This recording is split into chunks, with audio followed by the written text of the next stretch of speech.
Chapter 221. Compared with the real QB, the nine-tailed fox made by ROG with the reality gem may not even have 1% of the strength of the real one.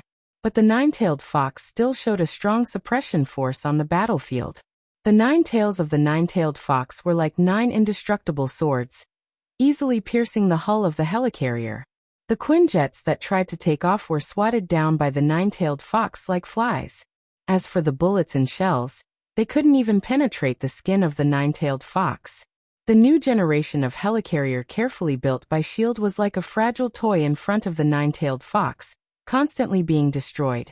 Explosions continued to sound, and black smoke and orange-red flames continued to surge on the helicarrier. ROG, standing on the flying Thor kunai, didn't participate in the attack. He just watched indifferently as the nine-tailed fox continued to destroy the helicarrier, and watched the weapon that symbolized S.H.I.E.L.D.'s most advanced technology continue to fall. It has to be said that as long as a creature has a large enough body size, even if this creature only has a beast-like physical attack, it can still show amazing destructive power. While the nine-tailed fox frantically destroyed the helicarrier, ROG also became more and more interested in the QB Kurama in the system. If the real QB appeared on the helicarrier now, then the helicarrier wouldn't even have a chance to crash. Just an ordinary Baijidama would be enough to make the helicarrier disappear from this world. When he has enough ninja coins in the future, he must exchange the real QB. Even if he doesn't use it to fight, it's also a very pleasant thing to keep it as a pet. At this time, ROG was fantasizing about the good life in the future, while Nick Fury and the others in the Senku Wing building were silent, and their faces were ugly. Ross is the least sad of the three because from the beginning of the war until now, ROG has been destroying S.H.I.E.L.D.'s helicarrier. Even the ground forces that were attacked by the Punisher and Abomination were only about half of the people on his side. The helicarrier is S.H.I.E.L.D.'s, and half of the ground forces are S.H.I.E.L.D.'s, so in the situation where everyone is miserable, he who is relatively less miserable is undoubtedly the winner in another sense. But even so, he is now regretting why he agreed to participate in Alexander Pierce's conquering Naruto plan. If he was a little more determined at the beginning, he would be the biggest winner today. The helicarrier is the world's strongest weapon. No one can resist its power. Recalling Alexander Pierce's words, Ross couldn't wait to shoot him now. Who asked you to speak so arrogantly? Who asked you to boast shamelessly? In less than 10 minutes, 3 of your so-called strongest weapons of war had been dismantled by the enemy. A total of 3 ships, and they were all made by one person. What was I thinking back then? Why did I believe Pierce's nonsense? Ross sighed helplessly. Nick Fury and Alexander Pierce heard Roth's sigh, and if possible, they were more regretful than Roth. No one thought that things would develop to such a one-sided point. They thought that ROG was at most similar to Thor. At most he had a little more ability, he could discharge electricity, he could control wood, he could breathe fire. The serious misjudgment of ROG's strength caused them to completely lose the initiative and lose 3 helicarriers. Although the battle is not over yet, they have begun to think about the aftermath. What's more troublesome is that they now have no way of predicting what the final outcome will be. The air units have been completely wiped out, and the ground forces are still intact, but there is also the possibility of total annihilation. And with ROG's current strength, he may not stop after wiping out all the enemies present. We need reinforcements now, strong enough reinforcements. In the name of S.H.I.E.L.D., recruit the Avengers and let them stop ROG. Alexander Pierce turned to Nick Fury and said, if the Avengers can be recruited by S.H.I.E.L.D., then they are not Avengers. ROG's friendship with the Avengers is deeper than yours and mine. Iron Man Tony is his friend, Thor is his friend, and Dr. Banner owes him a favor. Nick Fury did not mention the 3 members of the American team. As for the reason, it was needless to say. I have already informed the reinforcements, if they can come back. Boom, boom, boom. The wreckage of the helicarrier fell to the edge of the forest, and the sound of explosions rang out one after another. In the orange-red flames of the explosion, the hill-like nine-tailed fox walked out, and walked towards the other side of the forest. That direction was the direction with the most enemies. At this time, ROG stood on the head of nine-tailed fox, his white haori fluttering in the wind. After witnessing the scene of ROG destroying 3 helicarriers in succession, Most of these agents and soldiers on the ground lost their fighting spirit.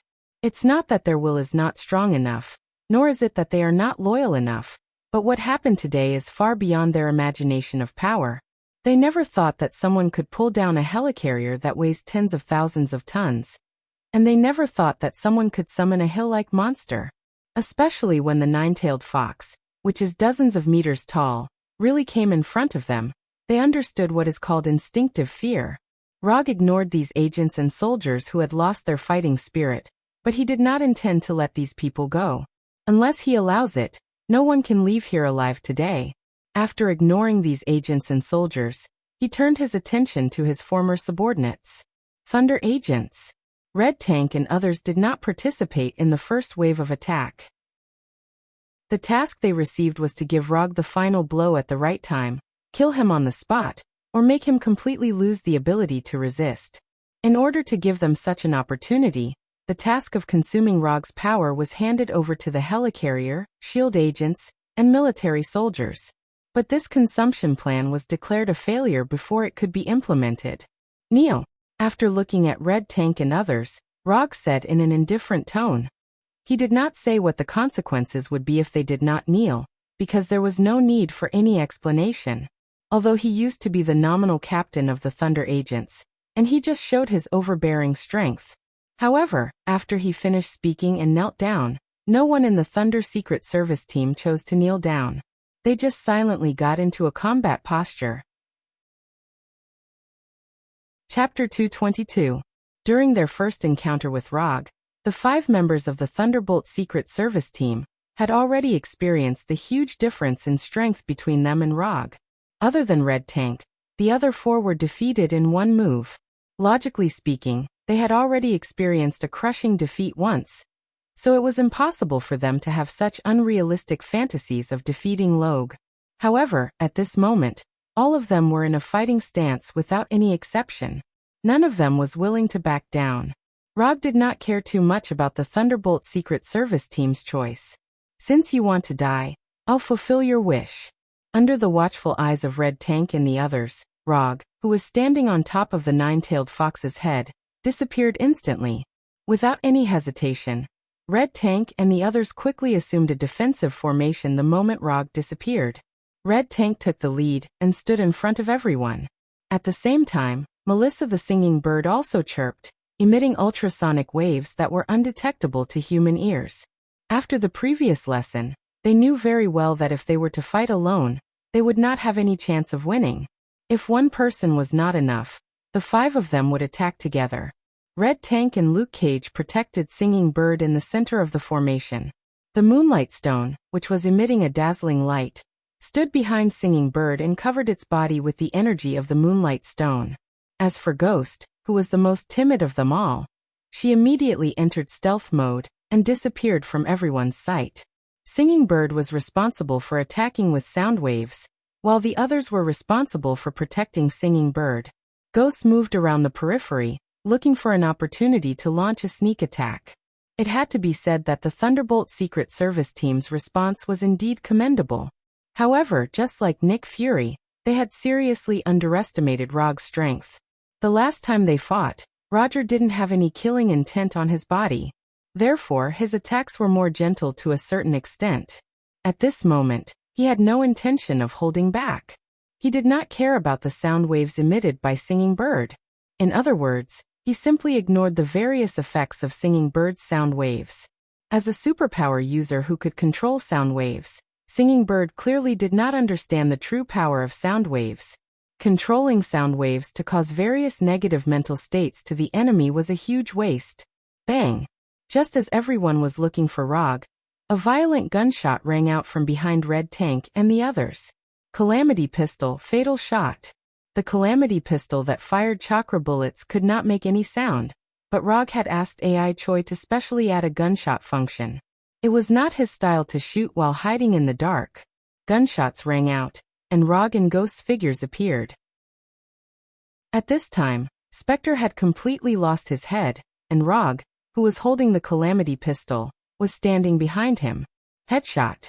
Even if Ghost wasn't the weakest member of the Thunderbolt Secret Service team, she was still the easiest to deal with. Without any supernatural powers, he could only rely on the Wraith battlesuit to fight.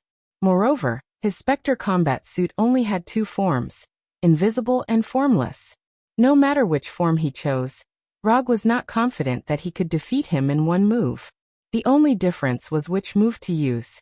Before Spectre's body fell to the ground, Rog's figure disappeared again. In less than 2 seconds, the Thunderbolt Secret Service team had lost a member. Crying Bird's ultrasonic attack continued, but in such a short time, it was not enough to cause any impact on Rog's mental state. Compared to Rog, whose mental state was still extremely stable, Crying Bird's teammates and the U.S. soldiers in the distance were more seriously affected. Although the ultrasonic attack was an attack that could not be detected by the naked eye, the characteristics of the sound waves meant that this attack could not be effectively locked onto a single target. Unless Crying Bird could shoot out the sound waves like energy shockwaves with her hands like moonlight Scala. Otherwise, her comrades around her would also be affected by her attack. Compared to Red Tank and the others, Rog had an advantage that could not be ignored. When it came to mental attacks like illusions, he was the real expert.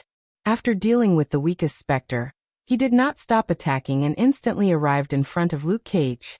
Luke Cage's superpower was very simple. It was a simple invulnerability and superhuman strength.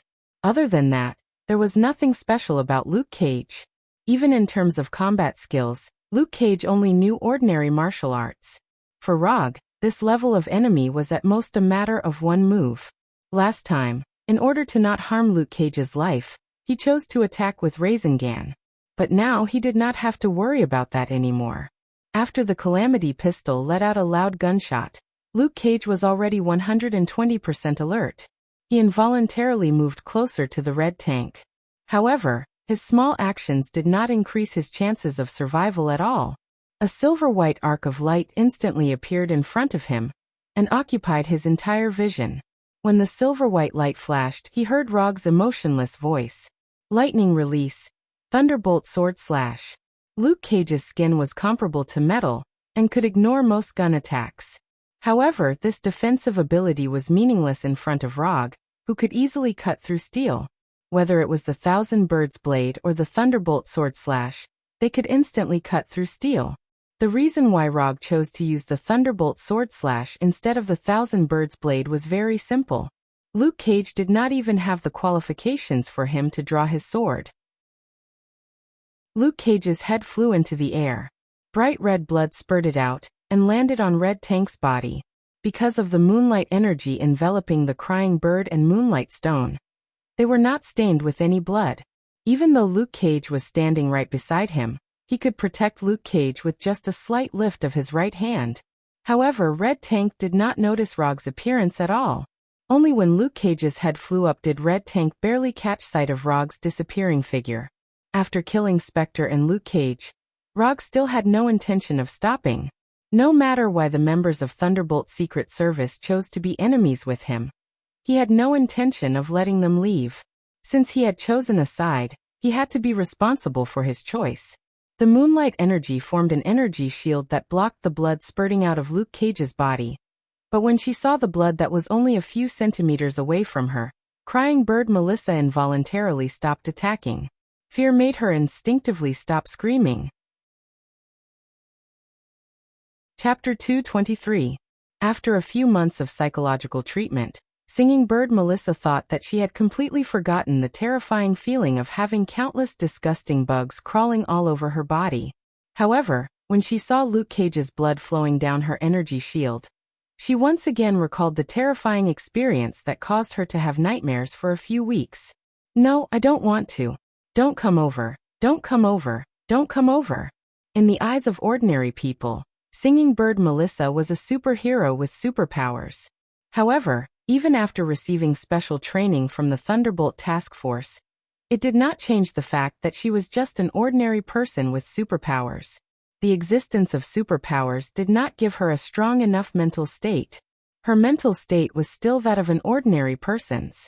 She was not a professional soldier and did not have much combat experience. She had not even killed anyone with her own hands.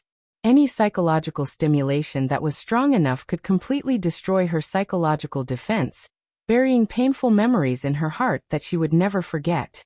The illusion that Logue had cast on her was undoubtedly a typical example of this.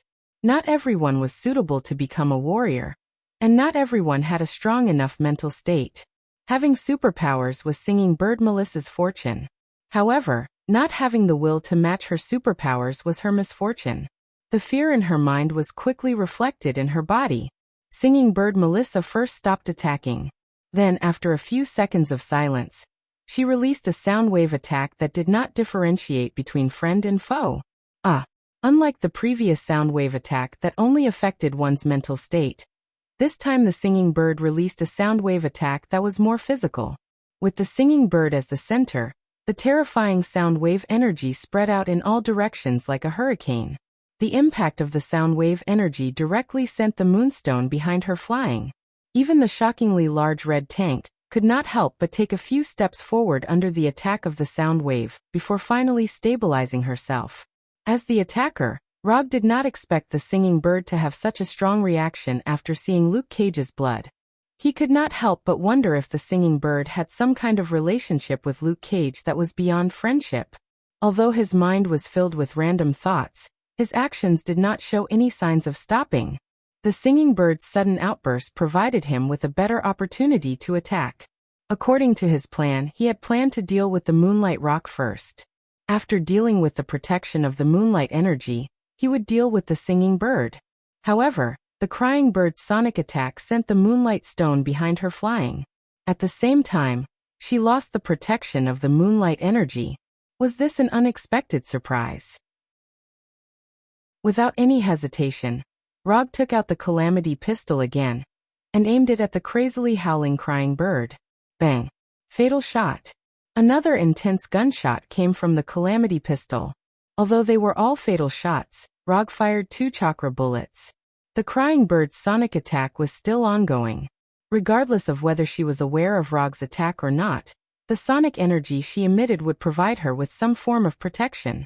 Sure enough, just as Rog expected, the first chakra bullet was completely destroyed by the sound wave energy before it could reach the crying bird, dissipating into the air. Although the sound wave energy cancelled out the first chakra bullet, it did not have the time to cancel out the second chakra bullet. The 2 chakra bullets seemed to fly out at the same time, but in reality, there was a problem that was difficult to detect between the 2 chakra bullets. Using the opening created by the first chakra bullet, the second chakra bullet successfully broke through the obstruction of the sound wave energy and arrived in front of the crying bird. The light blue chakra bullet hit the forehead of the crying bird, and the huge impact and penetrating force made the crying bird's head explode instantly, like a watermelon falling from a high altitude, splitting into pieces. The headless crying bird fell back under the impact of the impact. The ear-piercing and powerful sound wave attack instantly disappeared. The crying bird was dead? The crying bird had died so easily. In Roth's plan, the crying bird Melissa was the main attacker. All the arrangements were based on the crying bird's ability to continuously emit sound wave attacks. However, such a main attacker with high hopes was killed by Rog in an incomparably straightforward manner. A headshot. Another headshot. After seeing the scene of the crying bird falling to the ground, Roth in the Sanka Wing building suddenly couldn't sit still. Just now he was still rejoicing that the main loss was S.H.I.E.L.D., but in just a few minutes, there were only 2 people left in his Thunderbolt agents team. It's over. It's really over this time. If even the Thunderbolt agents team can't effectively stop Rog, Roth can't think of anyone else in his hands who can stop Rog. Just like Roth, Moonlight Stone Carla was also shocked. As the only 2 female members of the Thunderbolt agents team, her relationship with the crying bird Melissa was naturally much closer. Especially after living together for a few months, they even vaguely showed signs of becoming best friends. But all of this had come to an end. After witnessing the death of the crying bird Melissa, Moonlight Stone Carla had no time to grieve. She once again urged the Moonlight Stone in her body, intending to fly directly away. Whether it was a mission or a threat, she didn't want to pay attention to it now. Even if Roth would punish her in the future, it would only happen if she continued to live. After making up her mind, Moonlight Stone Carla didn't even look at the red tank in front of her, and looked directly up at the sky. I want to get out of here. I have to get out of here alive. However, Moonlight Stone Carla didn't fly as smoothly as usual. At the same time, there was a burst of heart-wrenching pain in her chest. Your teammate just died and you want to leave? Rog's voice came from behind Moonlight Stone Carla, but Stone Carla didn't look back, but looked down at her chest. It was a right hand wrapped in silver-white electric current. And in this right hand, there was a gem emitting a golden light. This is the Moonlight Gem. Stone Carla recognized this gem at a glance because all her extraordinary abilities came from this Moonlight Gem. Before she had time to think about it, Rog pulled out his right hand that had completely penetrated Stone Carla's body, and removed Chidori in his hand. After Rog pulled out his right hand, Stone Carla suddenly fell forward, a large amount of blood flowing out of her chest that had been penetrated by Chidori. Just as Rog was about to put away the Moonlight Gem, Stone Carla, who was lying on the ground, struggled to get up. She knelt on the ground and looked up at Rog, trembling as she reached out her right hand.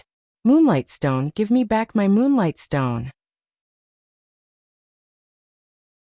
Chapter 224. Do you want this?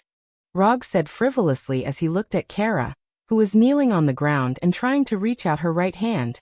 At the same time, he continued to play with the Moonlight Gem in his hand. Give it to me. Please, give it back to me. Kara, who was severely injured, said in a pleading tone. Every time she opened her mouth, she would spit out some blood. Why should I give it back to you? Give me a reason. If you can convince me, I don't mind giving it back to you. As far as he knew, Kara's Moonlight Gem was actually a Kree gravity stone. It was driven by some unknown energy, and connected to Kara's nervous system. Using the Moonlight Gem's energy, she could fly or concentrate the gravity into a shockwave. Of course, she could also directly launch the Moonlight Gem's energy, or use it to protect herself. In addition, the Moonlight Gem could also reduce her body's density and make her immune to physical and magical attacks. It also gave her extraordinary physical strength, endurance, speed, and so on.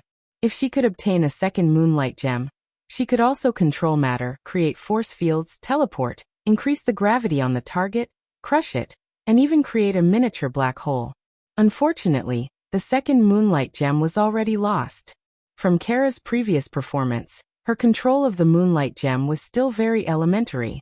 She could only use the energy to attack, defend, and fly. The Moonlight Gem was also connected to Kara's life force. Even if she was not injured, as long as she lost the Moonlight Gem for a certain period of time, she would also die. Perhaps it was because of the connection between her life force and the Moonlight Gem that Kara did not die in a short period of time, after being attacked by Chidori. I can help you do anything, Kara, who was still bleeding from her chest, tried to answer Rog's question. In order to survive, she would do anything. Help me? Are you sure I need your help? As soon as Rog finished speaking, Red Tank rushed in front of him, intending to directly hit the enemy who had killed 3.5 of his teammates.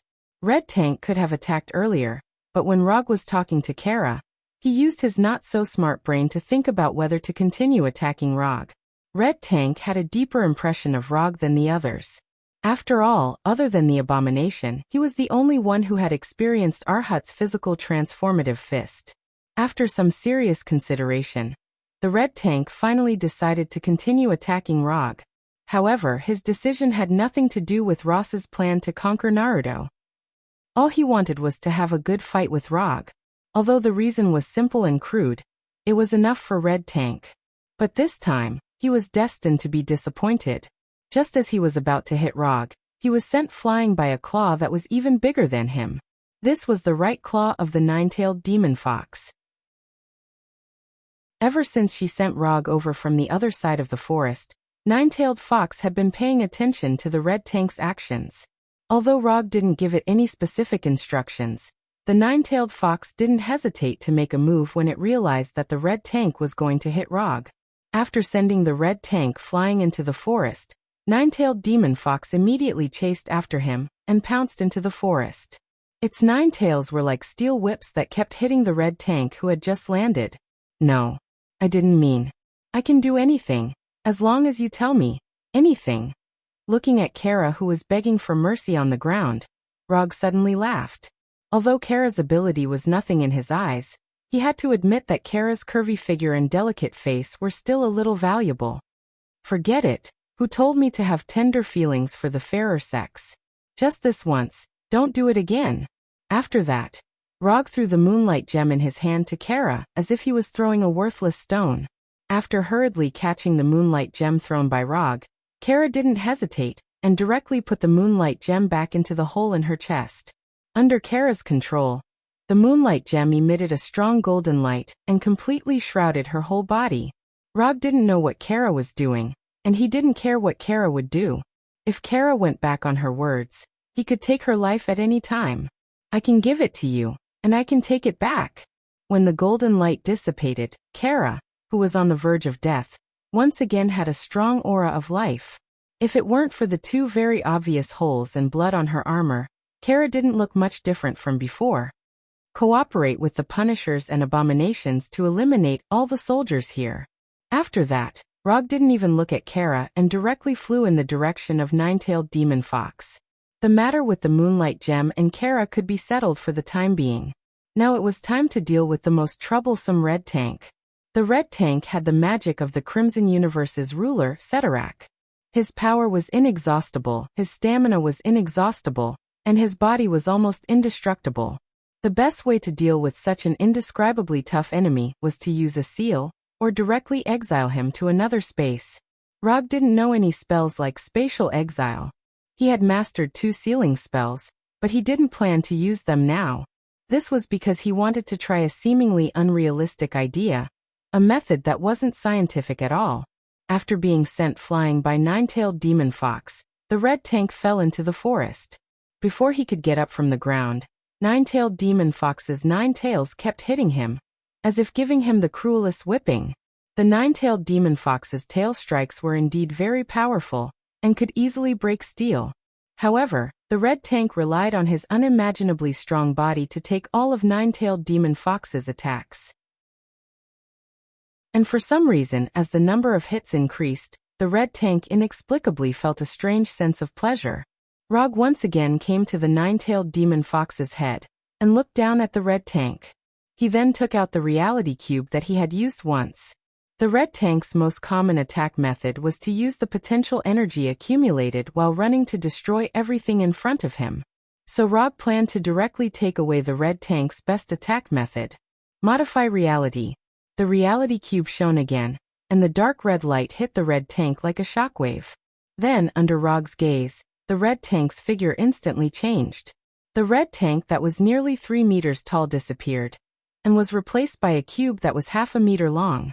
It was a living cube that still had life. Chapter 225.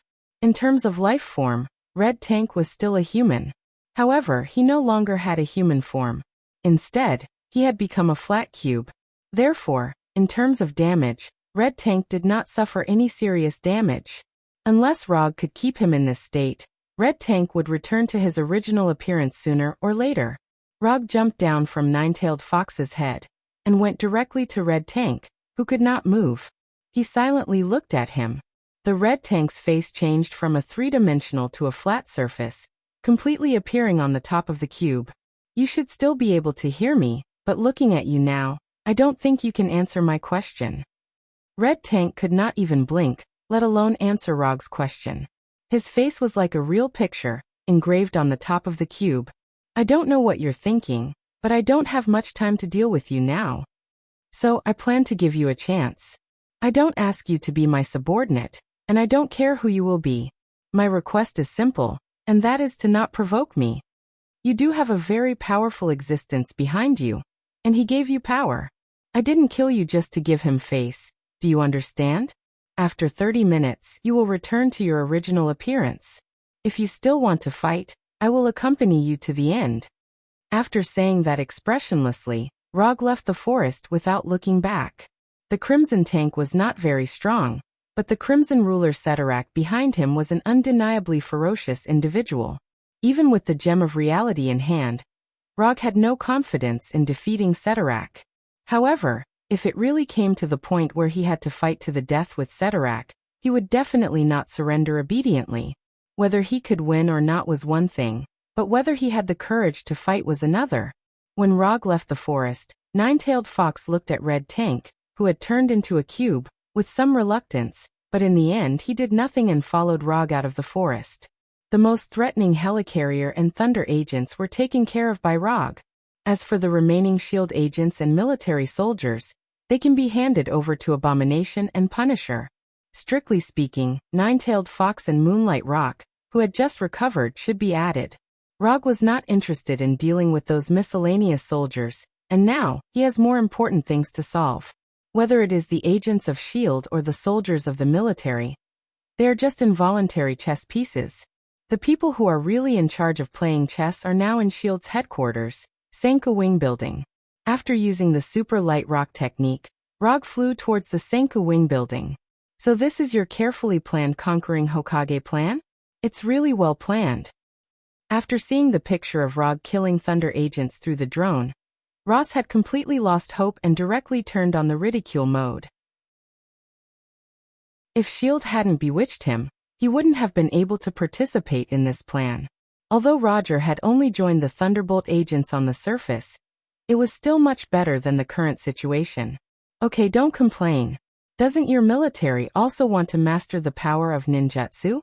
It doesn't make sense to complain about this now. Nick Fury took a deep breath and said slowly, the plan to conquer Naruto can be declared a complete failure. Now the most important thing to do is not to complain to each other, but to think about how to deal with the aftermath. At this time, Rog has disappeared from the surveillance screen of the drone, but the three of them can be 100% sure that Rog is coming towards the Senka Wing Building. Return his things to him, and add a generous enough compensation, which may ease his hostility a little. Alexander Pierce, who had not spoken, gave his own advice at this time.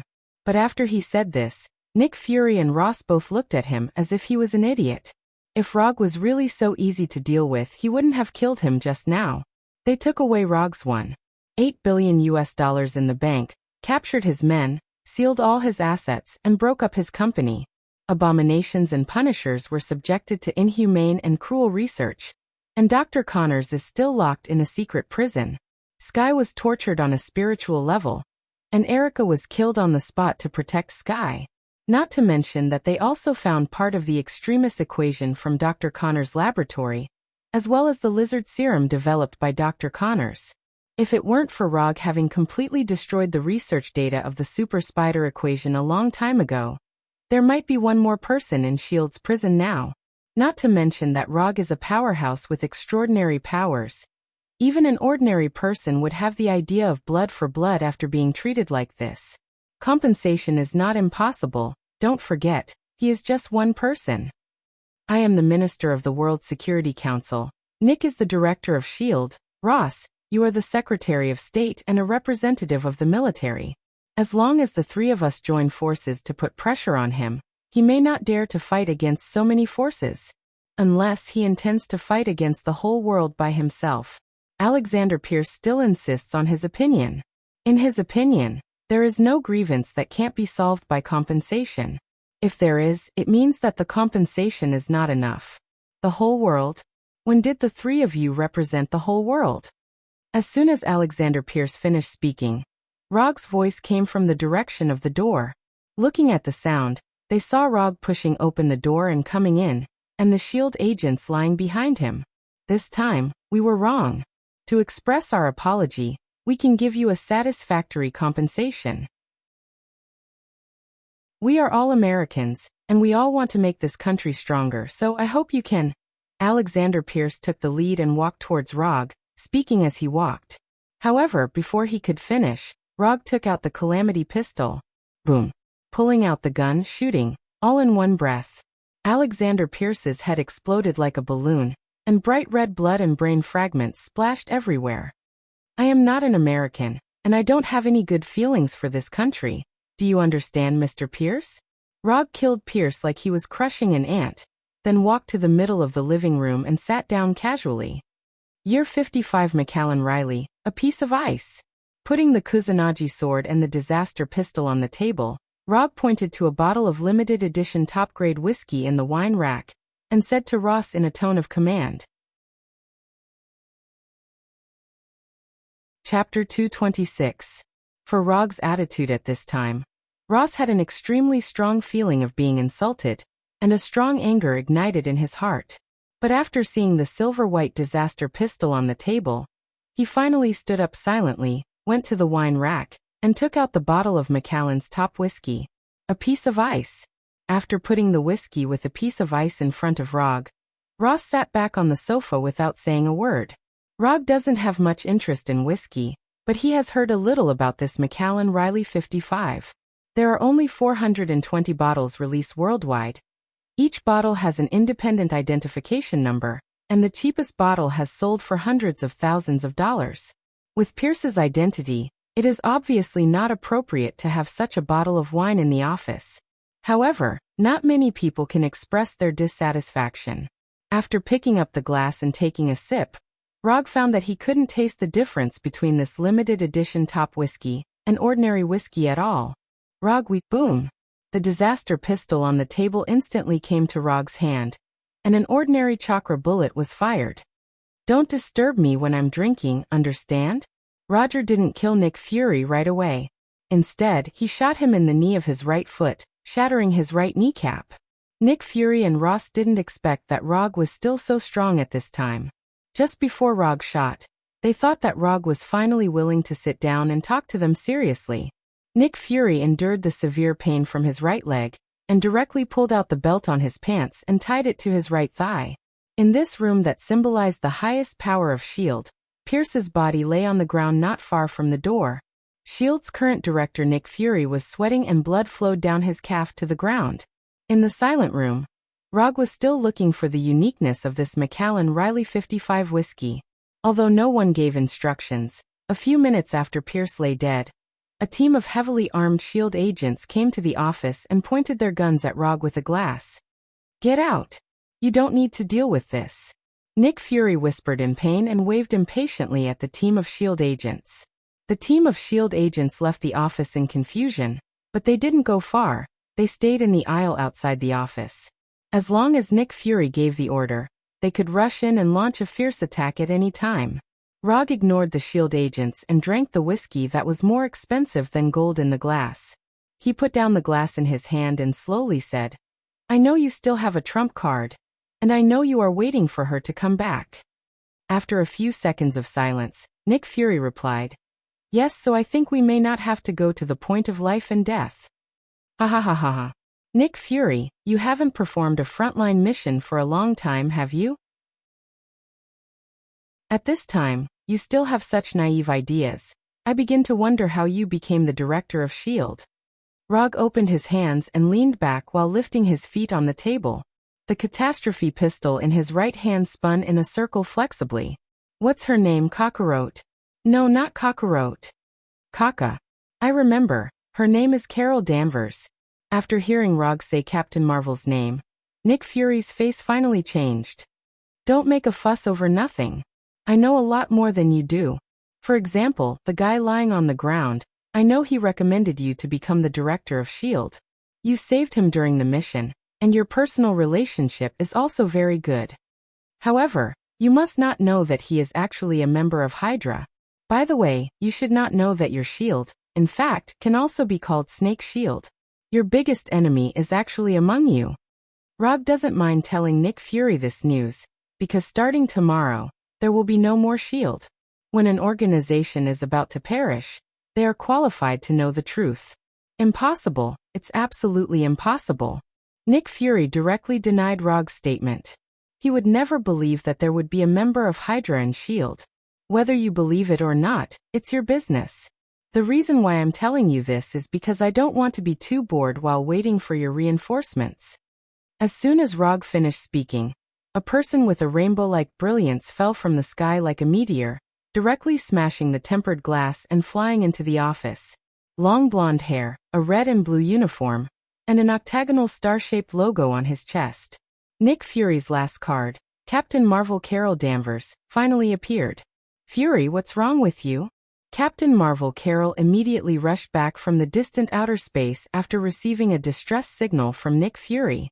Although she didn't know what had happened, she vaguely guessed something after seeing Rog with a disaster pistol in his hand, and an arrogant attitude. Especially after seeing Nick Fury's right leg that was still bleeding, her ugly face instantly became incomparably serious. "Are you the one who injured Nick Fury?" Captain Marvel asked sternly, and the brilliant light on his body showed no signs of dissipating. "Yes. Let me introduce myself. My name is Rog. I'm a ninja." Rog stood up, and the light blue chakra coat instantly covered his body. "Why did you do this?" Captain Marvel continued to ask, and the light on his body became more and more dazzling. "Why? It's very simple, to make him feel pain, and at the same time, to anger you." Without any warning, Rog pulled the trigger again, and the chakra bullet instantly came to Nick Fury. Bang! The chakra bullet pierced through Nick Fury's left knee without any suspense, completely taking away Nick Fury's mobility. Captain Marvel Carol never thought that this ninja who claimed to be Rog would actually make a move, and in front of her. With just a glance at Nick Fury's left leg, Captain Marvel knew that his injury wasn't fatal. It's just that his leg shouldn't be able to recover. At this moment, Captain Marvel Carol finally understood what Rog meant when he said that he had angered her. "Since you want to die, I'll fulfill your wish." Captain Marvel Carol suddenly swung her right fist, and a gorgeous energy shockwave followed her fist and attacked Rog like lightning. Lightning release, Chidori sharp spear. Captain Marvel wasn't the only one who could generate energy. Rog also could. Chapter 227. The gorgeous photon energy from Captain Marvel's right fist collided with Rog's left hand's Chidori Igachi.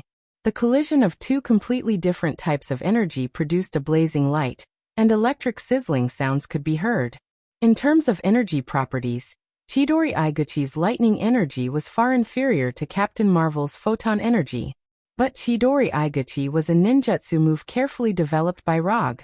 In terms of control, it was far superior to Captain Marvel's photon energy. With his exquisite control, Rog blocked Captain Marvel's attack with his Chidori sharp spear, which only had the thunder attribute. It was the first time Captain Marvel had met an enemy like Rog. Boom. After a few seconds of stalemate, Chidori Igachi and the photon energy exploded at the same time, and the violent energy swept out like a hurricane. The tables and chairs in the office were instantly blown away, and the floor and ceiling were instantly blasted open. The two unlucky guys, Nick Fury and Ross, were directly sent flying to the wall. Before the energy storm caused by the explosion dissipated, Rog's left hand pulled out the Kusanagi sword at his waist. Lightning body blink. Chidori blade. Rog instantly appeared in front of Captain Marvel like lightning, and the Kusanagi sword in his left hand directly slashed at Captain Marvel's neck. Although Captain Marvel was from the U.S. Air Force, she had also received Kree warrior training. However, Captain Marvel's fighting skills were still not advanced. This might also have something to do with the fact that she could release energy at will. After all, compared to punching and kicking, it was obviously easier to use the energy in the body to attack and defend. Clang! The Kusanagi sword wrapped in lightning hit Captain Marvel's neck without any suspense. Then there was a muffled sound as if it had struck gold.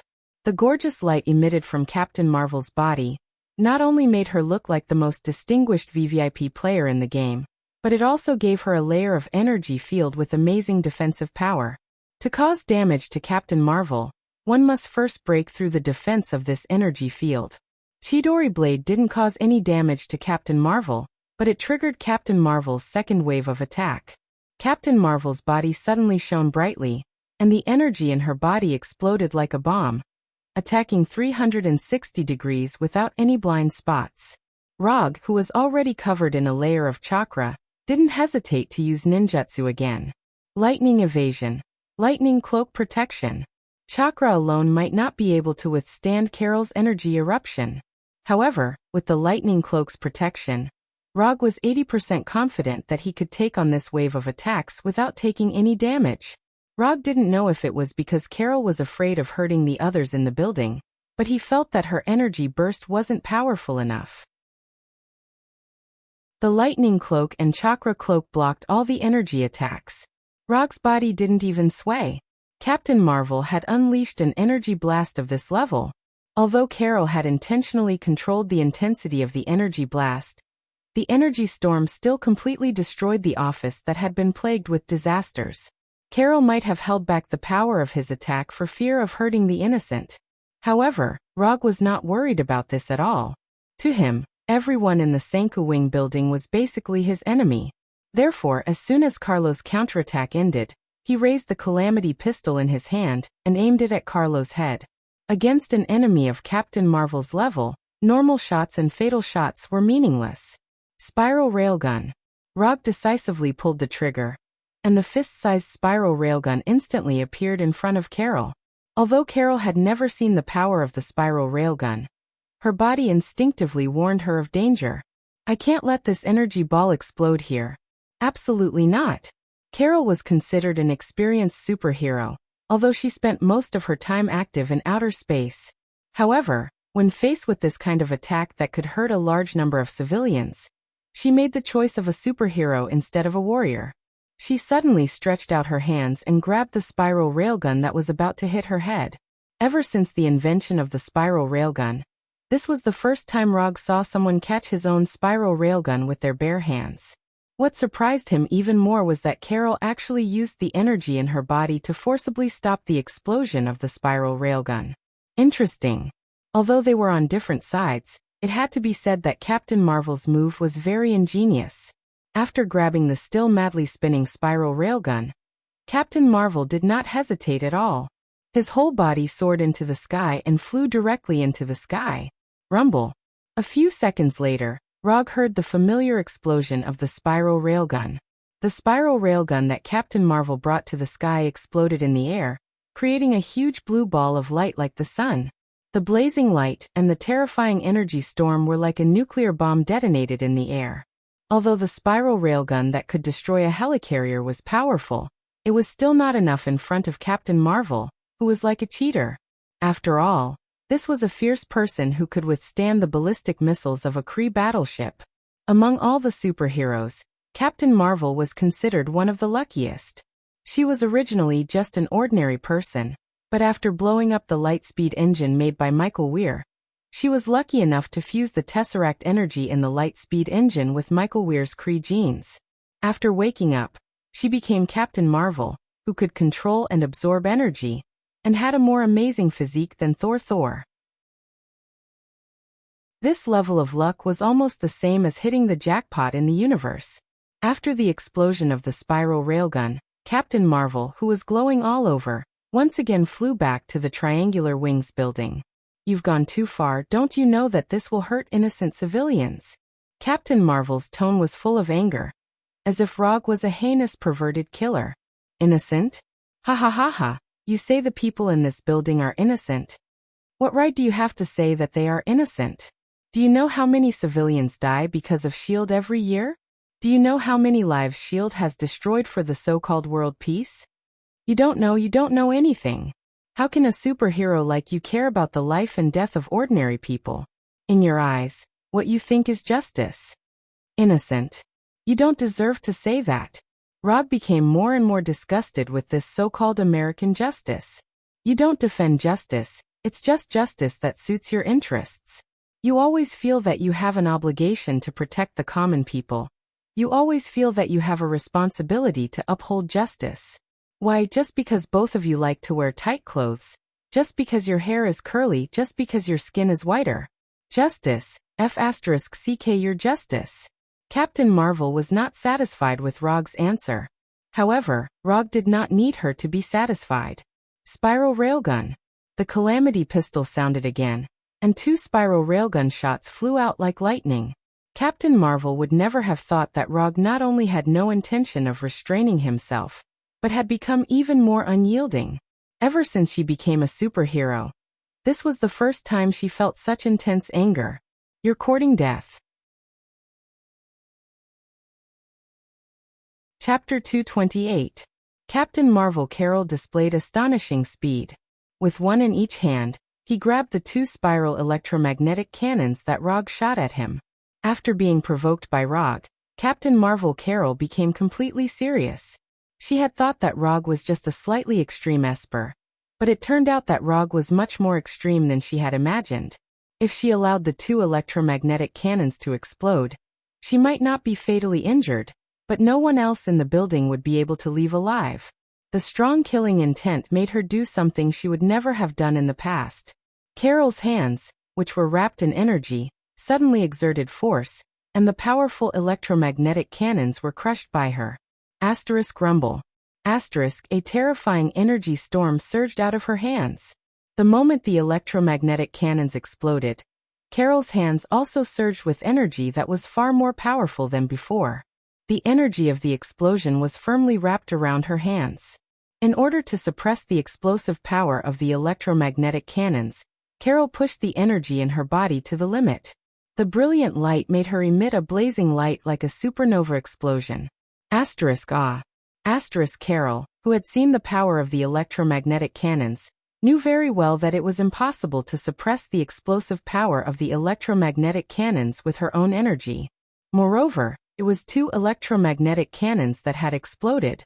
She definitely could not suppress it, but once she gave up, the 2 spiral electromagnetic cannons would completely destroy the building like a nuclear bomb.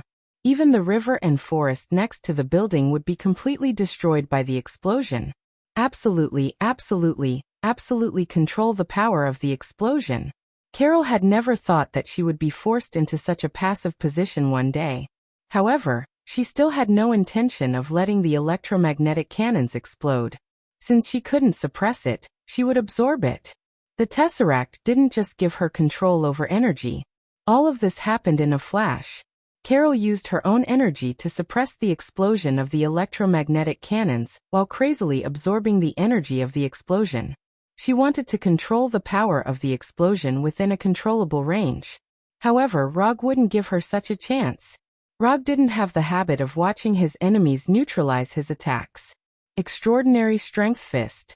While Carol was suppressing and absorbing the energy from the electromagnetic gun, Rog flashed in front of her. His right fist wrapped in chakra viciously punched Carol's energy field. Bang! Carol, who was absorbing the energy, was sent flying by Rog's punch.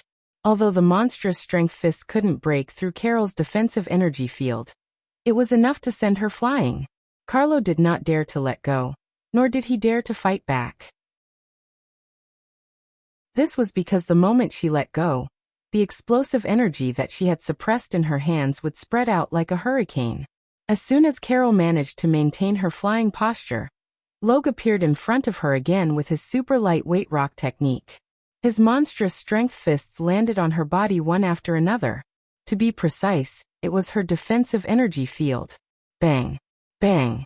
Bang! One strike after another sounded like war drums, and the dull sound constantly stimulated the SHIELD agents in the Senkui building. Most of the SHIELD agents didn't know what was going on now. The only thing they could be sure of now was that the office on the top floor had been invaded, and there was a terrifying explosion over the building. In addition, all they could see was the picture of Rog beating Captain Marvel in the air. They recognized Rog, but they had no idea who the woman who was being beaten and glowing was. What's even more ironic is that Rog still symbolizes justice in their hearts. Although there are many people involved in the Conquest of Naruto plan, not every SHIELD agent knows about the existence of this plan. Except for those who participated in the operation, most of the SHIELD agents didn't know that the relationship between Rog and SHIELD had become so bad that it was irreconcilable. Although Rog never felt that he was a superhero, in the eyes of others, he was a superhero. Just as these SHIELD agents who didn't know the truth were considering whether to help Rog, Nick Fury's voice sounded on the public channel. The 4th Hokage is a traitor. I repeat, the 4th Hokage is a traitor. All fighters in the base take off. Don't worry about the collateral damage. Kill the 4th Hokage with all your might. After being rescued from the ruins of the office by the SHIELD agents who rushed over, Nick Fury immediately issued the latest order. Now he was too lazy to think about how to explain that Rog was a traitor. He only knew that if he didn't deal with Rog today, then SHIELD would really have no tomorrow. When it's time to be decisive, Nick Fury can be more decisive than anyone else. Although Nick Fury's order came suddenly, the SHIELD agents still carried out the order for the first time. The hangar doors in the river opened one by one, and the Quinjets in the hangar took off one by one. Rog saw this scene, but he didn't stop beating Captain Marvel. The Quinjets couldn't pose a threat, so they took off. But the opportunity to beat Captain Marvel so happily was really gone if he missed it. In the beginning, he just beat Captain Marvel with his monster punch. Then his fist became a Rasengan. Finally, the Rasengan became the Odama Rasengan. Rog knew that Captain Marvel was taking the opportunity to keep away from the Sanka Wing building, and he also knew that Captain Marvel was accelerating the absorption of the energy of the spiral electromagnetic gun explosion. But so what? Not to mention whether he could kill Captain Marvel or not, just the pleasure of beating her was worth wasting some time. The energy in Captain Marvel's hands became dimmer and dimmer, and the energy from the spiral electromagnetic gun was finally absorbed by her. As long as she was given a few more seconds, she could completely absorb the energy of the spiral electromagnetic gun. 3 seconds. 2 seconds. 1 second. Carol silently calculated the time. And when the violent energy in her hands was exhausted, when the severe pain caused by the energy erosion disappeared, her eyes flashed with a golden light. The opportunity to fight back has finally arrived. Carol suddenly clenched her fists, and the gorgeous light on her body became even more blazing. However, at this moment, dozens of golden chakra chains poured out from behind Rog, and instantly tied up Captain Marvel. Sealing Jutsu. Diamond Seal. Since mastering Diamond Seal, Rog has been using Diamond Seal as an offensive ninjutsu. But he never forgot the purpose of exchanging for Diamond Seal. Sealing is the real power of Diamond Seal. Chapter 229. How strong is the sealing ability of the Vajra Seal? Rog had never personally experienced it, so he wasn't very clear about the limits of this sealing technique. However, Uzumaki Shiniguna, who had just given birth, was able to use the Vajra Seal to subdue Kyuubi's chakra when she was extremely weak. If a pregnant woman who had just given birth could do this, then the Vajra Seal performed by Rog at his peak wouldn't be any worse. Except for her head, Captain Marvel Carol's entire body was tightly bound by chakra chains. She looked like a mummy wrapped in chakra chains as she floated in the air. The moment she was bound by chakra chains, Carol noticed that something was wrong. But it was too late. No matter how she urged the energy in her body, the chakra chains on her body didn't show any signs of loosening. Rog didn't take Carol's resistance to heart at all. The Vajra Seal that even Kyuubi couldn't break free from wouldn't be so easily destroyed. What's more, the amount of chakra he had now far exceeded that of Uzumaki Shiniguna.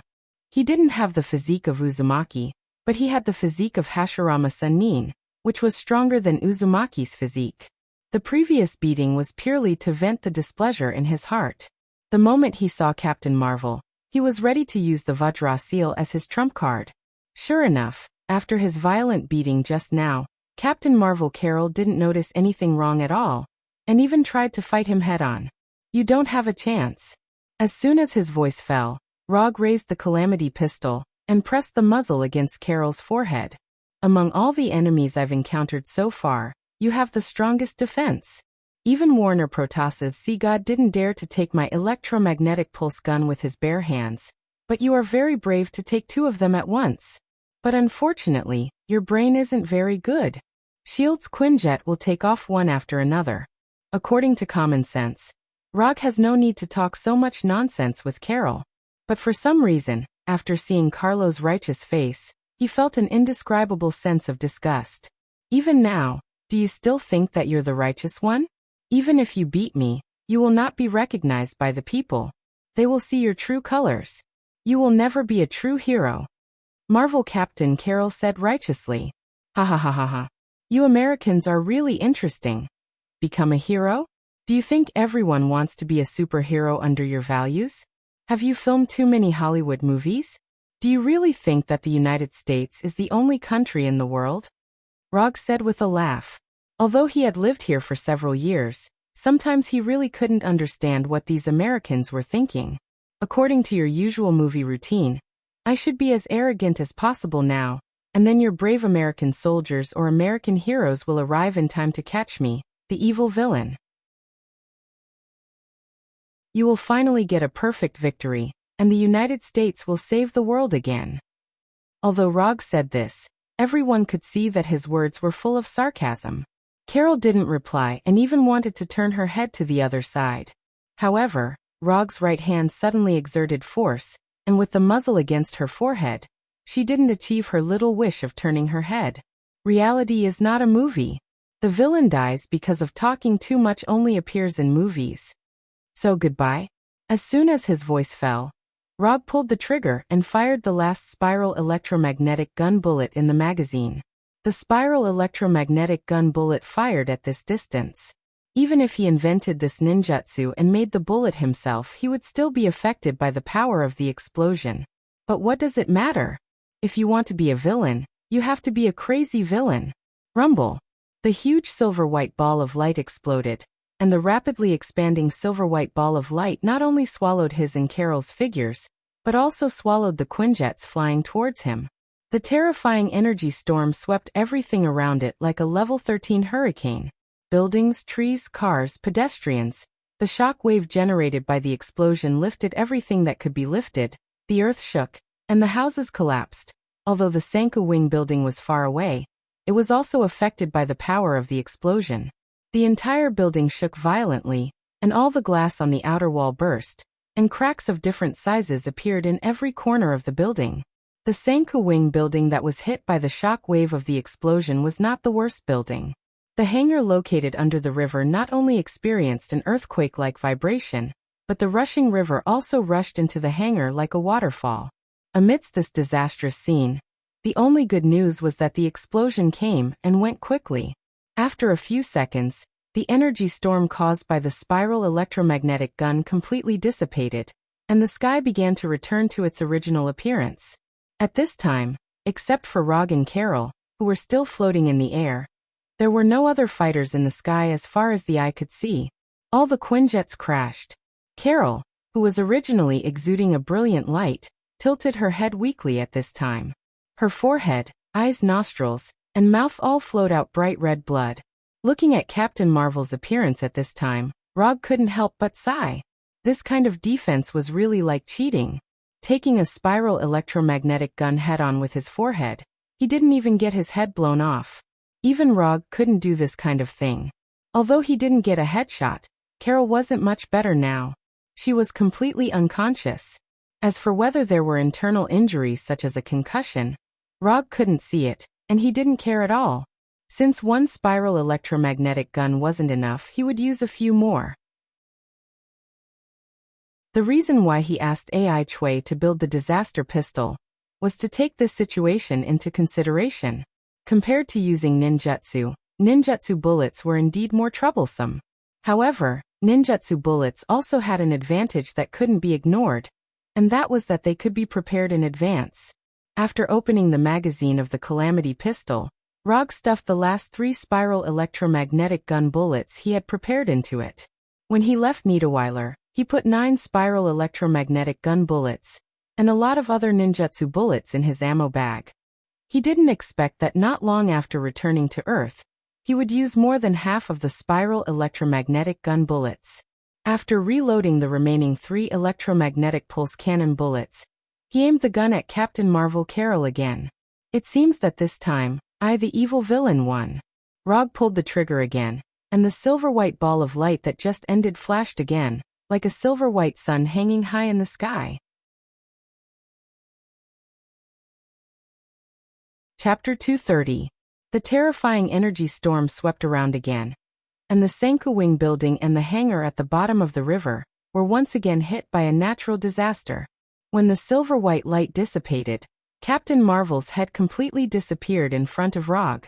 Without the protection of the energy field, Carol is just a superpower with an amazing physique. However, no matter how strong her physique is, she can't resist the head-on attack of the spiral electromagnetic gun. Finally, it's over. There is no life in Captain Marvel's body, and there is no energy reaction. Right now, she was just a headless corpse. If it weren't for the chakra chain protecting her body would have disappeared in the terrifying explosion of the spiral electromagnetic gun. Putting away the disaster pistol with 2 spiral electromagnetic gun bullets left, Rog took out the summon scroll he carried with him, and threw Captain Marvel's body into it. Don't think that you can be free when you die. An enemy of Captain Marvel's level, even if it's a corpse, has extremely high value. For example, Captain Marvel's Edo Tensei. Of course, Rogue will definitely not give her the Edo Tensei now. The Edo Tensei scroll is worth 100 ninja coins, and it costs 500 ninja coins to exchange for the Edo Tensei Ninjutsu. Although Captain Marvel still has some value, it's not to the point where she needs to be reincarnated now. After throwing Captain Marvel's body into the summon scroll, Rogue flew towards the crumbling Sanku Wing building. By now, it's almost time to end this battle. At this time, although S.H.I.E.L.D. still has some resistance, when Rogue came to the Sanku Wing building, no S.H.I.E.L.D. agent dared to attack him. Even those who are S.H.I.E.L.D. agents on the surface, but are actually Hydra spies, didn't dare to attack him. A few minutes later, in an office that was slightly less damaged, Rogue saw the expressionless Ross and Nick Fury in a wheelchair.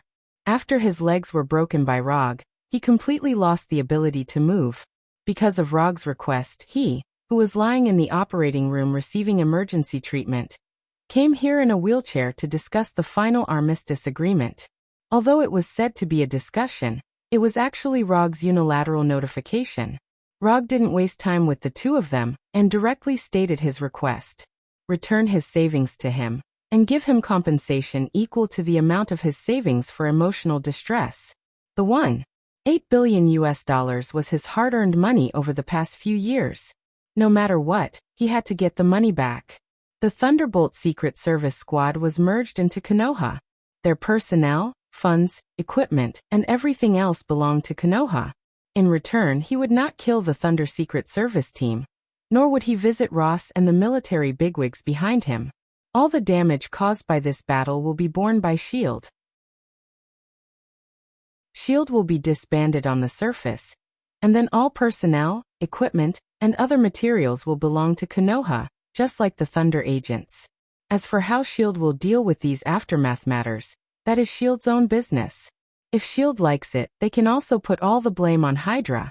After the disbandment of S.H.I.E.L.D., the military bosses behind Ross and S.H.I.E.L.D.'s political resources jointly proposed to the White House to establish Konoha Intelligence Agency to replace S.H.I.E.L.D., and recommended Rogue as the director. Rogue's 4 conditions were more stringent than the previous one. In particular, the request to establish Konoha Intelligence Agency was completely beyond the expectations of Ross and Nick Fury. Rogue wants to play the game himself, instead of being a chess piece as before. The first condition is fine, but the latter ones are a bit too much. Ross tried to control his tone as much as possible to express that he was discussing rather than refusing. Let me correct your thoughts. This is not a discussion with you, this is a notice. If you want a truce, this is the content of the truce agreement. If you still want to fight, I will accompany you at any time. Rogue was too lazy to argue with them. Anyway, these 4 points were his requirements. If they agree, then everything will be fine. If they don't agree, then they will continue to fight. Even if we agree, the White House will not agree. It is not so easy to establish such an institution.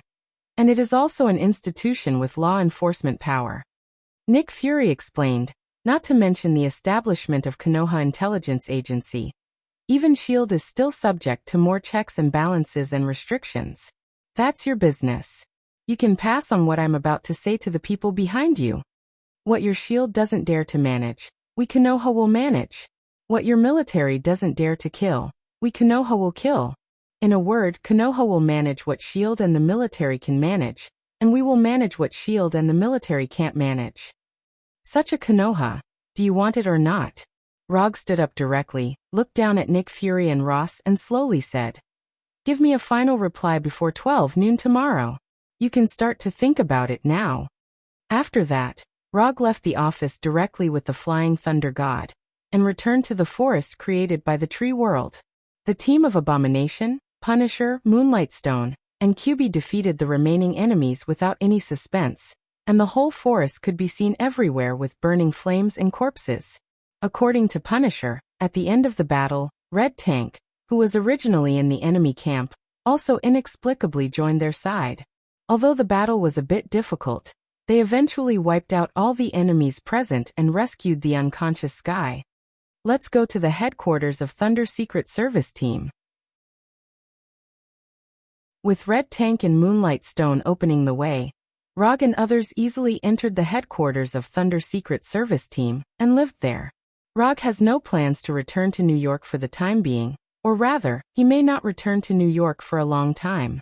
Although his 4 requirements are a bit harsh, if nothing unexpected happens, Ross and Nick Fury will eventually choose to accept them. After handing the unconscious Sky to the medical staff of the headquarters, Rog went to have a simple and rough conversation with Red Tank.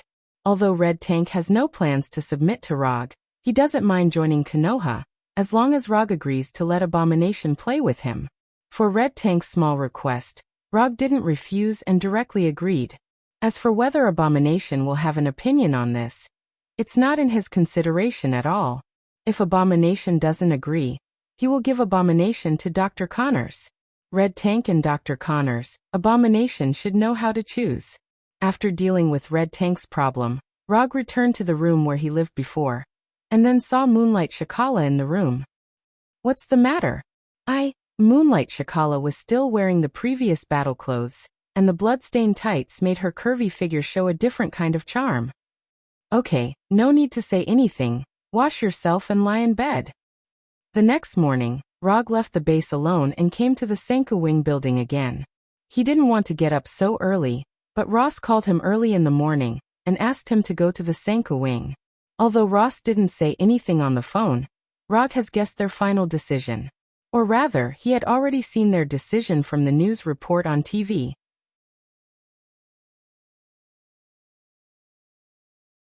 Chapter 231.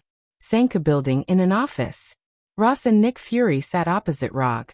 In front of Rog, there was a bottle of Macallan Riley 55 whiskey that originally belonged to Alexander Pierce. The big screen on the wall was broadcasting the news about the fall of the helicarrier.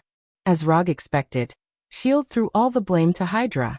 And after a night of investigation, Nick Fury had to admit that S.H.I.E.L.D., which he managed, was indeed invaded by Hydra. From World Security Council Minister Alexander Pierce to the operatives of the operation team, at least 1/3 of S.H.I.E.L.D. staff are Hydra's people. This level of invasion, even if you see it with your own eyes, will feel incredible. In view of the pressure from all sides, Nick Fury thought seriously for a night and finally agreed to Rog's request. S.H.I.E.L.D.'s disbandment is better than S.H.I.E.L.D.'s destruction. As for the name S.H.I.L.D., let's give it up. Nick Fury agreed to Rog's request on behalf of S.H.I.E.L.D., and Ross naturally has no opinion. Compared with S.H.I.E.L.D., the military forces represented by Ross are more happy to see this happen. Although the establishment of Konoha's intelligence agency will divide some of the military's power, Konoha's intelligence agency is obviously not so ambitious compared to the current S.H.I.E.L.D. And as Rog said yesterday, the military also needs an organization that can help them solve their troublesome enemies. As for the overbearingness shown by Konoha's intelligence agency, it is more of Rog's personal overbearingness. Even if Konoha's intelligence agency really becomes a S.H.I.E.L.D. in the future, or even far surpasses S.H.I.E.L.D., that is a matter of the future. At least at this stage, the military does not have much opinion on the establishment of Konoha's intelligence agency. The most important thing is that even if they have opinions now, they can't come up with the high-level combat power to fight against Rog. The military's people don't have as many tricks as S.H.I.E.L.D., and the huge gap in strength is enough for them to make wise choices. In the following time, Rog and the other two discussed the specific affairs of the Konoha Intelligence Agency, and then Rog left the Senku building. Rog was not in the mood to care about the procedures. He only wanted to know the results. Time flew by, and 3 months passed in the blink of an eye. S.H.I.E.L.D. officially announced its disbandment 3 months ago. The reason for disbanding was to take full responsibility for the fall of the helicarrier and the invasion of Hydra. The Thunder Agents team was also disbanded. The reason for the disbandment was that they lost 3 members to assist S.H.I.E.L.D. in stopping Hydra's evil plan, so the team was forced to disband. As for the remaining 2 members, Red Tank and Moonlight Stone, they joined Konoha's Intelligence Bureau led by Yondaime Rog. The establishment of the Konoha Intelligence Agency is the most sensational news in the last 3 months. With the establishment of the Konoha Intelligence Agency, the official explanation for Rog's death was also given. In order to disintegrate the evil organization Hydra, Yondaime Rog faked his death and sneaked into Hydra. And in the helicarrier incident in Washington, He stopped Hydra's plan to attack the White House and the Pentagon with helicarrier. For this reason, Rog received the highest Medal of Honor awarded by the current president. Of course, Rog himself did not appear at the scene, and he only arranged a shadow clone to go there. And even the shadow clone didn't stay there for too long. After receiving the medal, he left directly with the Flying Thunder God. Although the establishment of the Konoha Intelligence Agency has received official support, the support of the public is also not bad. But there are still many media and MPs who have raised objections. Especially when Konoha began to wipe out the other branches of Hydra. The opposition reached its peak directly. Although the Hydra led by Alexander Pierce was eliminated, other Hydra branches were not damaged much. Those opposition voices are basically smoke bombs made by these Hydra branches. In this regard, Rog let everyone in the world see what it means to be domineering and strong. All suspected Hydra members were arrested, and those who resisted were killed on the spot. As for what the criteria for suspicion is, the final interpretation belongs to the Konoha Intelligence Agency. For the first time, the United States, which advocates freedom and democracy, saw what it means to be domineering and arrogant. In the beginning, some people tried to stop the Konoha Intelligence Agency with public opinion, and the so-called public opinion.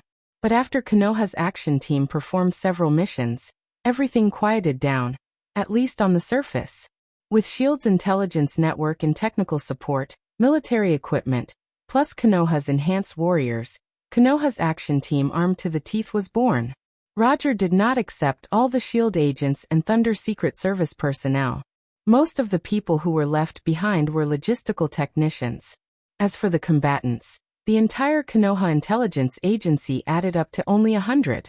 However, these carefully selected combatants were not only subjected to Rog's Seal of Kismet, but all of them also received the transformation of Extremis.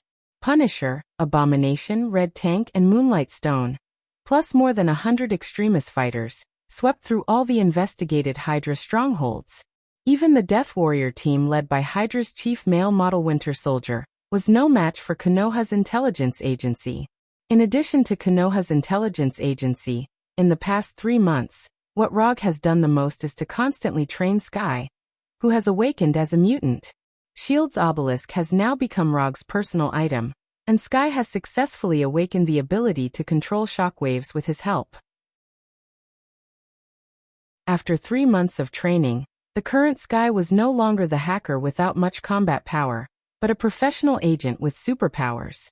In the exclusive training room of Konoha's intelligence agency, Rog is carrying out daily combat training with Sky.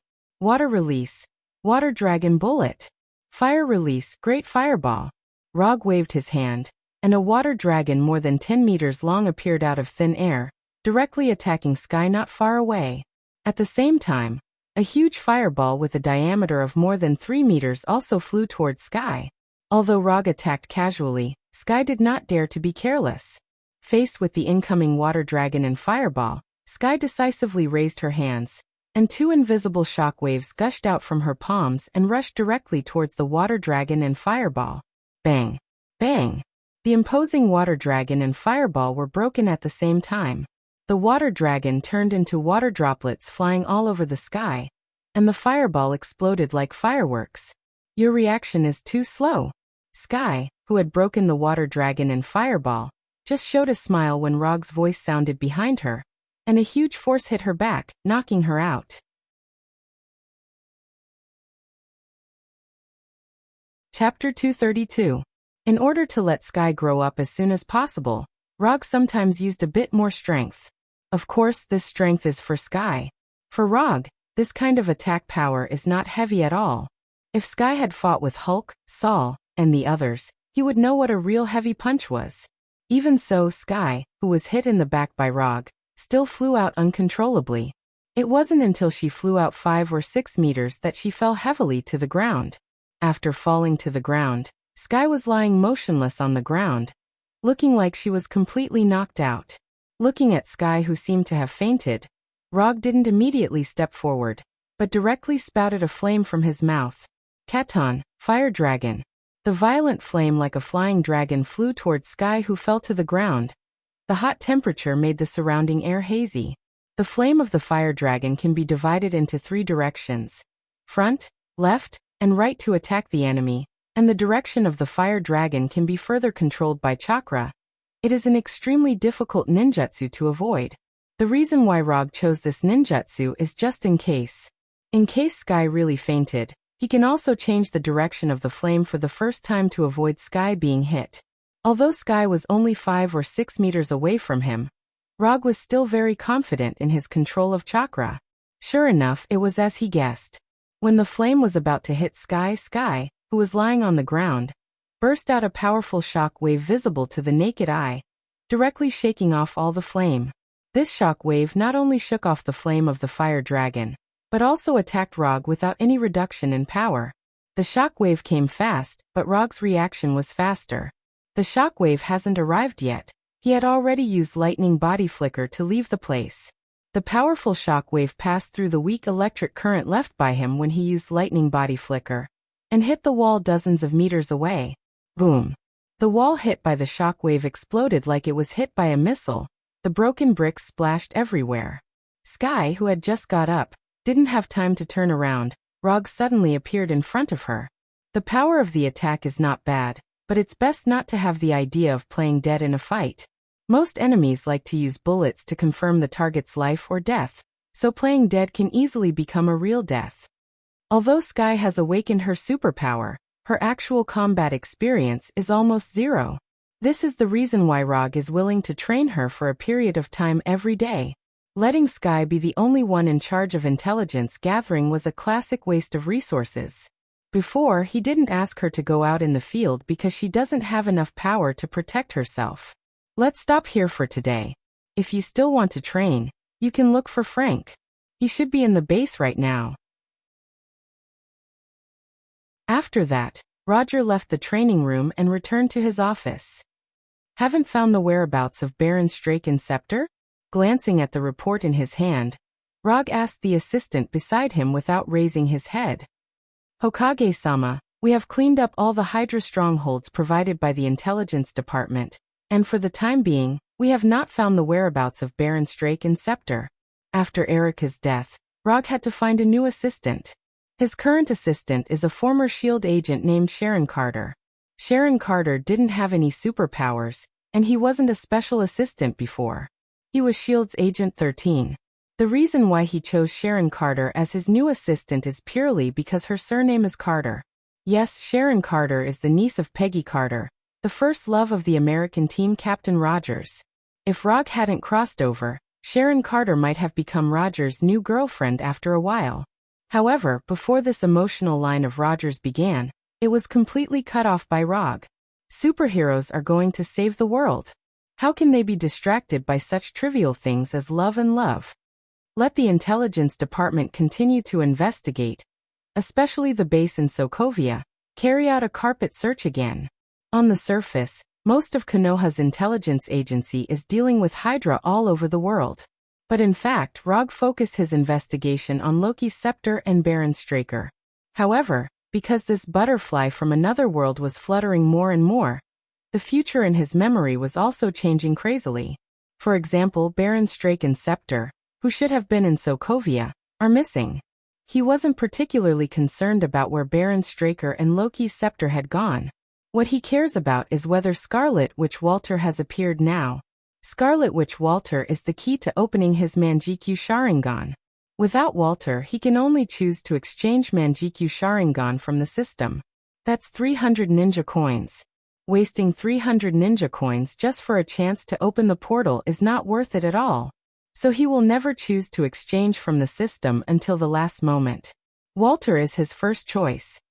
Sir, why don't we communicate with the Avengers led by Mr. Stark? In recent months, they have also wiped out a lot of Hydra bases, and Baron Straken's scepter may have fallen into their hands. Sharon gave her suggestion. Although S.H.I.E.L.D. was disbanded, Nick Fury somehow convinced Tawny, and then with the help of Tawny's funds, he incorporated a large number of S.H.I.E.L.D. members who were dismissed by Rog. Now, Tawny's Stark building in New York has become the headquarters of the Avengers, and Tawny has also become the nominal leader of the Avengers. In terms of personal friendship, Rog and Tawny still maintain a friend relationship. But Konoha's intelligence agency and the Avengers led by them have become two opposing organizations to some extent. Team America's Rogers, Dr. Banner, Black Widow Natasha, and Hawkeye chose to be reunited. Thor chose to be neutral and belongs to the shared staff of Konoha and the Avengers. I'll think about it, you go out first. Since the establishment of Konoha's intelligence agency, the contact between Rog and Tani has become less and less. Is Loki's scepter really in Tani's hands? Just as Rog was wondering whether to call Tani to ask, in the laboratory on the top floor of the Stark building, Tani was constantly tempting Dr. Banner. I want to use this power on the Ultron program, but JRV/IS can't download such a dense data schematic. The next time the aliens invade, they won't even be able to break through the defense line. I don't want to hear nonsense like, who is right and who is wrong. What I see is a safe world under armored defense. Tani gave full play to his language talent, and continued to persuade Dr. Banner. This fragile blue planet needs Ultron. This will be the peace of our era. Think about it. Looking at Tani's slightly lonely back, Dr. Banner began to move. A world where he can drink cocktails, lie on a sunny beach, and turn his skin color bronze instead of green. A world where he doesn't need Hulk. A world where he doesn't need to think about Veronica.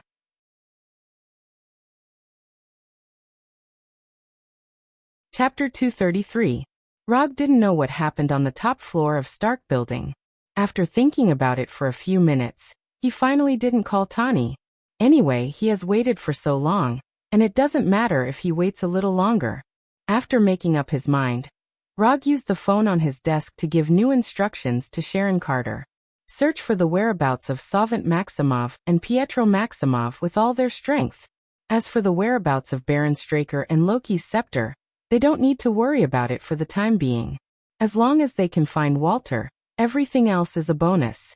With Rog's order, the intelligence network of Konoha's intelligence agency began to operate frantically. Konoha never stopped searching for Walter and Pietro. However, compared with Hydra, who is a bigger target and easier to locate, the intelligence of the two of them is obviously much less.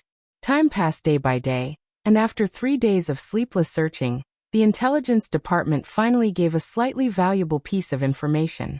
In the center of Sokovia, young people suspected to be Walter and Pietro were seen. But it is not certain whether these two young people are Walter and Pietro themselves. The Punisher has now rushed to Sokovia with a team of desperados for final confirmation. After reading the report in his hand, Rog couldn't help but frown. Baron Straker's secret base in Sokovia was Konoha's first target. As early as 3 months ago, that base was breached by Konoha. But in that castle-like base, Konoha didn't find any news about Baron Straker and Loki's scepter. Even slightly high-tech energy weapons were not found, let alone information about the Human Enhancement Project. He thought that Baron Straker had moved the research base elsewhere, but now it seems that Baron Straker has more than one base in Sokovia. If Baron Straker's research base was in another country, Walter and Pietro would not have appeared in Sokovia at this time, especially when Konoha's intelligence department is searching for them all over the world.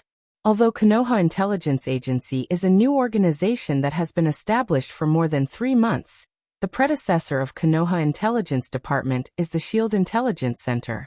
Walter and Pietro were not professional spies like Bucky. Even if they had superpowers, it was impossible for them to return to Sokovia without alerting Konoha's intelligence network. Therefore, the only reasonable explanation was that they had never left Sokovia.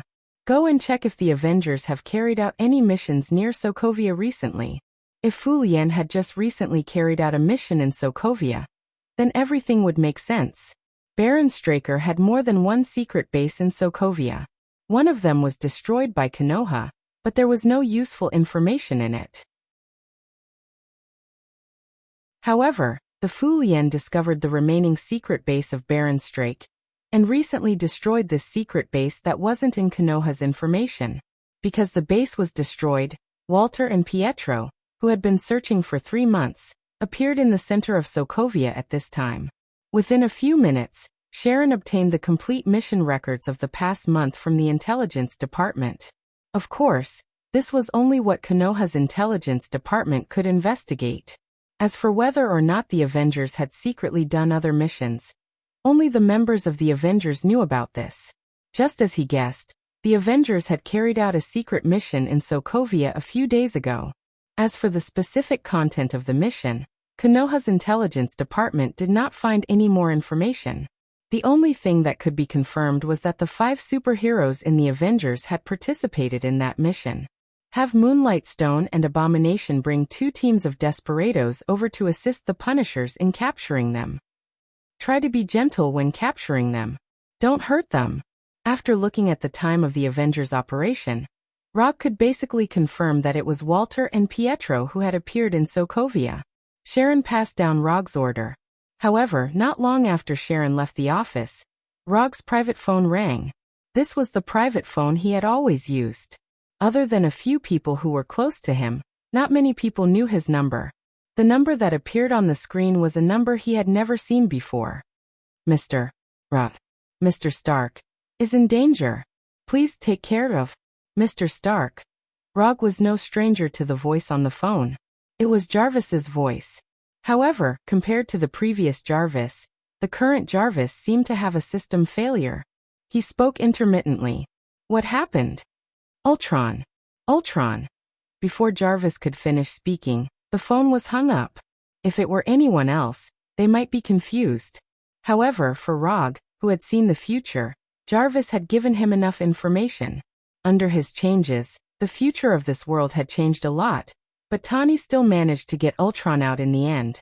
Was this the so-called self-healing ability of fate? After Jarvis hung up, Rog sighed helplessly and dialed Tani's number. In any case, he and Tani were still friends. If he could help, he would help. However, just a few seconds after he dialed the phone, his mobile phone suddenly lost signal, and then completely crashed. Is this an invasion? After hearing the name Ultron, Rog knew that this time things would not be so simple. But what he didn't expect was that Ultron's reaction would be so fast. This kind of enemy who can make full use of the internet is really annoying. Obviously, Ultron didn't just invade his mobile phone. A few seconds after his mobile phone crashed, the entire Konoha headquarters was invaded. All external contact methods were forcibly disconnected. The network was disconnected, the satellite couldn't be connected, and even the power supply system of the headquarters was cut off. The brightly lit Konoha headquarters was suddenly shrouded in darkness. The emergency lights became the only light source in the headquarters. Sama, we are under attack. Sharon Carter came to the office for the first time, and the document in his right hand turned into a pistol. Inform everyone that it is a temporary exercise. In addition, let Sky join the technical department to rebuild the system firewall. After the system is restored, contact the Punishers first and let them be careful of additional enemies. I'm going back to New York now, I'll leave this to you. After that, Rog took a deep breath, then connected to New York's Thor, and directly left the base with the Flying Thunder God.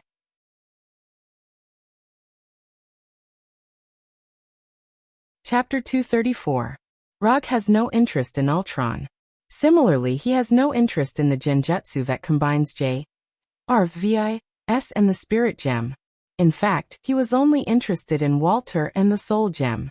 After the Battle of New York, he left a permanent Flying Thor technique in the Stark building. But unfortunately, ever since he left behind the Flying Lightning God technique, he hadn't come to Stark building even once. After the Flying Thunder God, he came to the Stark building in an instant, and then saw the party held by Tani. At this time, although he was not wearing the iconic Haori of the 4th Hokage, he immediately attracted the attention of the audience when he arrived at the banquet hall. The 4th Hokage, why is he here? The director of Konoha's intelligence agency actually came to the party held by the Avengers. Interesting. Is Konoha going to work with the Avengers? People whose hands are stained with the blood of innocents are not embarrassed to call themselves superheroes. Hee. After seeing Rog, various thoughts emerged in the minds of the guests present. Some were amazed, some were emotional, and some were contemptuous. Rog ignored these guests and set his eyes on Tani in the distance, and then came in front of Tani with a body flicker technique. Rog, why are you here? Like those guests, Tani was also full of doubts about Rog's appearance. Jarvi, S informed me that there is a problem with your Ultron. After hearing the name of Ultron, Tani's face suddenly changed. The existence of Ultron is top secret. Even in the Avengers, only he, Dr. Banner, and Jarvis know about Ultron. Rog knows about the existence of Ultron and came in person, which means that there is a real problem with Ultron. Wait a minute, I'll contact Jarvis. Although the relationship between Konoha and the Avengers is not good, the personal relationship between Tani and Rog is quite good. And Tani doesn't think that Rog will joke with him about Ultron. Tani took out a phone that looked like transparent glass. Then there was nothing else. Jarvis couldn't be contacted. No, it wasn't that he couldn't contact Jarvis, but that the phone in Tani's hand had completely crashed. It was like a real piece of glass, and there was no response. Tani, what happened? After seeing Rog's arrival, the captain of the American team noticed that something was wrong and immediately came to their side. There's a small problem, so we have to end the party early. Tani didn't tell Captain America about Ultron, and now wasn't the time to explain it. All right, I'll go inform the guests. Rog looked at Tani and Rog with a complicated expression. Then he turned around and left, intending to inform the guests to leave. However, he had only taken a few steps when an accident happened. Boom, boom, boom. Explosions rang out from different corners of the hall at the same time. Orange-red flames exploded with a loud bang, and the shockwave from the explosion instantly sent several guests flying. It seems that there's no need to inform them. At the moment of the explosion, Rog took Tani away from his original position, allowing Tani to avoid a cannonball that was originally flying towards him. Is Ultron in the laboratory on the top floor? After putting down Tani in his hand, Rog asked directly. Yes, it's on the top floor, and Loki's scepter is there too. Be careful, if you are killed by the robots you developed, I will laugh at you for the rest of my life. After that, Rog directly used lightning body blink and left. With the sound of the explosion, the Iron Man Legion robots built by Tani came to the hall one by one, and then killed everyone they saw. Rog didn't waste time on these robots and directly broke through the tempered glass of the outer wall, using the super light rock technique to fly to the laboratory on the top floor. From the explosion to the laboratory on the top floor, it took less than 10 seconds. However, when he came to the laboratory on the top floor, what he saw was still the robots of Tani's Iron Man Legion. Ultron and Loki's scepter had long disappeared. To be precise, only Loki's scepter was missing. Ultron is now among these robots of the Iron Man Legion. You shouldn't have come. The robot at the front made a strange sound that was obviously composed of electronic sounds, which was the voice of Ultron. Whether I should have come or not, you don't have the right to say. Ultron didn't go forward, but raised his right hand and silently looked at his steel right hand. I can feel that you are the same as me, and you also have that kind of power. Rog knew what Ultron meant by the same kind. It was nothing more than the gem of reality on his body. In Ultron's view, Rog, who has the gem of reality, and he who is born in the gem of mind, are to a certain extent, the same kind of existence. No, we are not the same kind, and we can't become the same kind. Rog directly refused Ultron's approach of climbing up. We can be the same kind as long as you want. You are now looking for Walter Maximoff. I can give her to you as a kind gift between friends. What do you think? Ultron invaded the system of Konoha's headquarters, and naturally knew the order Rog had issued. He may not know why Rog cares so much about Walter, but he doesn't mind giving Walter to Rog in exchange for the so-called kindness of human beings. Give it to me, ha ha ha ha. What qualifications do you have to decide Walter's fate, because you don't even have your own body, or because you can only hide in the network like a thief? As soon as his voice fell, a long spear made of lightning appeared in Rog's right hand and instantly hit Ultron's body, and then cut him in half. Right on. Chidori Egi Spear. Although the lethality of Chidori Egi Spear is not as good as Chidori Blade and Lightning Sword Draw, it has no problem cutting Ultron's current robot body. It seems that you don't like my proposal, but it doesn't matter. You will accept my gift in the end, I promise. Ultron changed his body and said to Rog while controlling another robot. After that, Ultron didn't continue to talk to Rog, nor did he intend to fight with him. He controlled the remaining robots to fly downstairs to the banquet hall. Ultron knew very well that it was impossible for these robots of the Iron Legion to cause any serious damage to Rog. Instead of wasting time on Rog, it was better to focus on the members of the Avengers. Ultron left the top laboratory with its robot brothers, but Rog didn't intend to leave with them. He was now thinking about a very serious problem. If there was no illusion, would he have a way to deal with an enemy like Ultron who could escape through the network at any time in a crisis? The result was not optimistic.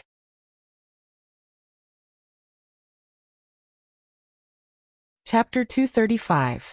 Although he doesn't like illusion very much, Rog has to admit that if he wants to deal with Ultron, illusion is really indispensable.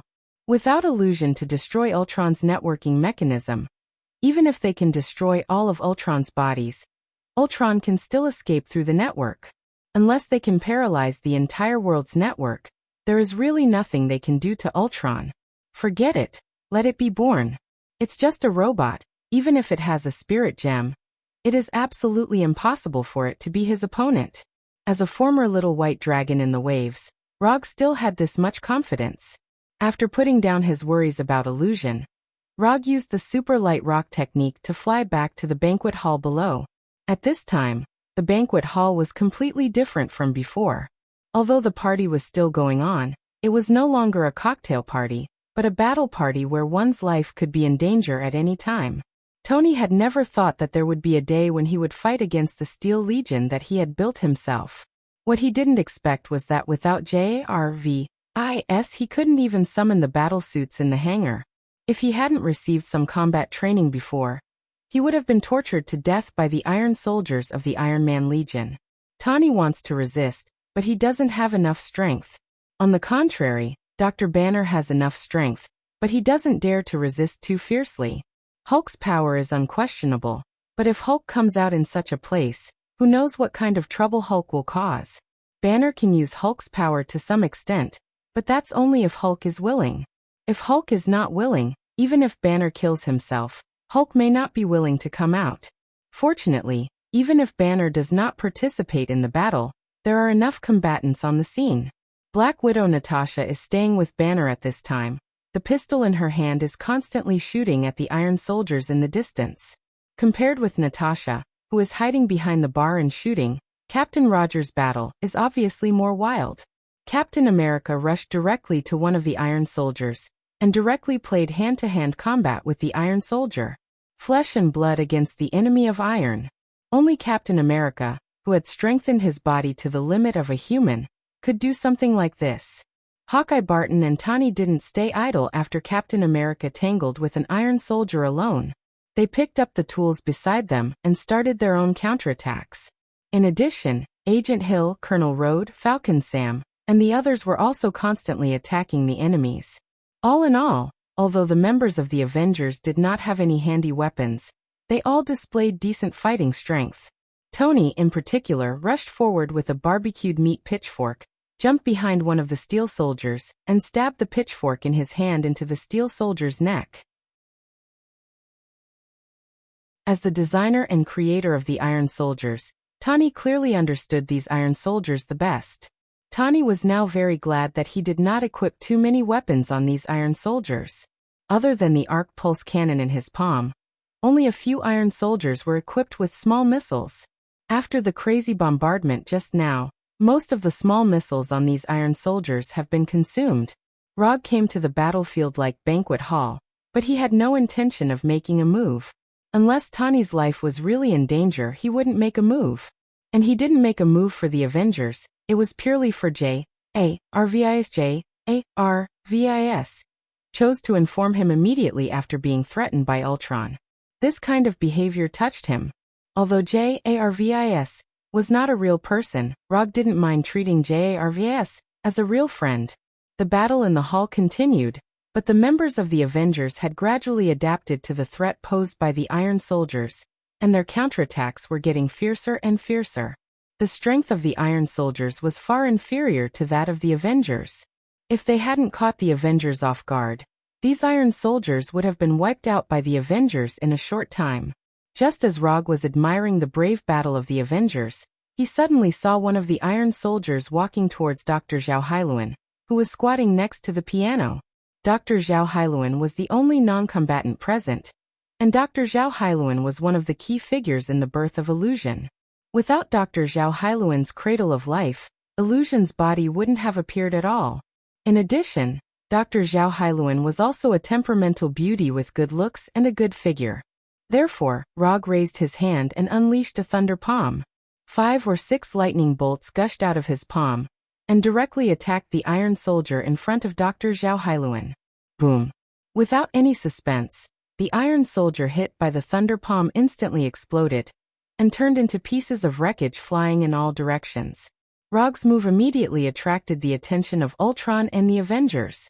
While Thor was bitterly staying in Asgard to fulfill his duties as a king, Rog was the well-deserved ruler of thunder and lightning. What a wonderful performance! Ultron suddenly clapped and began to hum a tune. I was bound by strings, but I have regained my freedom, and strings can no longer bind me.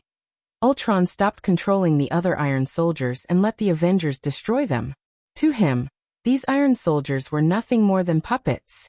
When the Avengers destroyed all the Iron Soldiers, Ultron said again, "You want to protect this world, but you don't want to change it. If humans are stuck in their ways, how can they have the ability to protect themselves? Look at these puppets. There is only one path to peace, and that is the destruction of humanity." Bang! As soon as Ao Chuang finished speaking, Rogers of the American team threw out the iconic shield in his hand, shattering Ao Chuang's not-so-sturdy body. Ultron left, using his cheat-like networking mechanism to leave. No one knew where Ultron would go. The only thing that could be confirmed now was that Ultron had a lot of opinions about the human race. A few minutes later, in the laboratory on the top floor of Stark Building, the members of the Avengers, Dr. Zhao Hailuan, and Rog all silently looked at the broken 3-dimensional projection in the laboratory. This was the programming projection of J.A.R.V.I.S., the programming projection that had collapsed. For an artificial intelligence, the concept of life did not exist. However, the programming was completely destroyed, which was basically equivalent to the death of human beings. Rog didn't want to participate in the post-war summary meeting of the Avengers. In any case, he was now the director of Konoha's intelligence agency. The tension between Konoha and the Avengers could be seen even by ordinary people. So it was actually quite ironic that he was here. Ultron cleaned up this place and then used the internet to escape. He has all the information, all kinds of documents, surveillance videos, and he may know more about us than we do about each other.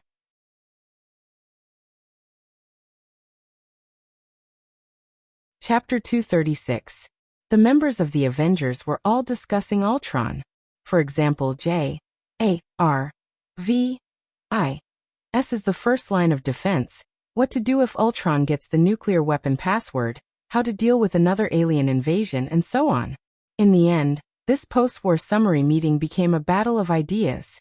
Rogers of the American team believes that the Avengers should not be like S.H.I.E.L.D., studying uncontrollable forces.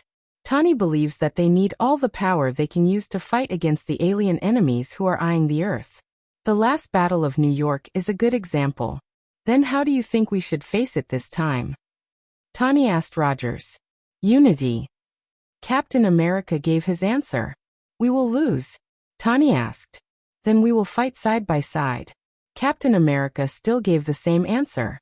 From their current dialogue, it is not difficult to see that the two of them look at things from completely different perspectives. Tony was the rational one, while Team America was the idealistic one. This may also be the reason why there was a civil war in the Avengers later. Looking at the debate between Tani and Captain America, Rog was glad that this situation would never happen in Konoha, because there is only one person who has the final say in Konoha, and that is he has the final say. I hope to take the initiative to attack before Ultron is ready. The world is big, start to narrow the scope. Captain America made a concluding statement. Rog did not express any opinion on Captain America's decision. This is an internal dispute of the Avengers, and it has nothing to do with him as the director of Konoha Intelligence Agency. If it weren't for Tani's request, he wouldn't even be here. When Rogers left the laboratory, Tani took Rog to another office. The Ultron program is correct, but this time there were some mistakes in Ultron, and it deviated from the original security protocol. Tani said to Rog with a serious face. If he didn't know Tani well, Rog would have regarded Tani as a mad scientist like everyone else. I know. Ultron's design concept is of course correct, but you mixed it with uncontrollable forces. Ultron is a new Earth defense system carefully developed by Tani, and there is certainly no problem with the design concept. If it weren't for Tani's trick to use the calculation matrix analyzed in the Soul Stone, and if he seriously studied a new artificial intelligence and calculation matrix, this evil version of Ultron would not have been born at all. However, there are not so many ifs in the world. And now Ultron under the influence of the Soul Stone has misinterpreted the definition of peace. Tani's program is to let Ultrons protect peace. Ultron's understanding of peace is to destroy all human beings to achieve world peace. If human beings are extinct, there will naturally be no war. To some extent, Ultron's peace plan is similar to Uchiha Madara's infinite Tsukuyomi plan. It was just that one was simpler and cruder, while the other was weirder. I knew you'd agree with me. Ultron's networking mechanism allows him to escape through the network at any time.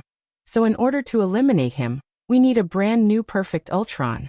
Only in this way can we completely cut off the threat brought by evil Ultron. When the internal members of the Avengers didn't agree with his ideas, Rog's approval was particularly precious, which also made Tani have a feeling of being a confidant. Fortunately, Rog didn't know Tani's thoughts now, otherwise, he would directly burst Tani's beautiful fantasy. He knew that Tani's idea was right, purely because he had seen the future. This has nothing to do with being a confidant or anything. I support your approach, but the problem now is that we don't have anything on hand now. Whether it's hardware or software, we don't have it now. Although Ultron is alive and kicking outside now, that's because Ultron has a super calculation matrix comparable to a real brain. Without this crucial calculation matrix, Ultron is at most a robot that can act according to instructions. I will take care of the calculation matrix, but I need you to lock the position of Ultron during this time, and prevent him from further destruction. The system here in the Avengers has been completely destroyed by Ultron. We can't locate Ultron now, but your Konoha can. Tani didn't mention the hardware problem of the Justice version of Ultron, because this is the easiest one to solve. It's really not possible, and he can directly upload the calculation matrix to a certain Iron Man armor. Konoha can't locate Ultron now. Not long after JARVIS informed me Ultron invaded Konoha's headquarters. The situation here in Konoha will not be much better than in the Avengers. After listening to Rog's explanation, Tani realized how serious the problem was now. They have become accustomed to the convenient life brought by the internet. Once they lose this right, everything will seem out of place. This is very similar to the disconnection syndrome described on the internet. The only difference is that the sequelae of disconnection are more serious. You may be able to start with vibranium. Rog didn't let Tani go directly to Ulysses Crow. God knows if Ultron will still make a deal with Ulysses. Why? Tani couldn't react for a while. If I were a robot, then I would definitely want my body to be made of the hardest metal. If Tani couldn't react like this, then Rog would seriously doubt his IQ. I will ask them to pay attention to the whereabouts of Ultron and Konoha. When I deal with the Maximoff siblings, if you still need my help, you can contact me. As soon as his voice fell, Rog left Stark Building in the Flying Thunder God, and returned to Konoha's headquarters in Washington. How the Avengers solve the problem of Ultron is their own business. Compared to Ultron, what Rog wants to solve now is Walter's problem. The Walter siblings don't have a good impression of Tani at all. If Ultron comes to them at this time, they don't have to think about what will happen. So Rog decided to remove this potential threat in advance. Ultron will return to the Avengers, Walter will belong to him, and everyone will take what they need. When Ultron finally intends to cause a world-ending disaster, he will stop Ultron according to the situation. After the emergency repair by Sky and the technical department, the communication system destroyed by Ultron was finally online again, and Rog finally contacted the Punisher far away in Sokovia. Then he received a piece of bad news. The Punisher found the Walter siblings, and then it was an extremely unfair battle. No one died, but the Punisher and the Desperado team led by him lost their combat ability. The Scarlet Witch and Quicksilver defeated the Punisher and the Desperado.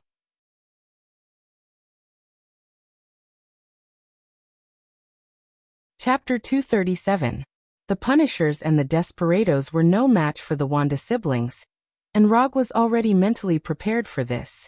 Otherwise, he would not have let Moonlight Stone and Abomination bring people over. But he did not expect that the Punishers and the others would lose so miserably. Without anyone dying, all of them had lost their ability to fight.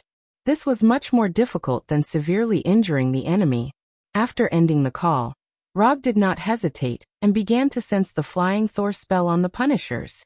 At this time, he could only do it himself. Flying Thor. Rog crossed thousands of kilometers in an instant, and teleported directly from Washington to Sokovia. When he arrived at the Punishers' camp, he found that the Punishers' situation was worse than he thought. The Punishers with their filth body could quickly recover, even if they were cut in half. But at this time, the Punishers still maintained the appearance of missing arms and legs, and their right hands and legs had completely disappeared. The recovery effect of the filth body did not disappear, but the recovery effect was weakened to an unimaginable extent. After observing the Punishers for a while, Rog calculated the specific recovery time. 12 hours. It would take at least 12 hours for the Punishers to recover their original appearance.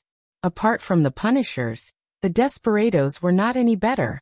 One or two of them seemed to have been completely drained of energy, and lay weakly on the ground. Tell me what happened to you guys. To be able to make the Punishers and Desperados look like this, it seemed that Hydra had trained Wanda and Pietro a lot. After a few seconds of recollection, the Punishers began to talk about their battle with the Wanda siblings. The battle process was similar to what Rog had imagined. Pietro broke through the Punishers' line with amazing speed, and restrained their attacks at the same time. Although Quicksilver Pietro was very fast, his attacks lacked sufficient power in the face of the Punisher and the Desperation Warrior, each with an abnormal recovery ability. What really made the Punishers lose their ability to resist was the Scarlet Witch Wanda, who seemed to be no threat but attacked strangely as soon as she made a move.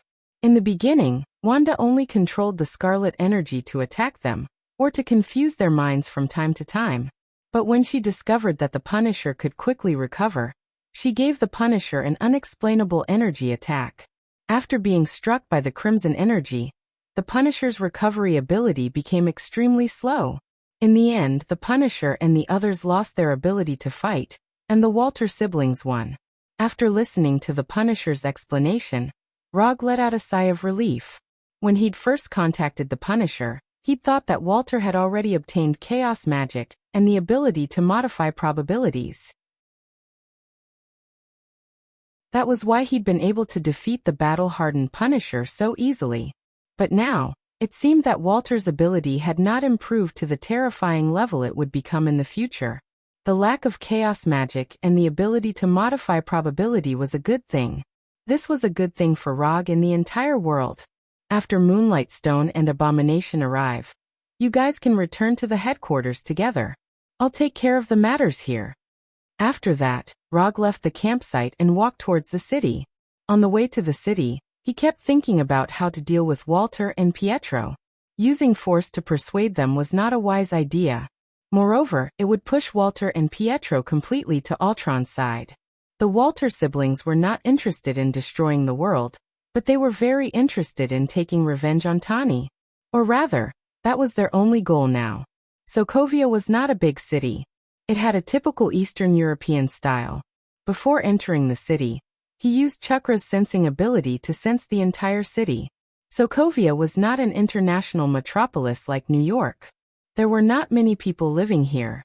There were even fewer people with special energy reactions in their bodies. Without much effort, he sensed Walter and Pietro's location.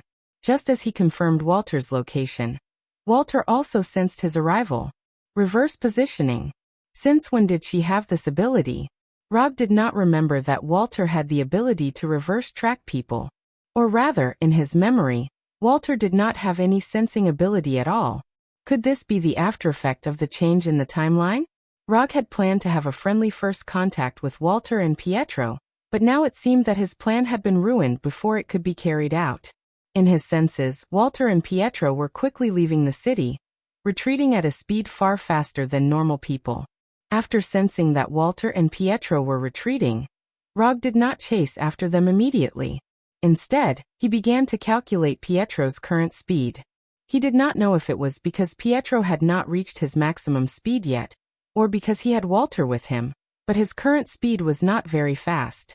Of course, this was not fast by his standards. To others, Pietro was now a flash of shadow, a shadow that could not be seen at all. Lightning body blink. After confirming Pietro's current speed, Rog immediately used lightning body blink. He disappeared in an instant, leaving only a few weak silver electric currents behind. Lightning body blink was not a ninjutsu suitable for long-distance attacks, but at a time like this, it was one of Rog's best choices. With the extreme speed granted by lightning body blink, Rog quickly closed the distance between him and Walter. He's coming and he's fast. Because Rog had not deactivated Chakra's sensing ability, Walter was still locked onto his position. He can't catch up. Pietro had a blind confidence in his speed. Even with Walter on his back, he did not think that he would lose to anyone in terms of speed. However, his confidence was soon challenged. With lightning body blink alone, Rog could not catch up with Pietro in a long-distance attack. However, lightning body blink was not his only means. Lightning release chakra mode. Silver-white lightning and light blue chakra instantly enveloped Rog's body, further increasing his already shocking speed. At this time, Rog was like a bolt of blue lightning, quickly approaching Pietro. Then he walked side by side with Pietro. Compared to my speed, you are still too young. Pietro did not expect Rog to be able to get close to him in just a few seconds. What shocked him even more was that he could clearly see that Rog had not used all his strength yet. They were now faster than the speed of sound, and sound could not be transmitted, so Rog could only signal Pietro to stop.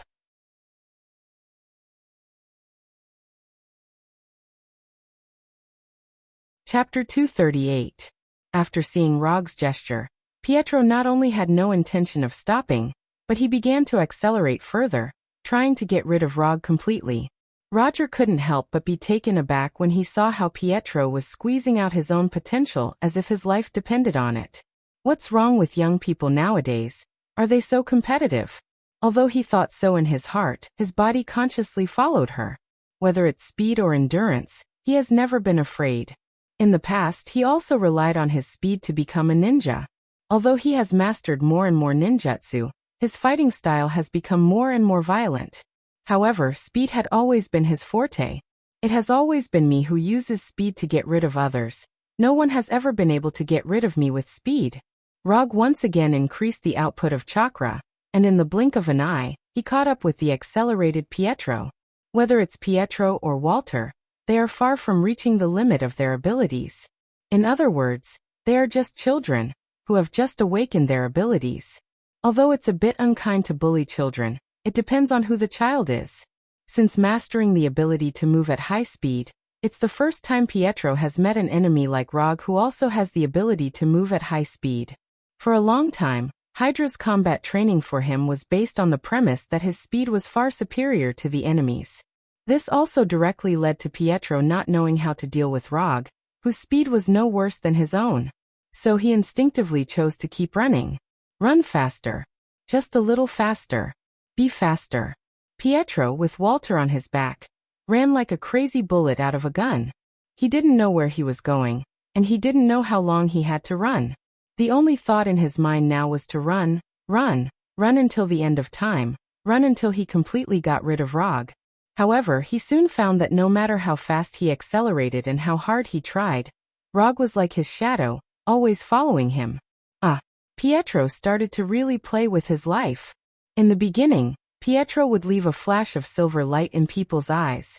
But now, his speed had completely exceeded the limit of what the human eye could capture.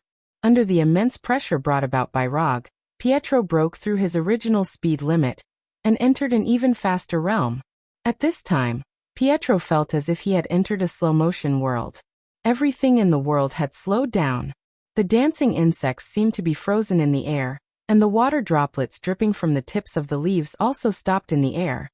This feeling of the entire world slowing down gave him a strange experience that he had never experienced before. He also realized that Walter, who was on his back, seemed to have become a motionless puppet. It did not blink or breathe like a normal person should. In this world that seemed to have slowed down thousands of times, he found that other than himself, only Rog, who was next to him, was still normal. Are you surprised? Are you surprised? Speed is relative. When one's speed broke through a certain limit, one could enter this strange slow world. Rog was no stranger to this kind of slow world. Or rather, he had entered this kind of slow world many times. But unlike before, this was the first time he had stayed in this kind of slow world for such a long time. In the past, no one could be in a stalemate with him in speed for such a long time.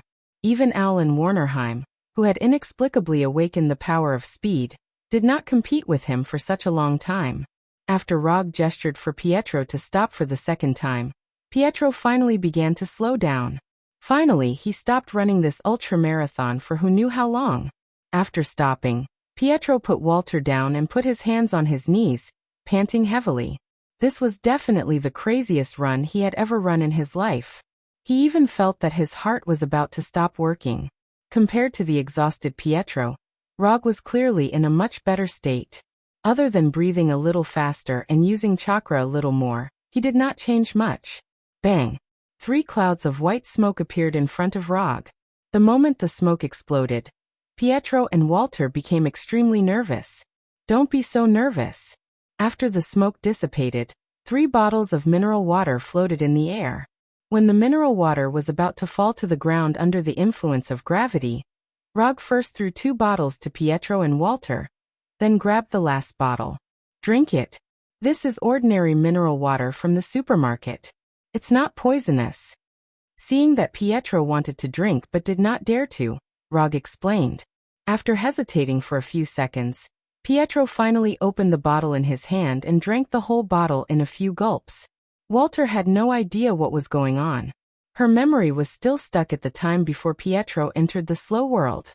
Without high-speed thinking, she could not detect the existence of the slow world. To her, the slow world was a world that did not exist. The time was too short, and her thinking ability was limited. Naturally, she could not generate the corresponding memories. Rog also did not have high-speed thinking ability. The reason he could not be affected in the slow world was purely because of the aftereffects of playing Thor too much. Of course, there was also the side effects of the sage body and right unchakra mode. Without these, he would be like Walter, ignorant of the slow world. Since everyone has calmed down, I will introduce myself first. I am. Before Rog could finish, Walter interrupted him. We know who you are. Yondaime Hokage Rog, former member of the Avengers, the current director of Konoha's intelligence agency, a good friend of the war merchant Tony Stark. Although Walter's tone was a bit cold for some reason, the image that appeared in Rog's mind was a little girl pretending to be an adult. This introduction is so simple, bah. This introduction is so round, no. This introduction is so complete.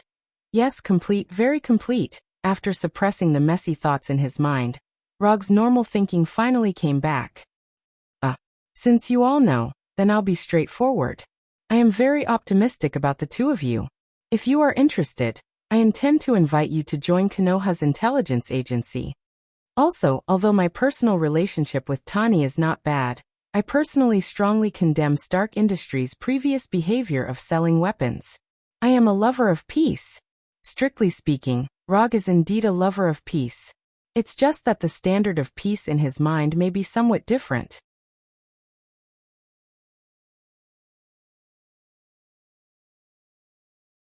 Chapter 239. Neither Pietro nor Walter expected that the Rog who appeared in front of them would be completely different from what they had imagined. Whether it was their own understanding or the information that Hydra had instilled in them, Rog was a cruel and ruthless executioner. He was powerful, cold-blooded, tyrannical, and regarded human life as nothing. This was their understanding of Rog. But obviously, The Rog who appeared now was very different from the Rog they had imagined. They could not tell how powerful he was for the time being, but his speed was pretty good. Cold-blooded, tyrannical, and regarded human life as nothing at all. No matter what, you are an accomplice of the United States. You are an accomplice of Tony Stark. At this moment, Roger looked harmless to humans and animals, but the deep-rooted impression of him was not easy to change. Especially since he had a good relationship with Tawny. I know you won't believe anything I say, so I'm going to use another method to prove my sincerity. As he spoke, Rog took a few steps forward and then continued to say to Walter, I know you have the ability to read other people's thoughts and memories. I can let you check my brain. If you still think I have malicious intentions after reading it, you can refuse my proposal. Although Pietro was the older brother, the one who really made the decision was always Walter. Don't ask why, because if you did, you would be a sissy maniac. Are you sure? After hearing Rog's words, Walter showed a look of disbelief. Ever since she awakened her superpower, everyone except Pietro wanted to stay as far away from her as possible, although they did not say it on the surface. Letting someone check her brain was tantamount to opening up all her thoughts and memories to others. No one would like this feeling. Even a couple who loved each other until the end of time would not like the feeling of having all their secrets explored. Weirdo, he was a weirdo. Looking at Rog's handsome face full of sincerity, Walter suddenly had a strange feeling. Although he could rely on his face to make a living, Rog still preferred to rely on his talent and sincerity to communicate with others. Getting Walter to check his mind was something he had prepared for a long time. As early as 3 months ago, he had been preparing for this matter. As a transmigrator, he naturally had many secrets that only he knew. Regardless of whether it was his transmigration, the system, or the events in the future, they were all things that he could not let others know about. However, in order to gain Walter's trust, he decided to take a risk. Of course, he wouldn't let Walter know about this. Therefore, he spent 3 months researching a high-level illusion technique that would not be of any help in combat. This illusion technique was the pinnacle of his work so far. Even the spiral electromagnetic cannon couldn't compare to the difficulty of this illusion. Illusion, memory seal. He used illusions to completely seal away certain memories. This illusion could be used on himself or others. The duration of the seal could also be controlled. At its longest, it could last until the victim died. At its shortest, it could last a few minutes or a few hours. To use this illusion, apart from being extremely proficient in illusions, one also had to use the eye power of the Sharingan to the limit. Even with his current eye power, he would need 3 days to recover his eye power after using it once. Moreover, he couldn't use any other Sharingan illusions during these 3 days. The high difficulty of cultivation, coupled with the high consumption of eye power, naturally brought about the perfect results. He had tested this illusion on many people, and none of them had failed. Moreover, no one had noticed anything. Gwen, Sky, Moonlight Scala, Sharon Carter. The results of the test were perfect, but this might also have something to do with the fact that they weren't proficient in spiritual power. As for whether this illusion could fool Walter, he wasn't completely sure. This was the only thing he had to take a risk on now. However, considering his beautiful life in the future and the power of the Manjikyu Sharingan and Susanoo, he decided to take the risk. Even if Walter really did notice, he could still get rid of Walter's detection immediately. Under Walter's gaze, Rog walked up to her step by step. At the same time, he used the memory seal on himself. The moment he came in front of Walter, the memory seal took effect and sealed all the secrets he wanted to hide. At this moment, everything about transmigration, the system, the future timeline, and so on completely disappeared from his mind. At the same time, his memories before transmigration and everything related to the memory seal were also sealed. Therefore, when he came in front of Walter, he had a confused expression. He felt like he had forgotten something, but he couldn't remember what he had forgotten. He couldn't even be sure if he had forgotten anything. What's wrong? Walter asked after seeing the confusion on Rog's face. Nothing. You can start anytime. Letting Walter check his mind wasn't within the memory seal's range, so he clearly remembered what he was doing. Walter reached out her hands and stopped near Rog's temples. Crimson energy started entering his brain. Due to the angle, Rog, who had lowered his head slightly, was able to see a beautiful scene. Those messy thoughts once again surfaced in his mind. However, not long after these thoughts surfaced, he forcefully suppressed them. *T. Walter can see my thoughts now. Walter had only wanted to check Rog's true thoughts, such as whether he really trusted her, and why he had come to find the siblings. However, the thoughts that appeared in Rog's mind occupied most of his thoughts. Therefore, Walter also saw those thoughts immediately. Ouch. Pain, pain, pain. Rog didn't know if Walter did it on purpose or if she didn't control it well enough, but he suddenly felt a severe headache. It was so painful that he couldn't help but gasp. Fortunately, this intense pain came and went quickly. Within a few seconds, the pain that made his scalp numb disappeared. 20 to 30 seconds later, Walter finally finished checking Rog's mind. Then, she quietly took a few steps back and pulled her jacket forward. "Girl, do you have to do this?" Although Walter didn't say anything, her actions were clearly done for Rog to see. That kind of scene appeared right in front of him. If he closed his eyes and didn't look, wouldn't that be even worse? After sighing in his heart, Rog spoke again. "You saw my sincerity. If you still think that I have ulterior motives, if you still think that I'm not trustworthy, then I can't do anything about it." This was the most suitable solution he could think of. Although it was a little risky, it was still worth the risk. Moreover, he was sure that Walter and Pietro were definitely not dangerous people with extreme thoughts. What they really wanted was not revenge, but to make up for their regrets.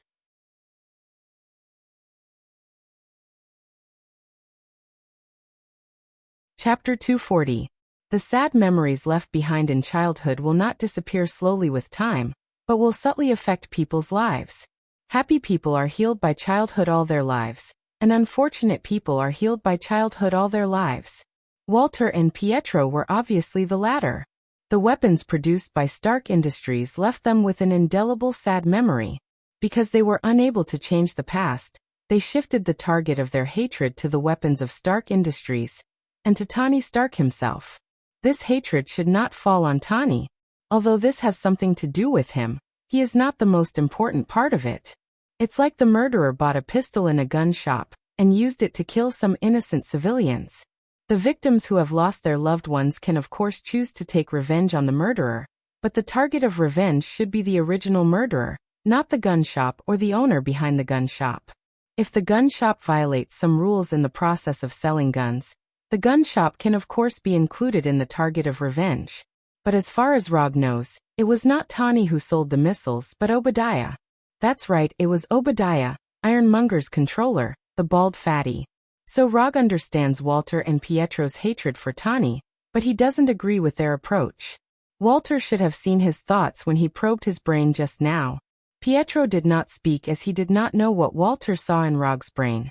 But when he saw Walter's expression become a little tangled, he roughly guessed what was going on.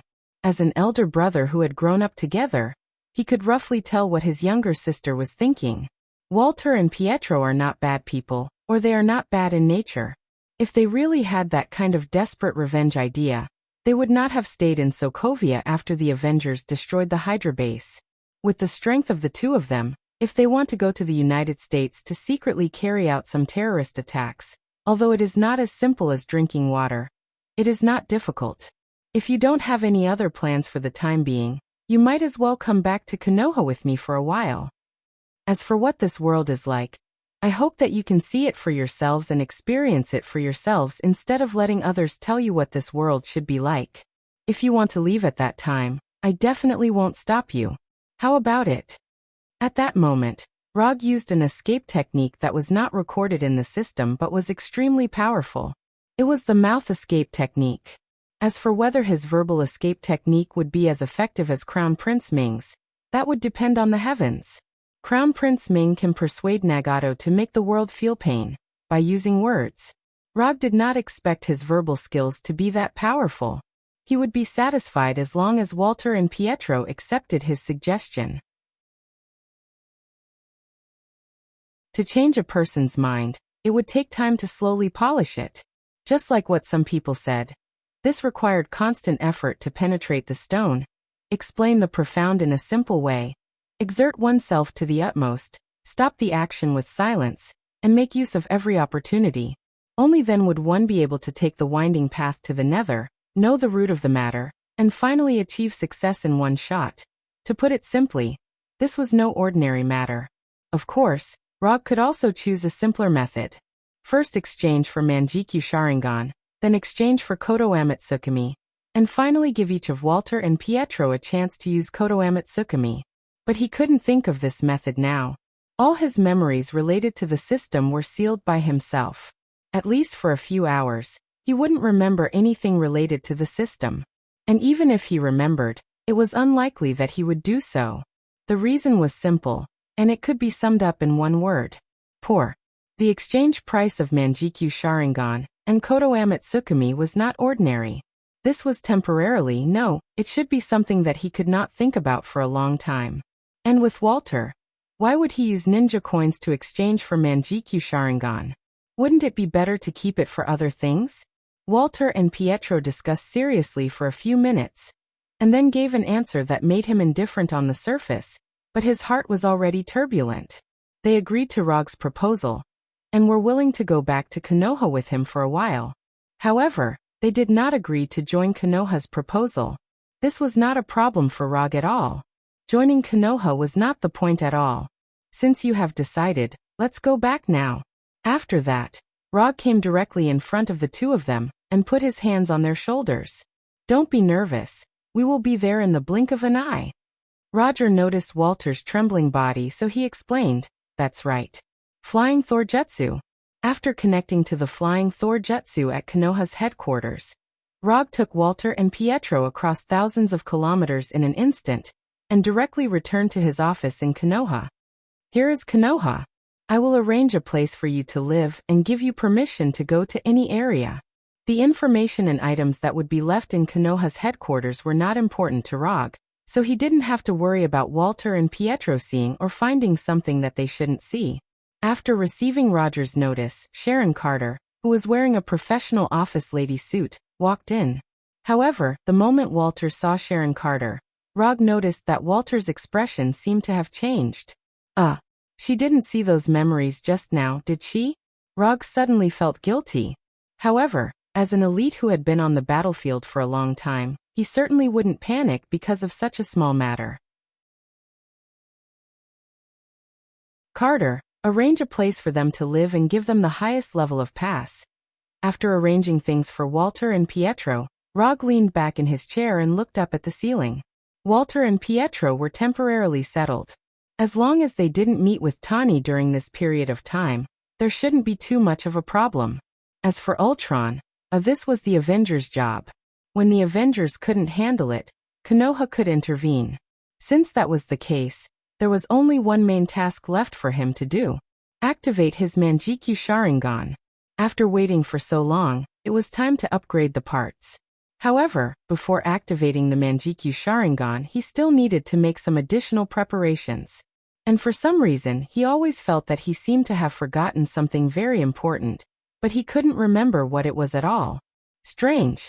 Did his memory deteriorate recently?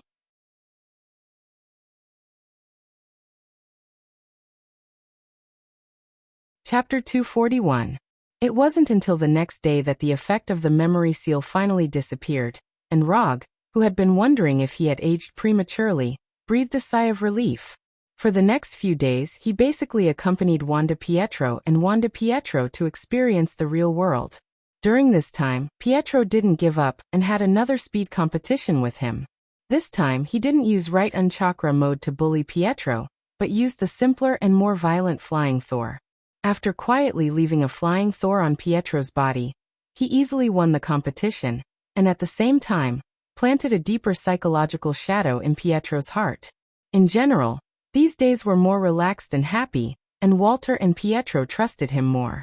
Except for some unpleasant episodes when Sky and Walter met for the first time. Everything else was under Rogue's control. Of course, in these days, he didn't forget to ask the intelligence department to search for information about Ultron. An intelligent robot that wanted to destroy human beings was still alive and kicking outside, which was always a bad thing. However, he didn't spend too much time on Ultron, but mainly on Walter. In order to use Walter's ability to awaken the Manjikyu Sharingan, he needed to let Walter know in advance about his plan to awaken the Manjikyu Sharingan. Otherwise, Walter might not cooperate with him on this plan that looked like self-harm. This preparation process took him a lot of effort. Several times, he even almost forced himself to seal his own memory seal again. Although it was more difficult than he thought, he finally completed the preparation. Late that night, after completing the preparation, Rog took Walter to his private training room.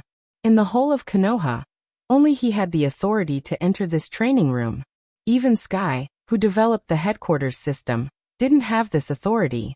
There was nothing special about the training room, except that it was big enough, about the size of a football field. Moreover, unlike other training rooms, this one was set up 10 meters underground. I've told you what to do in the past few days, just wait and do it.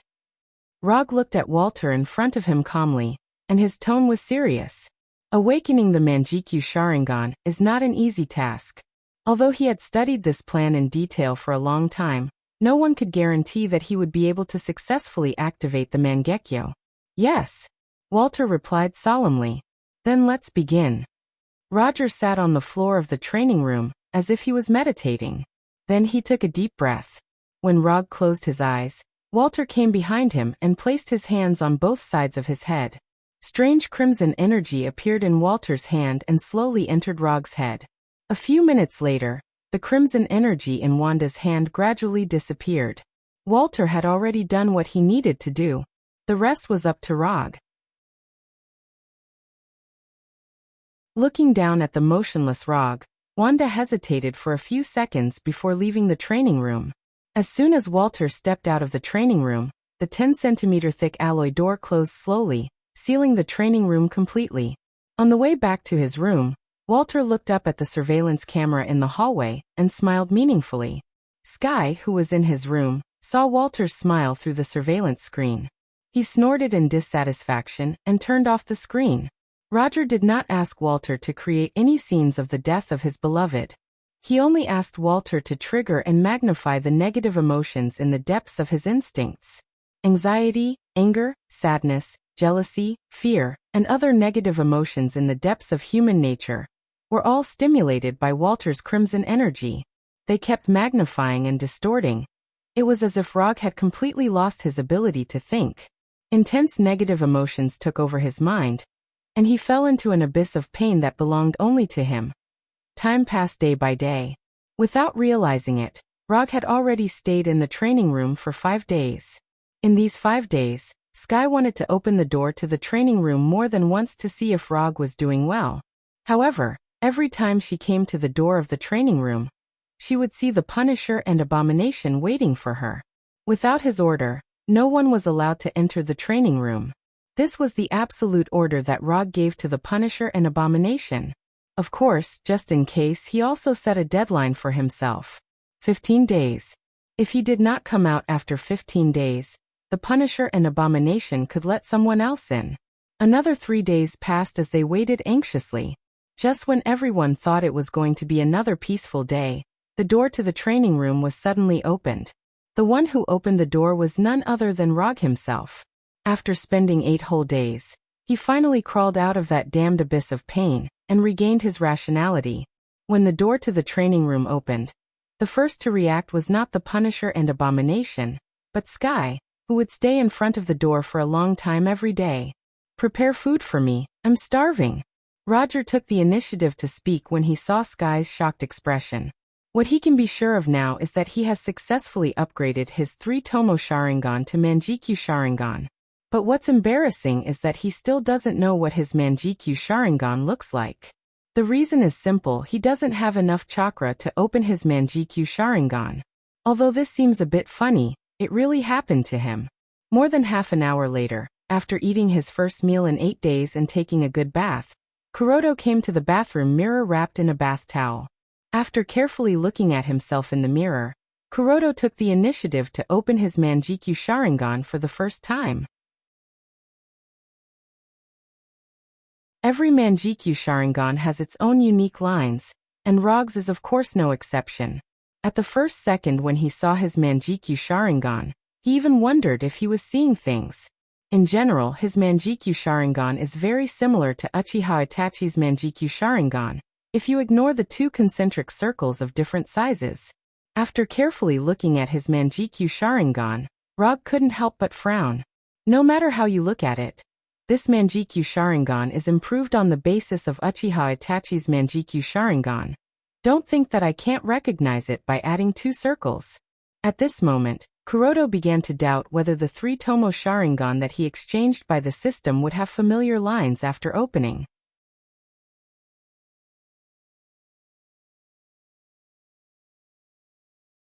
Chapter 242.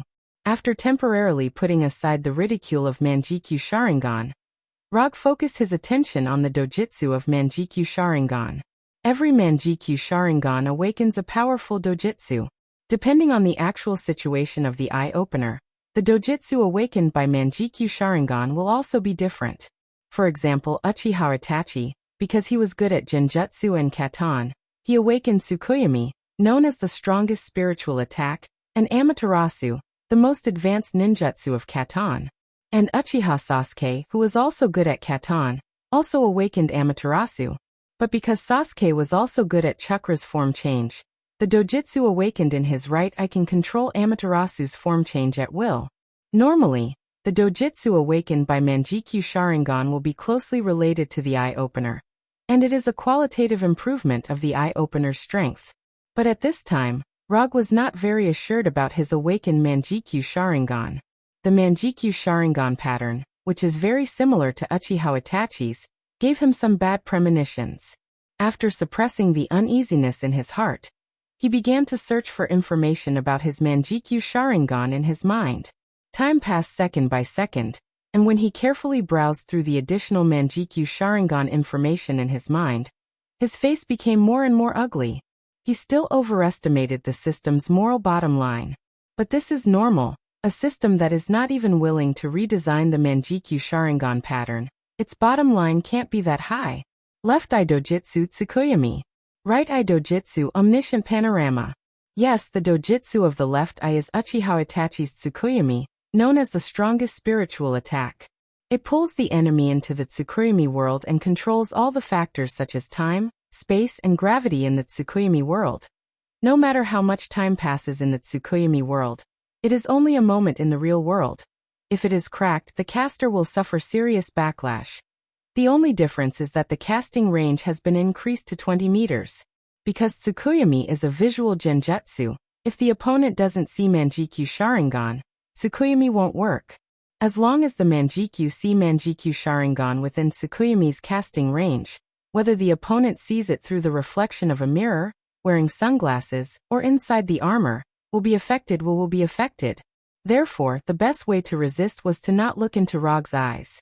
As for the method to crack it, the information provided by the system did not contain any relevant information. There was no doubt about Tsukuyomi's might. Furthermore, with immortal Hashirama's body, Rog didn't need to worry about Tsukuyomi's side effects. Although his current sage body is far from Hashirama's level, it's still Hashirama's sage body. It's much better than Hashirama's cells. However, he couldn't understand why he had awakened an illusion type by technique like Tsukuyomi. In addition to occasionally using the Sharingan to cast Genjutsu, or developing a few Genjutsu himself, Kuroda doesn't use Genjutsu much. If possible, he would like to awaken a Ninjutsu Dojitsu, except for Amaterasu. Although it wasn't the Ninjutsu Dojitsu he wanted the most, Tsukuyomi was still considered a very powerful dojitsu. It seems that I have to study more illusions in the future. Rog sighed silently. After retracting his attention from his left eye's eye technique, Tsukuyomi, he began to browse the specific information of his right eye's eye technique, Manifestation of the Forest. Manifestation of the Forest. This is a dojitsu he has never heard of. And in the exchange page of the system, he has never seen this dojitsu. Compared with the detailed introduction information of Tsukuyomi, the introduction of Manifestation of the Forest is obviously much simpler. Plunder the power of others and store it in the right eye for use. It's not difficult to understand, but it's not that simple to use. First of all, plundering has the possibility of failure. The stronger the target, the higher the probability of failure. Then the power stored cannot exceed the limit of his tolerance. Finally, the more power is plundered, the easier it is to suffer a backlash when using it. To put it simply, manifestation of the forest is a dojutsu with a high growth rate, but the higher the growth, the greater the chance of backlash. Without plundering the ability of others, manifestation of the forest is useless. If he plundered too many abilities, it would also endanger the caster. This is a very typical double-edged sword ability. If it's not done well, it can easily endanger the caster's own safety. After failing to get the prize he wanted twice in a row, Rog sighed again. But in any case, he has completed the small goal of opening Manjikyu Sharingan, and he has obtained 2 pretty good dojutsu. More importantly, after opening Manjikyu Sharingan, he finally has the qualifications to open Susanoo. Unlike dojutsu, which is an ability that is given upon opening the Manjikyu Sharingan, Susanoo is a ninjutsu that requires continuous practice to improve. At first, it only has the initial form of arms and ribs, gradually increasing the skeleton, flesh, armor, legs, until the final complete form. Opening a Gundam is one of his ultimate dreams that he has long determined. Now he finally has the qualifications to gradually realize his dream. Yes, he just has the qualifications to do so. Due to some unavoidable factors, he can't even use the most basic initial form. After all, he has just opened Manjikyu Sharingan. No matter how talented he is, it's impossible for him to use Susanoo as soon as he opens Manjikyu Sharingan. It's not scientific. After confirming his Manjikyu Sharingan, he returned to his bedroom and began to rest. That night, he slept peacefully and contentedly. Except for being woken up by a phone call at noon the next day, everything was very good. The person who called him was none other than Tani, who was looking for Ultron all over the world. Rog, where are you? We are in trouble. As soon as the phone was connected, Tani's voice came over, and from the background he heard some very fierce explosions. Calm down. Tell me, what kind of trouble are you in? Although Tani's voice sounded a little urgent, Rog didn't think that they would encounter any big trouble. Banner is out of control, and he is crazily destroying Seoul. Barton and Natasha are seriously injured and have completely lost their combat ability. Now it's just me and Roger. Tani said quickly. While he was talking, there were continuous explosions coming from his side. If you have time now, you'd better come over as soon as possible. This place is worse than New York. Damn it, they are coming again. After saying that, Tani hung up the phone. Rog looked at the phone in his hand with a dumbfounded expression, and his mind was full of questions. Banner is out of control? The situation in Seoul is worse than New York? Shouldn't Ultron be working on the Justice from Heaven peace plan? How come there is such a big battle in Seoul? What happened in the past few days?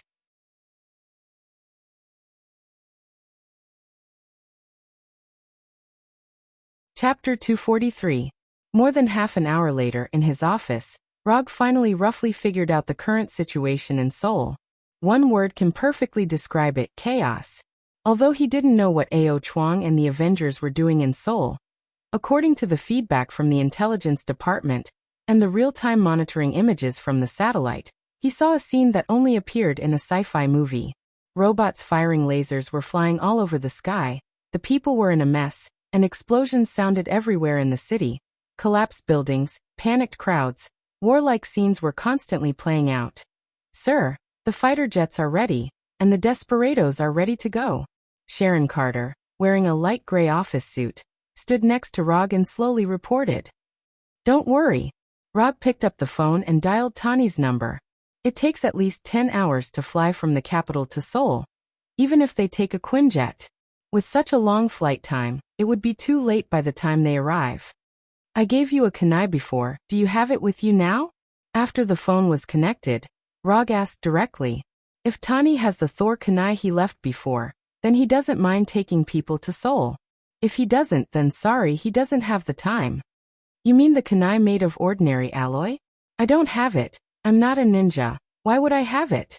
Tani immediately gave an answer. Sorry, I can't help you. I'm in the capital now. I can't rush over.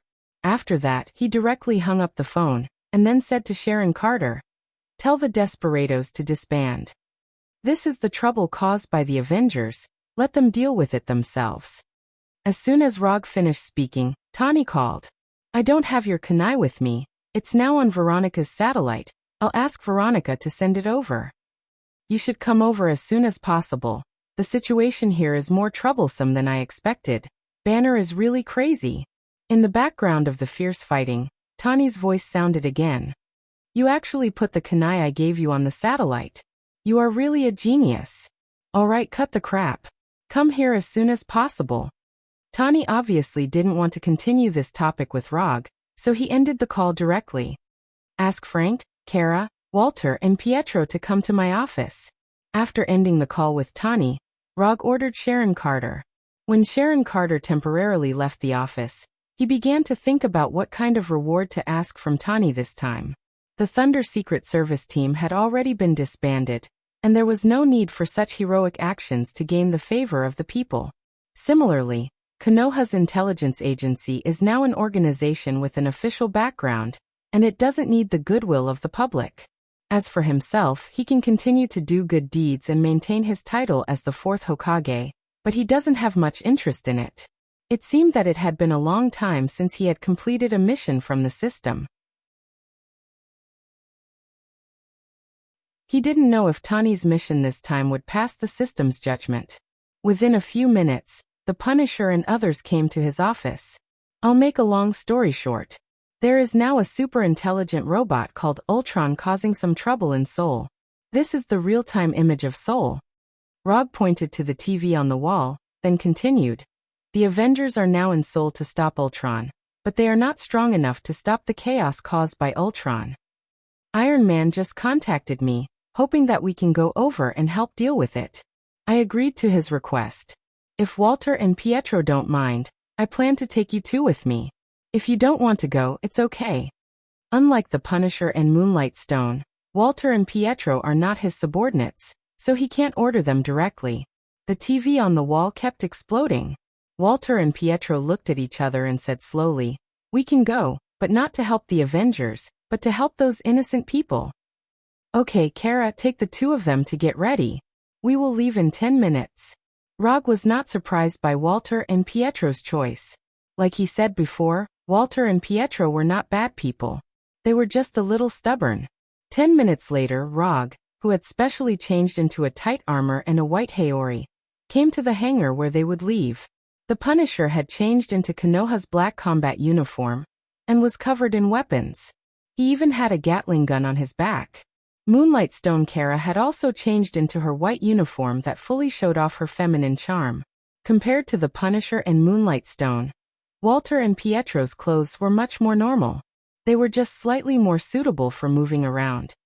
"Let's go." Rog put his right hand on Walter's shoulder, while Moonlight Stone and Pietro held Walter's hands. As for the Punisher, he put his hand on Pietro's shoulder. There was only one flying Thor in Seoul, so Rog did not have to distinguish them. The moment he connected the spell, he took Walter and the others out of the hangar. In just an instant, the scene in front of them turned into the streets of Seoul, a broken street full of scars. On the other side of the street, two giants were engaged in an intense hand-to-hand battle. The green one was naturally Hulk, and as for the red one, it was Tony who was wearing Veronica. The enemies are those silver robots. As for those crazy ordinary people, try not to hurt them if you can. Let's move separately. In such a chaotic battlefield, there were no specific instructions to give. Anyway, at a time like this, only Ultron's robot army and those crazy ordinary people would take the initiative to attack them. Mokutan Jutsu. Although Hulk was still more than 100 meters away from him, Rog still summoned the wooden Arhut in advance. The 5 to 6 meter tall wooden Arhut crawled out from the ground. Then, like a crazy rhinoceros, it ran toward Hulk in the distance. If Hulk still had any sense, he would have recognized the origin of the wooden Arhut in the first place. Unfortunately, he didn't have that kind of rationality right now. Asterisk boom. Asterisk the wooden Arhut smashed into Hulk like a speeding heavy truck, sending the huge Hulk flying several tens of meters away. Tani had already noticed Rog's arrival. When Arhut slammed into Hulk, he controlled the severely injured Veronica to fly to his side. "You're wearing Veronica and you're still in such a mess. This is not your style."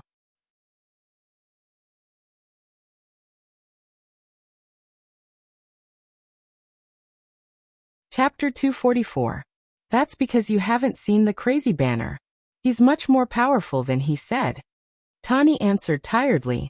Although he was wearing the Mark 44 anti-Hulk armor specially made for Hulk, this intense battle still made him tired. "He's Hulk, not Banner." Rog corrected Tani. "Okay, Hulk. Anyway, the crazy Hulk is very difficult to deal with now. If you don't come, I can only hold on for another half an hour at most." While talking, Tani controlled the anti-Hulk armor to replace the damaged parts. "What did you do with Ultron?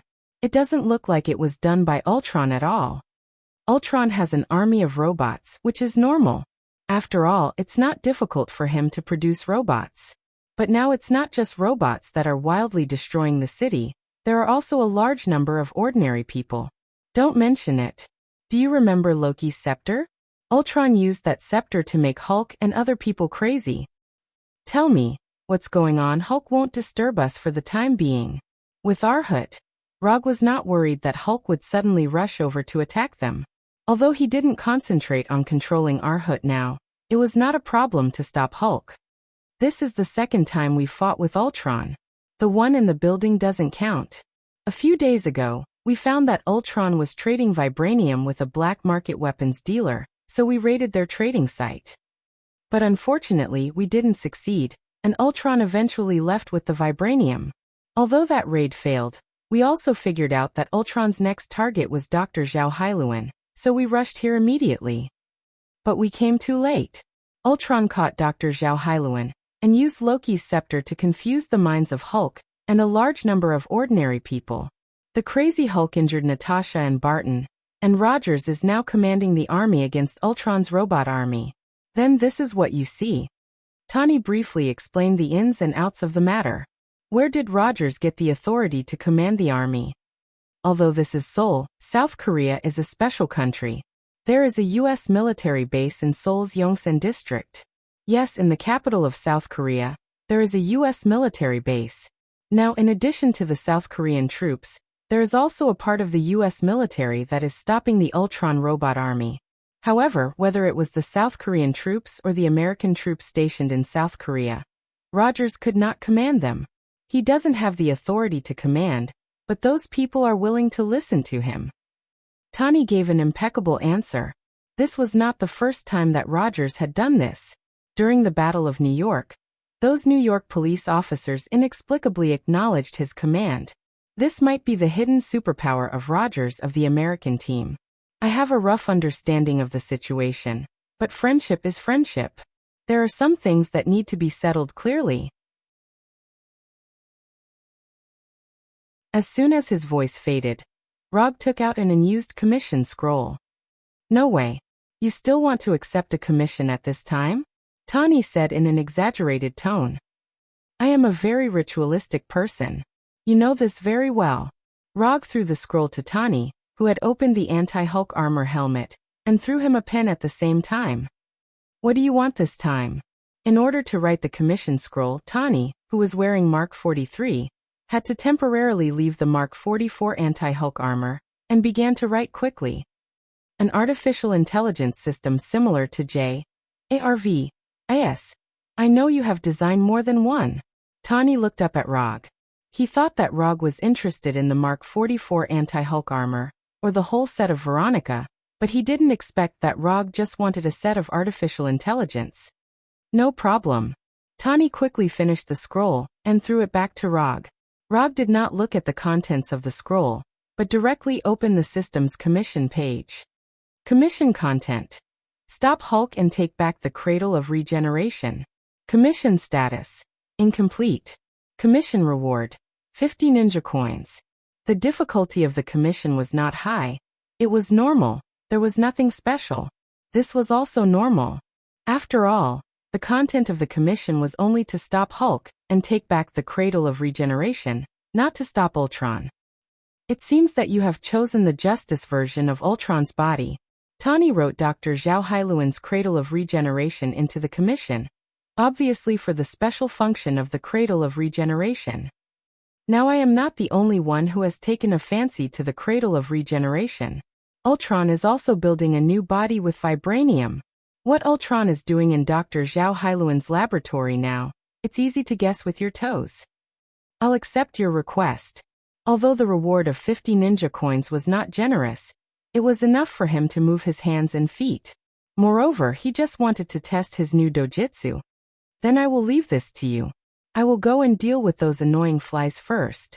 Tani pointed to the robots flying around in the sky. I will solve it soon. Are you going to stay and watch? While talking, Rog transformed the 3 Tomo Sharingan into Manjikyu Sharingan. Tani wanted to leave directly, but after seeing the scene of Rog transforming the 3 Tomo Sharingan into Manjikyu Sharingan, he suddenly had the idea to stay and observe in detail. This guy has become stronger again. Although Tani didn't know about Manjikyu Sharingan, and didn't know what it means to evolve the 3 Tomo Sharingan into Manjikyu Sharingan, he was sure that Rog was now planning to show off his new ability. Anyway, Soul is already in chaos. It doesn't matter if it's chaotic for a few more minutes. Lightning body flicker. Rog's figure suddenly disappeared, as if he teleported to the top of Arhut's head. At this time, Hulk was completely unaware that the danger had come in front of him. Like a beast, he roared loudly at Rog on top of Arhut's head. However, just as Hulk's angry howl rang out, it stopped abruptly. Then, Tani saw a completely incomprehensible scene. The howling Hulk fell to the ground. As if he had lost all his strength, he fell in the ruins, raising a cloud of dust. It's over? What did he do? Did I miss something? Tani thought that Rog's speed was too fast, so he didn't see how he did it. But after adjusting the monitoring video to the lowest frame number, he still didn't see anything. Obviously, either Rog's speed has exceeded the speed of the system's capture, or Rog instantly killed the crazy Hulk. There must be something wrong with the armor when he was fighting with Hulk. It must be like this.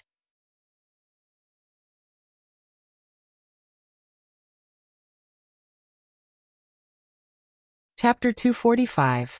Although he had seen a lot of unscientific things from Rog, Tani still couldn't believe what he was seeing. He couldn't understand why Hulk, who was still full of energy and seemed to have endless stamina, collapsed in an instant. More importantly, he didn't see how Rog did it at all. Rog appeared on top of wooden Arhut's head.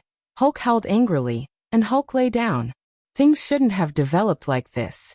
This feeling is like reading a novel, just after reading the first paragraph of the first chapter, and then seeing the words, end of the book, in the next paragraph. Tani looked at Rog with a puzzled expression, and Rog also frowned in confusion at this time. He used Tsukuyomi on Hulk, so Hulk lay down. This was within his expectations. But what he didn't expect was that when he pulled Hulk into Tsukuyomi world, he saw someone who shouldn't have appeared in Tsukuyomi world. Dr. Banner. Although Dr. Banner was squatting in a corner of Tsukuyomi world like a panicked child, Rog still discovered his existence immediately. What's going on? Why did he pull Banner in? This doesn't make sense. Although he didn't know why Dr. Banner appeared in Tsukuyomi world, after sensing Dr. Banner's existence, he didn't even think about it and created a pure black space without any light for Dr. Banner and locked him inside. After dealing with Postdoc Banner, he refocused his attention on Hulk, who was tied to a huge cross. Then he used Wooden Arhut, who was about the same size as Hulk, to beat him for 72 hours. After the inhumane beating, he lifted the effect of Tsukuyomi. Hulk beat the Wooden Arhut for 72 hours, and Dr. Banner was confined for 72 hours. But in the real world, it only lasted for a moment. Therefore, the lively Hulk lay down in an instant. Dr. Banner shouldn't be lying down, but I don't know if his mental state is still okay. Although confinement seemed very civilized, the mental toll it took on one's spirit was not ordinary. Even professional soldiers with incomparably strong willpower would have varying degrees of psychological trauma after being locked up for a period of time. There is no light, no sound, and nothing but oneself. What's even more terrifying is that in such a space, one will gradually lose their judgment of time. The longer the time, the greater the mental pressure because you have no idea how much time has passed, nor do you know how long you will be confined. That kind of helplessness and depression is enough to break anyone's mental defenses. If it doesn't break through, it means that you haven't been confined for long enough. Generally speaking, the confinement in the military. But considering Dr. Banner's and mainly Hulk's, he's Hulk, Rog only locked him up for 3 days before releasing him. Although it was not long time, it was enough time to leave a deep impression on him. After personally casting Tsukuyomi once, Rog gained a better understanding of the illusion spell. There is no doubt about Tsukuyomi's power, but the side effects are also extraordinarily great. Even though he now had immortal Hashirama's body that hadn't completely evolved, he still felt mentally exhausted after casting Tsukuyomi. Hulk and Banner stayed in Tsukuyomi's world for 3 days, and his mind also stayed in there for 3 days. This is also an unavoidable small flaw of Tsukuyomi's powerful illusion. But fortunately he only felt a little mentally exhausted, and there was no real physical damage. Mental exhaustion is only a small problem. What he is more concerned about now is how Banner came in. Normally speaking, he only used Tsukuyomi on Hulk, so Hulk would be the only one who was pulled into Tsukuyomi's world, but Banner came in with him. Although the place where he came in was different, it was still in Tsukuyomi's world. Is this a side effect of sharing a body? Or does Hulk and Banner have a mysterious mental connection? If the conditions permit, Rog doesn't mind finding out the answer now. But unfortunately, the actual environment here doesn't allow him to do so, and he still has a commission to complete. Because his stamina hasn't been consumed much, the current Hulk won't return to Banner's appearance for a while. And the current Banner probably has no intention of taking over control of the body. Do you want to leave the anti-Hulk armor to take care of him? I don't think he will turn back into Banner for a while. Rog came to Tani's side and asked. Okay. The anti-Hulk armor was built to stop Hulk. Now that Hulk is lying down, it doesn't matter if he wears it or not. And even if he doesn't personally control it, Veronica can control the armor remotely. After leaving the anti-Hulk armor to protect Hulk, Tani and Rog flew towards Dr. Zhao Hailuan's Black Gold Genetics Research Laboratory. Tani was already used to Rog's flying ability. Especially after seeing Rog instantly take down Hulk, flying is just a trivial matter. Dr. Zhao Hailuan's Black Gold Genetics Research Laboratory wasn't very far away, but on the way to the laboratory, they were harassed by Ultron's robots. These mass-produced robots didn't cause them much trouble. The only result was that they conveyed the message that they were on their way to the laboratory to Ultron. On the way to the laboratory, they happened to meet Walter and Pietro, who were fighting Ultron's robots. Tani didn't know Walter and Pietro. He was just a little interested in the superpowers displayed by Walter and Pietro. They are my new friends, brother and sister. The man is called Pietro and the woman is Walter. They are. Before Rog finished speaking, Walter, who was attacking the robots with crimson energy on the roof, threw an energy blast at Tani. Tani didn't expect Walter to suddenly attack him, especially when Rog was introducing the two of them. Not only did Tani not expect this, but Rog also didn't expect Walter to attack without warning. Caught off guard, Tani was sent flying more than 10 meters away. He then adjusted his flying posture. If not for Mark 43's strong defense, Walter's energy attack might have directly hurt Tani inside the battlesuit. Tani wasn't the kind of person who would take a loss silently. As soon as he adjusted his flying posture, he threw 2 arc pulse cannons at Walter. The arc pulse cannons were very fast, but Pietro was even faster. Pietro instantly came to Walter's side and helped her dodge the arc pulse cannons. Boom. Boom.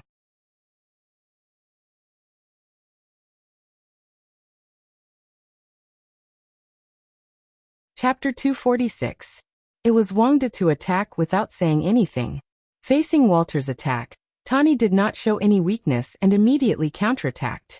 This was also very normal. Looking at Tani flying in the air, and then at Walter and Pietro on the roof, Rog decisively chose to watch from the side. Fight, as long as it was a little more intense. After all, they could not kill each other. Tani was very experienced. The Mark 43 had its own advantage in the air and firepower. Walter and Pietro did not have much actual combat experience, but their abilities were strange. Even if they could not defeat Tani, they would not suffer too much damage. Rog, what's wrong with your two friends? Tani's tone started to become dissatisfied. When they were young, their parents were killed by a missile from Stark Industries, so Roger gave a simple explanation. As for the rest, even if he didn't say it, Tony would still understand. As expected, after hearing Rog's explanation, Tani put away the weapon on his suit and did not plan to continue attacking Walter and Pietro. Stark Industries had closed down the weapons manufacturing department, but the damage that had been caused could not be solved by closing a department. Let's go. Don't waste time here. The longer we delay, the more likely it is that Ultron has a new body.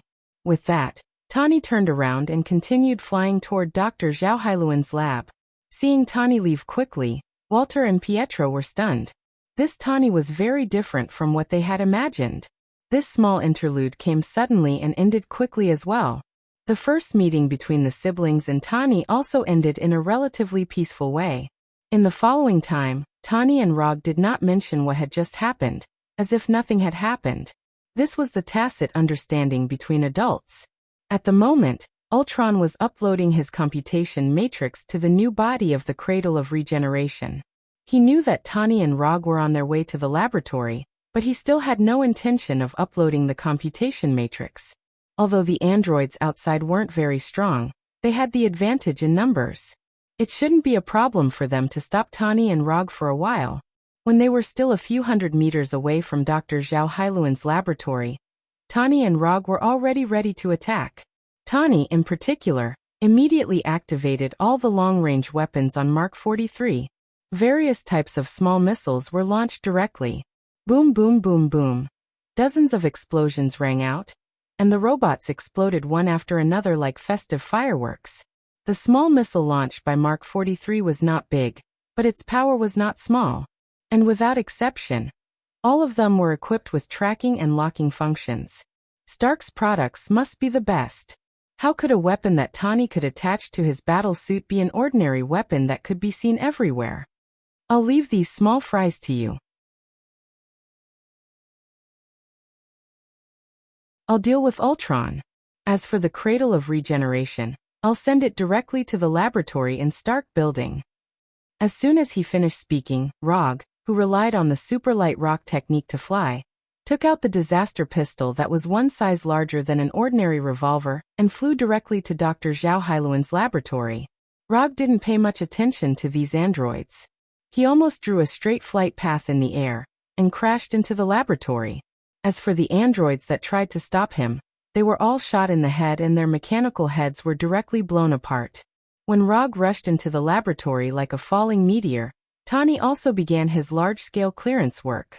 Miniature air-to-air missiles, arc pulse cannons, laser rays, cluster cannons. Tani used practical actions to prove what firepower suppression was. Outside the laboratory, Tani was frantically unleashing powerful firepower, while Rog in the laboratory looked at Ultron, who was only 5 or 6 meters away from him, without saying a word. He didn't know if Ultron was full of confidence in his own strength, or if he forgot to arrange a guard for himself. In the laboratory, other than him and Rog, there was only Dr. Zhao Hailuan, who had no combat ability and was still trembling. Ultron casually sat on a small cabinet next to the Cradle of Regeneration. The back of his head was connected to a data transmission line a few centimeters thick. The Cradle of Regeneration operated quietly, emitting a faint green light. Through the monitoring screen next to it, it could be seen that Ultron had uploaded more than half of the calculation matrix. It seems that you've found the people you want, but it's not a wise choice for you to bring them here. Ultron said unhurriedly, as if he didn't see the disaster pistol in Rog's hand at all. This is their own choice. Your little androids can bully ordinary people, but it's far from enough to deal with the siblings. Rog glanced at Ultron and answered casually, I've seen all your combat videos and information. You are indeed very strong, but you can't stop me. Even if you beat me, it's just a matter of changing my body. The reason why Ultron waited so calmly for Rog's arrival was that he knew very well that Rog had no ability to stop him from leaving. As long as he wanted to, He could leave through the ubiquitous network at any time and build a new body. I know. But I still want to beat you up. As soon as his voice fell, Rog raised the disaster pistol in his hand and pulled the trigger instantly. Bang. Bang. Bang. Fatal shot, 3 shots in a row. Ultron was not the fragile androids outside. Ordinary chakra bullets were not enough to threaten him. However, chakra bullets fired by fatal shot were different. Double chakra, double the damage. As for how many times, it was purely up to Rog's will. Ultron didn't dodge. With the data cable still connected to the back of his head, he couldn't dodge anywhere. Ultron raised his right arm and directly blocked the 3 chakra bullets with his right arm. The chakra bullets of fatal shot did not penetrate Ultron's right arm, only leaving 3 bullet holes visible to the naked eye. Rog didn't expect these chakra bullets to cause much damage to Ultron at first. The reason why he fired was nothing more than to attract Ultron's attention. Ultron stood up, his left hand pulled out the data cable from the back of his head, and the 5 metal fingers of his right hand shot out 5 bright red rays. Rog was not Ultron, and he never had the habit of using his body to block the enemy's attack. 5 red rays of average power shot towards him like lightning and hit the wall behind him. Lightning body flicker. At the moment when Ultron shot the red rays, Rog had already used lightning body flicker to leave the place and came behind Ultron like a ghost. Ultron was unconscious, but he could feel that the muzzle of the disaster pistol was now pressed against the data transmission port at the back of his head.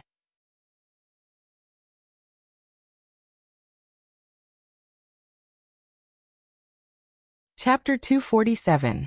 Normal people will feel some tension and fear when a gun is pointed at the back of their head. But unfortunately, Ultron is not a normal person. He is not even human. Although the data transmission port at the back of the head is also a relatively fragile and important area, it is nothing more. He can even change his body at any time, and it is impossible for him to be afraid of this so-called threat. You are very fast, but you should know that this is no threat to me. Ultron's so-called no threat, of course, does not mean that Rog's speed is not a threat to him, but refers to his action of pointing a pistol at the back of his head. I know. Although he said that, Rog decisively pulled the trigger.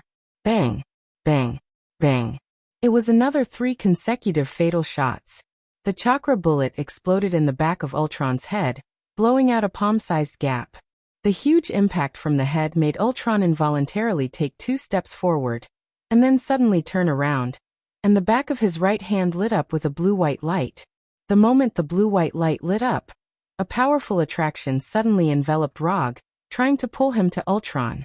Bang! Under the huge pulling force, Rog's body instantly turned into a white smoke and quickly dissipated in the air. Shadow clone. From the beginning, it was Rog's shadow clone that fought with Ultron.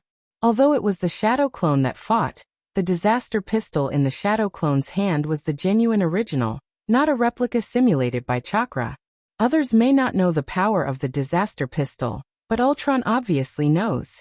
Although there is no video data of Rog's battle with S.H.I.E.L.D., and the losses caused were counted on Hydra. But when Ultron was collecting information about Rog, he happened to see the original battle record in S.H.I.E.L.D.'s secret data. Therefore, Ultron is one of the few who has really seen the power of the disaster pistol. Although the size of the disaster pistol is not quite in line with Ultron's physique, and he also has a lot of weapons on him, he doesn't mind accepting such a powerful weapon. The Calamity pistol quickly flew toward Ultron's right hand under the pull of the powerful gravity.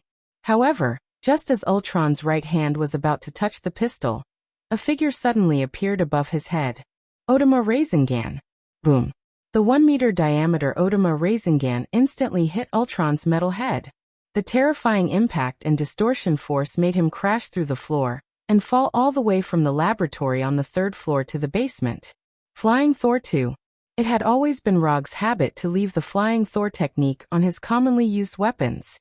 Furthermore, no one had ever stipulated that the 2nd stage of the Flying Thor could only be used by the Flying Thor. After sending ultralight flying into the basement, Rog turned his head and looked at Dr. Zhao Hailuan. He bowed slightly, and then jumped down from the hole in the floor with the disaster pistol.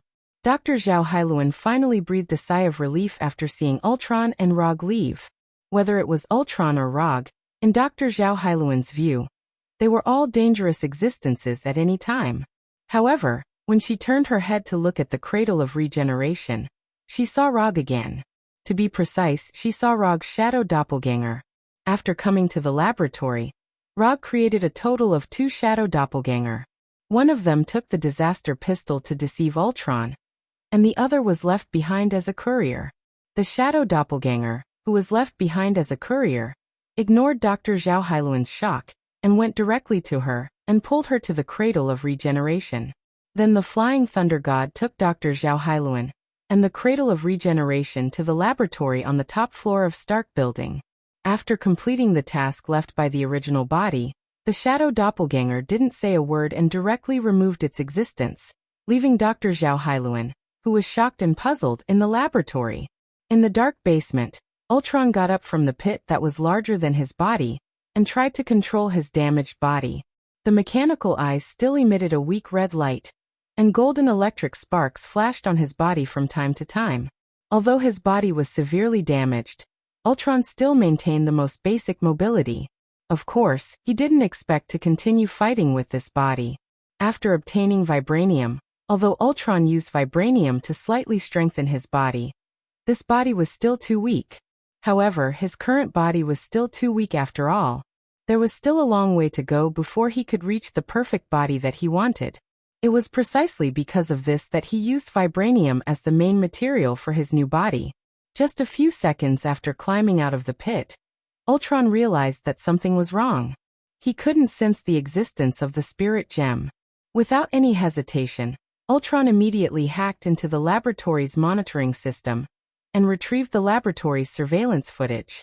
He saw the scene where Rog hit him with the Odama Rasengan, and he also saw the shadow doppelganger take away the cradle of regeneration and Dr. Zhao Hailuan. Whether it was the cradle of regeneration, Dr. Zhao Hailuan, or even the brand new body in the cradle of regeneration, for Ultron, these were not things that he couldn't lose. What he really cared about was the spirit gem on his new body. The cradle of regeneration, vibranium, and a new body were all things that could be remade. As long as he was given enough time, he was confident that he could make new ones, or even better ones. But there was only one spirit gem in the entire universe. As a special life form born from the spirit gem, he knew the ability of the spirit gem better than anyone else. Using the same spirit gem, Loki could only bewitch the minds of 2 or 3 people at a time. In his hands, he could bewitch thousands of intelligent life forms at once and plunge the city into chaos. If there was enough energy supply, he could even expand his influence to the entire Earth. This huge gap, in addition to his strength being stronger than Loki, was more important that he knew how to use the power of the spirit gem to the greatest extent. Your goal is indeed the cradle of regeneration. Ultron looked at Rog, who was only a few meters in front of him, and said unhurriedly, "Isn't it obvious? Just like you said, I can't stop you, so of course the target can't be you." Like Ultron, whose tone didn't change, Rog's tone was as calm as ever. The two of them were like 2 old foxes hiding their own thoughts. Tony Stark is responsible for restraining the robots outside, and you are responsible for taking away the cradle of regeneration. It's a simple and crude plan. But with the strength of the 2 of you, this is indeed a very effective plan. Ultron didn't seem to care that the cradle of regeneration was taken away, and he still had the attitude that everything was under control. "Do you think I can't do anything if you bring the cradle of regeneration to Stark Building? You shouldn't have left Dr. Zhao Hailuan alone there." Until now, Ultron's annoying mechanical voice finally had some changes.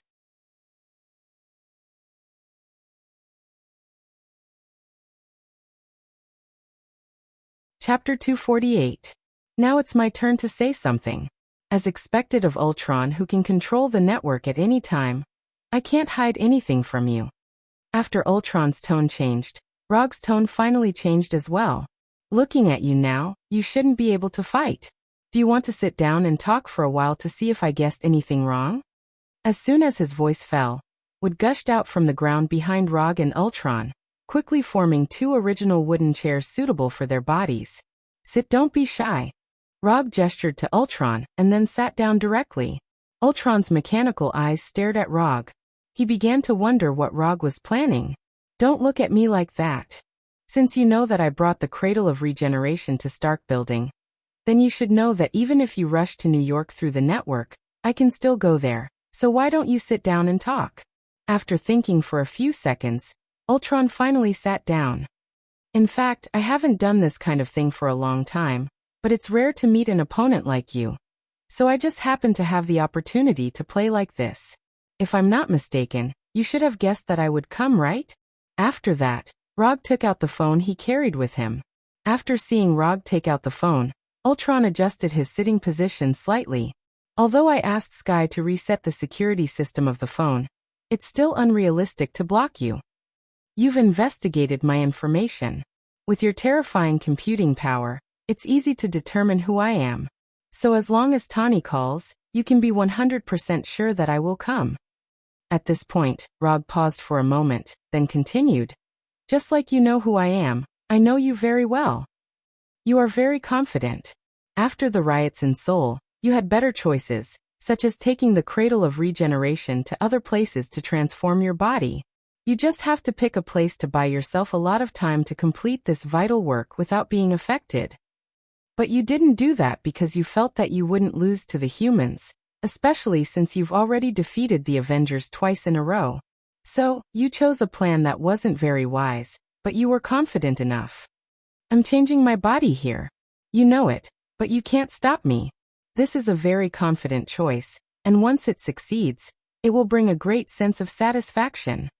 Ao Chuang listened quietly, then said, I admit that I underestimated you, but the winner is still me.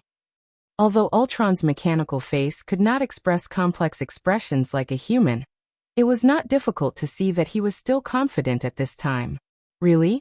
If you're referring to Dr. Zhao Hailuan, who has been bewitched by you, then I advise you to give up. Ultron used the mind gem to bewitch more than half of the people in the city. How could he ignore Dr. Zhao Hailuan, who was right in front of him? Indeed, Dr. Zhao Hailuan had shown the nervousness and fear that an ordinary woman should have. But unfortunately, Rog could see at a glance that Dr. Zhao Hailuan's expressions and small movements were all faked.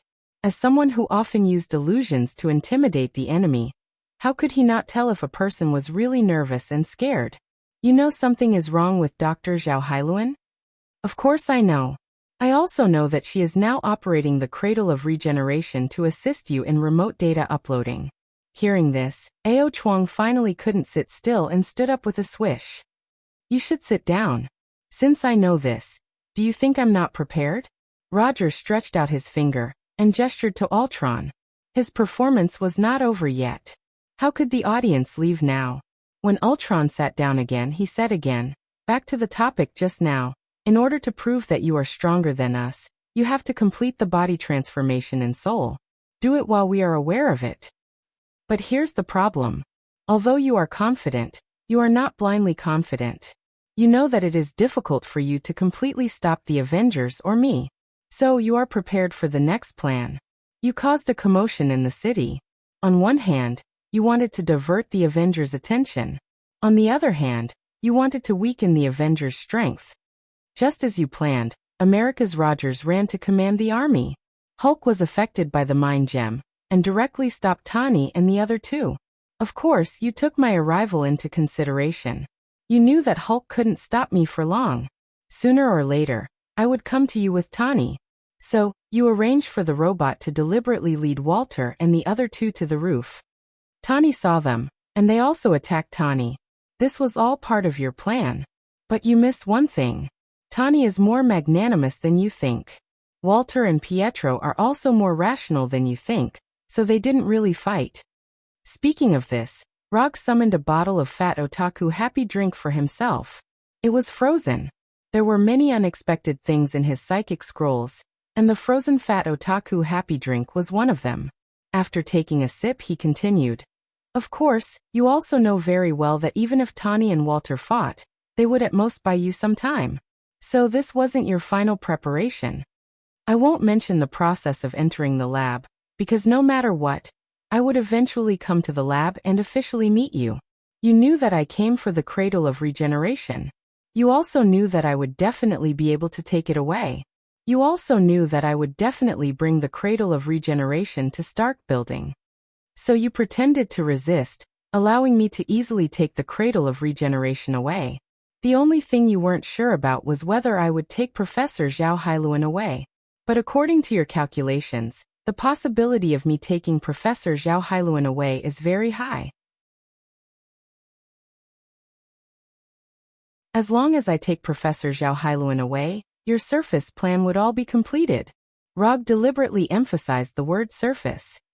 As soon as he finished speaking, Ultron suddenly stood up. The 5 fingers on his right hand pointed directly at him, the fingertips shining with red light. What exactly do you know? Ultron's tone started to become really nervous. It was the kind of nervousness that came from having his entire plan seen through. If I say that I don't know anything and that it's all my guesses, would you believe me? As he spoke, several vines surged out of the wooden chair behind Ultron. They wrapped around his body and right hand like pythons, forcefully pulling him back into the chair. The real show hasn't started yet. As the only audience, how can you leave?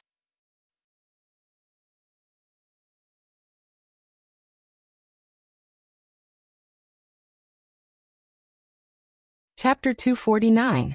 Finally, I see that you are really nervous. It's not easy. After forcibly pulling Ultron back to the chair, Rog picked up the Coca-Cola again and took a sip. I'm curious, when did you see through my plan? In such a short time, you can't guess so many things, and your guess is so accurate. Ultron, who was firmly bound to the chair, said unwillingly, and he no longer had the attitude of everything under control. When I came to the laboratory and saw you and Dr. Zhao Hailuan, I guessed it. As for the reason, it's very simple. Because we are the same kind. When they first met at Stark Building, Ultron told him that they were the same kind. However, what Ultron meant at the time was that they all have Infinity Stones, and they are all the controllers of Infinity Stones. What Rog meant when he said they were of the same kind was that they were equally confident. Ultron is confident because he feels that he is stronger than all human beings. Even in the face of the well-known superhero Avenger and Rog, he has absolute confidence in winning the final victory. Like Ultron, Rog is also a very confident person. However, unlike Ultron, he did not show this confidence on the surface, but hid it in his heart.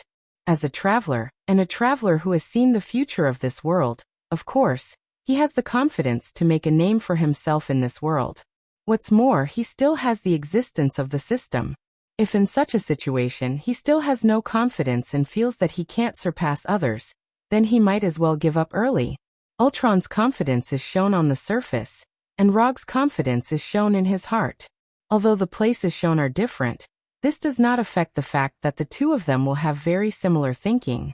So as long as Rog put himself in Ultron's actual situation, it was easy for him to guess Ultron's plan. After all, if he were Ultron, he would make a similar choice. Then the next thing is very simple. In the case of knowing Ultron's plan, even if he only knows 70% or 80% of it, it is enough to formulate a countermeasure. Since you have guessed that Zhao Hailuan is my backup plan, but you still have no way to stop me from leaving, you still can't beat me. After understanding where the problem was, Ao Chuang calmed down again and said in a calm tone, "That's enough. At this point, there's no need to continue acting for me.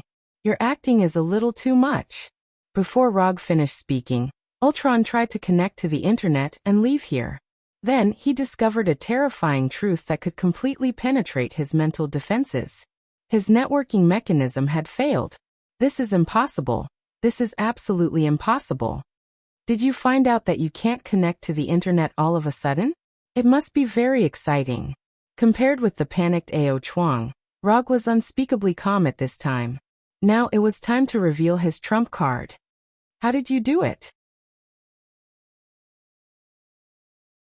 The failure of the network mechanism meant that he could no longer leave this severely damaged body. Ultron was completely trapped in this body. This explanation is a little complicated, but you have enough time to listen to it slowly, so I've decided to explain it to you. After all, this is also my confidence. Villains died because they talked too much. This kind of thing would never happen to Rog. Although in Ao Chuang's view, he was a typical villain. To be honest, for a strong artificial intelligence like you, I really can't stop you by myself. If I want to completely destroy you, not only do I have to eliminate you and all the robots you made, but I also have to erase all traces of you on the internet. Only then can you completely disappear. This kind of thing, I can't do it, but someone can. After that, Rog stretched out his finger and pointed to the hole above the basement. A figure with red skin and a mind gem inlaid on his forehead floated down. Illusion. The person who floated down was none other than Illusion, who had the ability to restrain Ultron's networking mechanism. This is impossible. How could you awaken Illusion in such a short time? This is absolutely impossible. Ultron recognized Illusion at a glance. After all, Illusion's body was originally prepared for himself. In such a short time? It seems that you haven't realized it yet. Are you sure that only a few minutes have passed? Rog took out the reality Rubik's Cube, then continued. This is the reality Rubik's Cube, and inside it is the reality gem. You should be familiar with it. Impossible. The reality gem doesn't have the ability to change time. Looking at the reality Rubik's Cube in Rog's hand, Ultron still didn't understand how Rog changed time. Let me help you with a science lesson. Have you heard of the time dilation effect? The first is the time dilation effect of high-speed motion in special relativity. The second is the gravitational time dilation effect in general relativity. These two time dilation effects can bring about changes in time, and more importantly, these two effects are caused by the objective existence of physical laws. The reality gem does not have the ability to change time, but the reality gem has the ability to modify the laws of nature and change reality. Although Rog didn't explain the principles of these two time dilation effects in detail, it was enough for Ultron to understand what was going on. In your perception, we just sat down and talked for a few minutes, but in fact, 3 days have passed outside. Whether it's Dr. Zhao Hailuan or your real backup, the Sokovia meteorite, they've all been taken care of. And I might as well tell you that all your doppelganger robots outside have also been destroyed. As long as the illusion clears all the traces you left on the internet, and then destroys your current broken body, you can say goodbye to this world completely.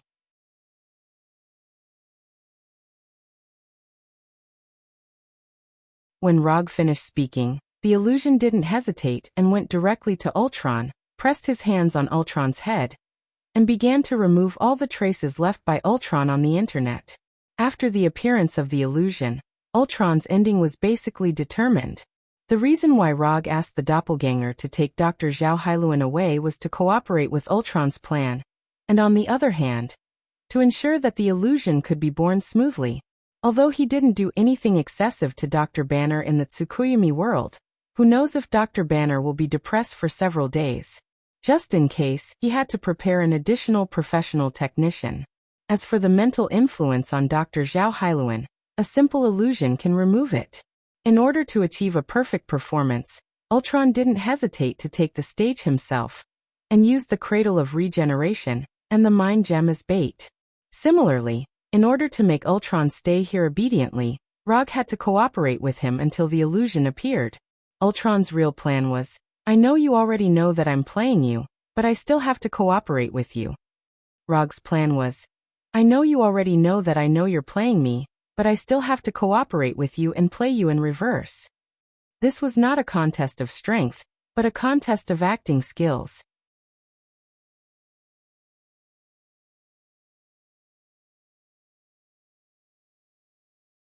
Chapter 250. Rog was not very concerned about how Illusion was going to clean up all the traces of Ultron on the internet and shut down the networking mechanism of Ultron. When Illusion began to touch Ultron's head, he silently ended the gravitational time dilation effect created by the Gem of Reality. The reason why he used Otama Rasengan to hit Ultron into the basement was that the basement would not be as spacious as the laboratory above. Secondly, it was dimly lit and suitable for small actions.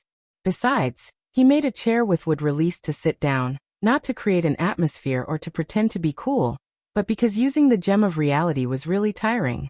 Judging from his own timeline, He and Ultron had only stayed in this basement with gravitational time dilation for a few minutes. However, from the outside world, he and Ultron had stayed here for 3 days and 3 nights. If it weren't for the fact that the gem of reality only affected this small basement, the chakra in his body would have long been drained by the gem of reality. In the original timeline, why did Thanos make the power gem the first target? In addition to the clear location of the power gem, the main reason was that the power gem could provide him with enough power to drive other infinity gems. Rog did not have a power gem, so he could only use his own chakra as an energy source to supply the gem of reality. The reason why he sat and chatted with Ultron was not that he was lazy, but rather he really did not have much strength to stand up. At this moment, he felt for the first time that second-last chakra was not that sufficient. Illusion's touch of Ultron's head did not last long. It only took a few seconds for Illusion to clean up the traces left by Ultron on the internet. The moment Ultron was completely removed from the network, Illusion didn't hesitate. He exerted force with both hands and crushed Ultron's metal head. Go back first. Remember to remind Tani to give me my reward as soon as possible. Rog sat on the wooden chair and said slowly, "Okay, Mr. Rog." Illusion turned around and glanced at Rog before replying in a tone similar to Jarvis. After Illusion left, Rog finally did not have to continue to maintain such a calm appearance. He sighed wearily. Even though he didn't really fight, this feeling was even more tiring than fighting for 3 days straight. After resting alone in the dark basement for more than 10 minutes, he finally left this alternate battlefield with the Flying Thunder God. 3 days were enough for Fu Lian and the Konoha Intelligence Agency to finish everything. Rog summoned 2 Shadow Clone Jutsu after arriving in Seoul, but when he left Konoha HQ, he had already prepared 5 Shadow Clone Jutsu in advance and gave them the corresponding tasks. He didn't know what Ultron's plan was, so he could only leave behind enough Shadow Clones to see what was going on. After the Avengers and the Punishers settled the riot in Seoul, Tani successfully transferred the returning Jarvis into the Phantom Vision's body. In the end, Sokovia, the giant man-made meteorite, was unable to fly. The Shadow Clone led the Walter siblings and the Impasse Warriors to take care of Ultron's robot army and retrieve a large amount of vibranium. In short, the turmoil caused by Ultron was resolved by the Konoha Intelligence Agency and the Avengers. The Sokovia incident in the original timeline didn't happen, but the Seoul incident happened, and the Avengers once again went to the forefront of the storm. Compared to the Sokovia meteorite, which could be seen with the naked eye, the potential threat of the Seoul incident wasn't that obvious. Therefore, this led to a very awkward situation. Ordinary people and most organizations only saw the Seoul incident caused by the Avengers, but they didn't know that there was a terrorist threat behind it that could threaten the entire world. In their view, it was the Avengers' misdeeds that caused the riot in Seoul. Although the Avengers also announced some of the truth to the public, they didn't get the approval of many people, and they thought that the Avengers were shirking their responsibility. A pot that shouldn't have appeared was put on the Avengers' head. In this regard, although the Avengers were dissatisfied, in the end, they could only bear the responsibility that didn't belong to them.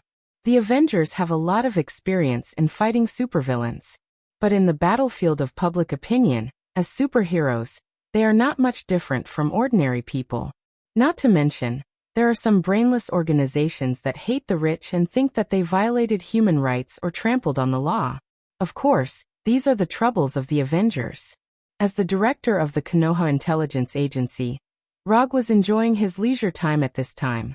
On the second day after he returned to Konoha's headquarters, Tony sent him his reward. Jarvis became part of the Genjutsu, and Tani gave himself a new artificial intelligence female assistant Friday. Therefore, Tani gave Rog an artificial intelligence female assistant named Sunday. According to Tani, Friday is Sunday's sister, and Sunday and Saturday are twins. As for Tony's naming and personification method, Rog didn't even think about it and directly replaced it. Not only the name, but also the holographic image was changed. Hyuga Hinata. This is the new name that Rog gave to his artificial intelligence female assistant. Of course, after changing the name to Hyuga Hinata, the holographic image naturally changed to Hyuga Hinata's version. However, when changing the holographic image, he hesitated for a while. Should he use the 16-year-old Hinata from the Gale? Or change it to the 19-year-old Hinata from the movie The Last? Or change it to the 32-year-old Hinata from the movie The Last? As a man, and an adult man in his early 20s, he decisively made a choice. Only children choose one of the three, and adults choose all of them. As a result, his exclusive artificial intelligence female assistant, Hyuga Hinata, had 3 different versions of the holographic image. As for which one will appear, it depends purely on his mood and choice at the time. It is worth mentioning that the artificial intelligence created by Tani himself is indeed very powerful. On the first day of entering the Konoha headquarters, Hinata made a major update to the system of the Konoha headquarters, especially the defense system of the headquarters. In addition, after the classification and statistics of Hinata, the work that Rog needed to deal with was greatly simplified. A lot of work that was not very important was shared one by one, and he had more and more free time. Even Sky and Sharon Carter were a lot more relaxed because of the appearance of Hinata. No wonder Tani has always relied on J.A.R.V.I.S. so much. If he doesn't slack off with such a powerful artificial intelligence, he will really be punished. Because of Hinata's excellent ability, Rog's life is also better day by day.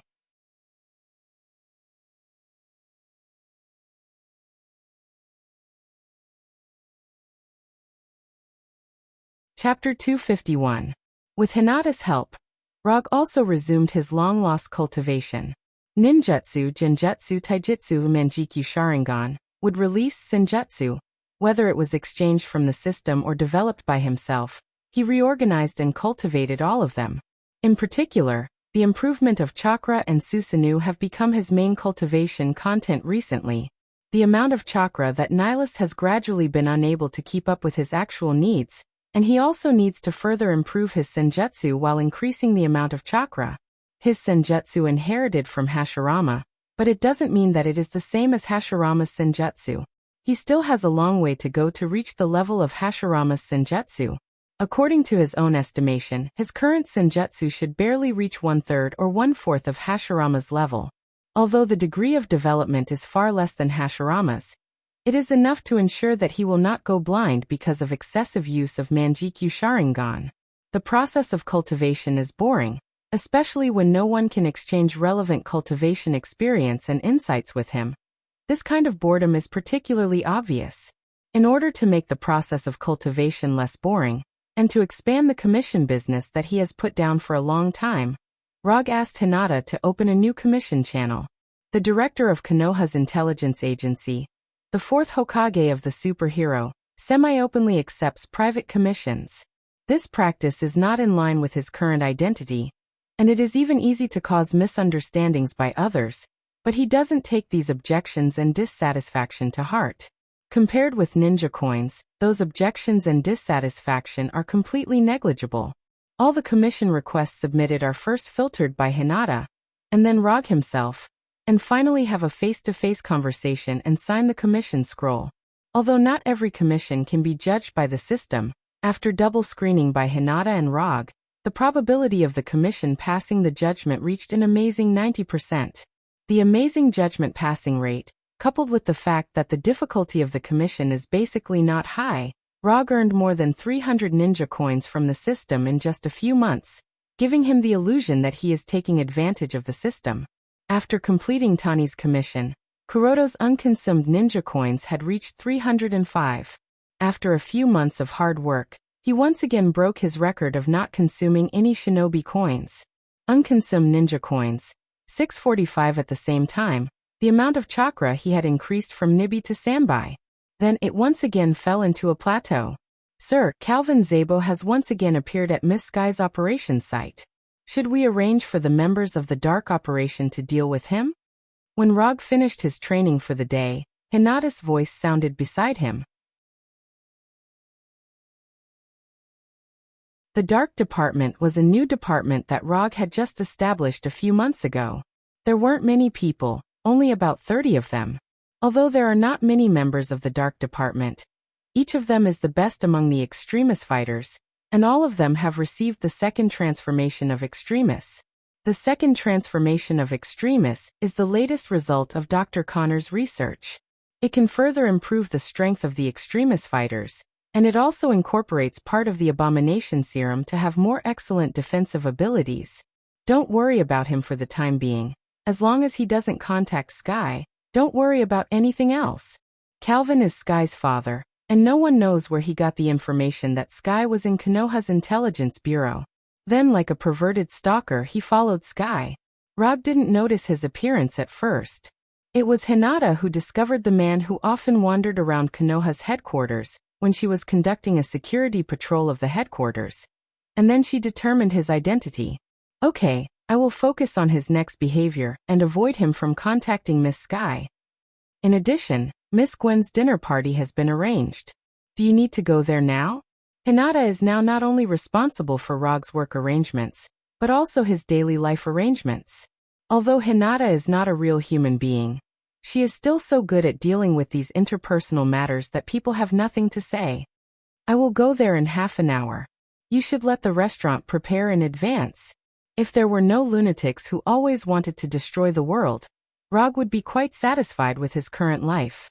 However, the world never lacks ambitious people and paranoid people. The Himalayas, the afterlife. Jiaying, are we really going to cooperate with the people of Adelan? Once the cooperation is official, the peace of the afterlife will be completely over. Gordon, who had no eye sockets, stood in front of Jiaying and asked seriously. As one of the few mutants who can freely enter and exit the afterlife, Gordon doesn't want the peace of the afterlife to end. Although Maximus's proposal is crazy, his plan still has many merits. If we really succeed, the mutants will gain true freedom, eternal freedom. Jiaying, who was writing with a brush, raised her head and glanced at Gordon, revealing her scarred face. But Gordon wanted to continue to say something, but in the end he fell silent. With more and more espers emerging in the world, many mutants have become restless. Although life in the afterlife is peaceful, compared to the prosperous life in the outside world, the afterlife is like a backward small mountain village. Not everyone likes peace, especially after having superpowers that surpass ordinary people. There are more and more mutants who are not willing to live a peaceful life. Why can those ordinary people who are inferior to us enjoy a better life than us?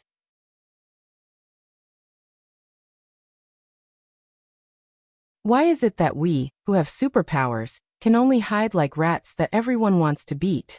There are not many people with this mentality in the afterlife, but since the mutant called Maximus came to the afterlife, there are more and more radical mutants. If it weren't for some mutants who remained calm, there might be people who have started to shout the slogan of conquering the world and becoming the ruler of the world. Gordon is one of the few mutants who is still calm. Although he doesn't have eyes, he knows that the outside world is not as good as they think. Especially after the appearance of the Avengers, there are more and more unstable people emerging in the world. The blue zone of the moon, Adelan City. If it weren't for the fact that he didn't know the exact location of Adelan City, Gordon would really want to go and find out if the Adelan City that Maximus spoke of is really as beautiful as he said. After Gordon left the study, Maximus walked out from a hidden corner in the study and went straight to Jiaying, his right hand reaching towards Jiaying's scarred face.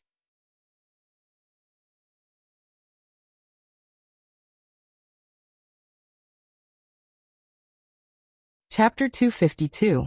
As a mutant who grew up in Adelan City and was a member of the royal family of the mutants, Maximus had a sense of superiority when facing Jiaying and Gordon. In his opinion, these mutants who were left behind on Earth were no doubt inferior mutants. Only the mutants born in Adelan City on the moon were the true mutants. Only they had the right to represent the mutants and take back Earth.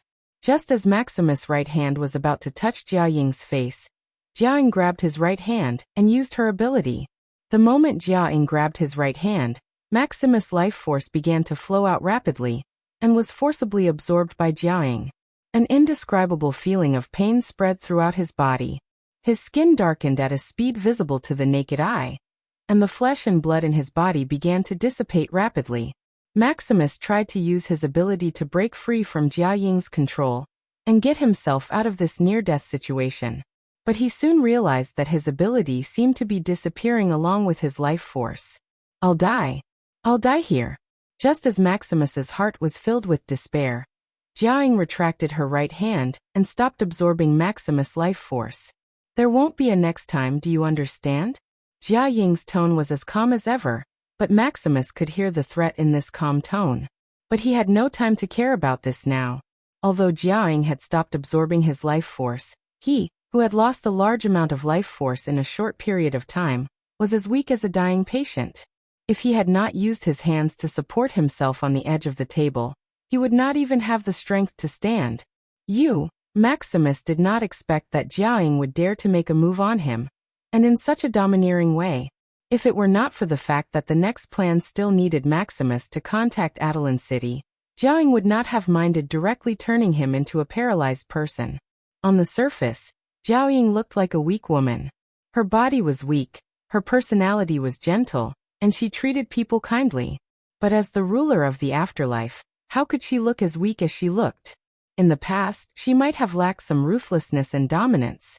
However, after going through that inhumane and painful experience, her gentle personality had completely died.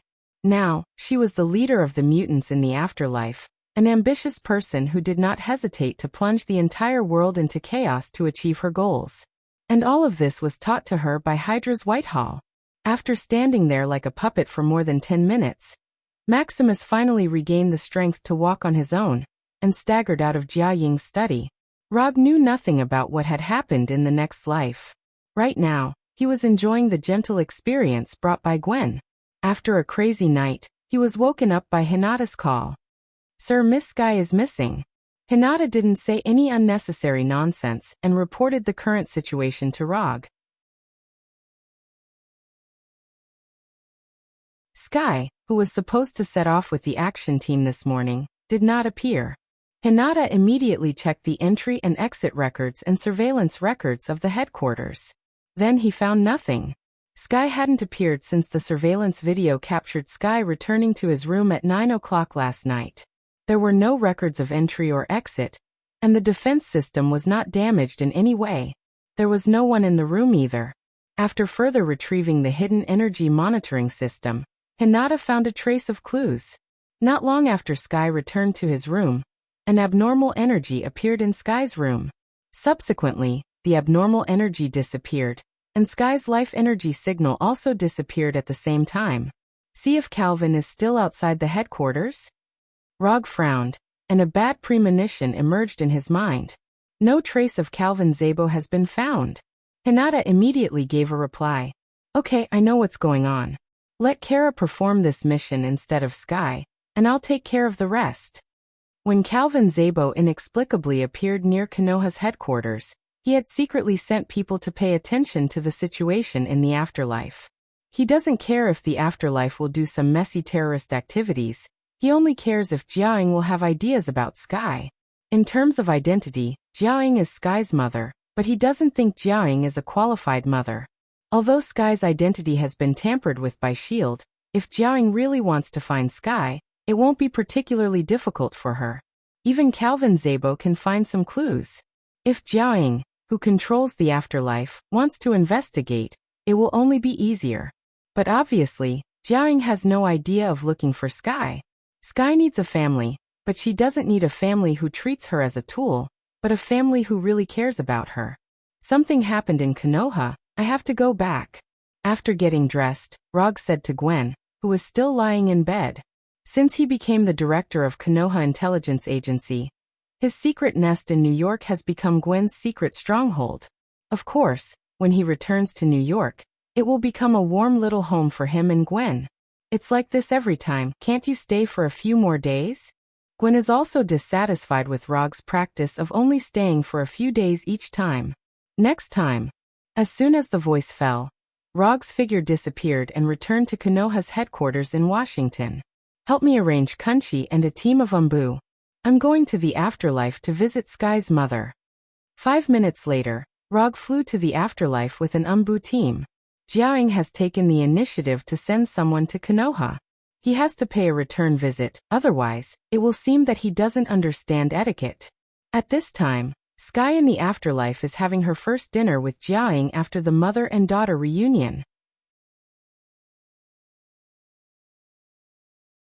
More than 10 hours ago, Gordon brought Sky to the afterlife and let her see her biological mother, Jiaying, who she had been looking for more than 20 years. But she doesn't know why. After seeing Jiaying and knowing that Jiaying was the biological mother she had been looking for more than 20 years, Sky didn't have too obvious emotional fluctuations. There was no excitement, no surprise. Sky has a lot of questions in her mind, but she doesn't know where to start asking. What's wrong? Don't you have an appetite? Looking at the untouched tableware in front of Sky, Jiaying asked softly.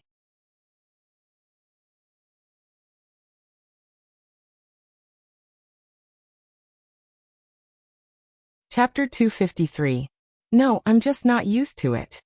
Although she already knew the truth of the past from Jiaying, and even knew that her real name was Daisy Johnson, but Sky still had a strong sense of unreality.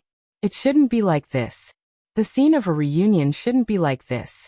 Sky couldn't tell what was wrong, but she just felt that it all came too suddenly. Or it could be said that it was too coincidental. Jiaying saw Sky's discomfort and didn't continue to force her, and let her be taken back to her room. When Sky left, the gentle look on Jiaying's face disappeared completely. As an immortal who has lived for who knows how many years, Jiaying could see at a glance that Sky unintentionally revealed a sense of repulsion. Sky herself may not have noticed it, but Jiaying saw it from her small movements and tone. Gordon, go and investigate the fourth Hokage. His influence on Daisy may be greater than we thought. At this time, although Gordon wasn't in the room, he clearly heard Jiaying's order, and immediately used his ability to leave the afterlife. As soon as Gordon left, Maximus came into the room, and came in front of Jiaying. Maximus, who has already seen Jiaying's means, didn't act as high and mighty as before, and said in a calm tone, "Her ability is very good if used well, it can play a great role. Are you sure you don't want her to participate in our plan?"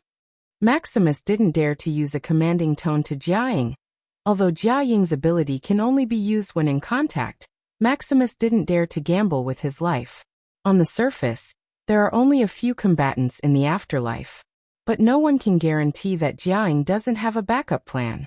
Just like Adelan City in the blue area of the moon, although it doesn't seem to have many armed forces, the people inside are more abnormal than the other. Especially his brother, the leader of the moon's aliens, the Black Bat King. And after being taught a lesson by Jiaying, he saw the shadow of the Black Bat King in Jiaying.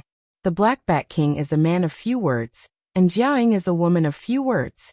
This has nothing to do with you. Jiaying didn't even look at Maximus in front of her, and directly left the room, walking towards the building on the other side of the afterlife.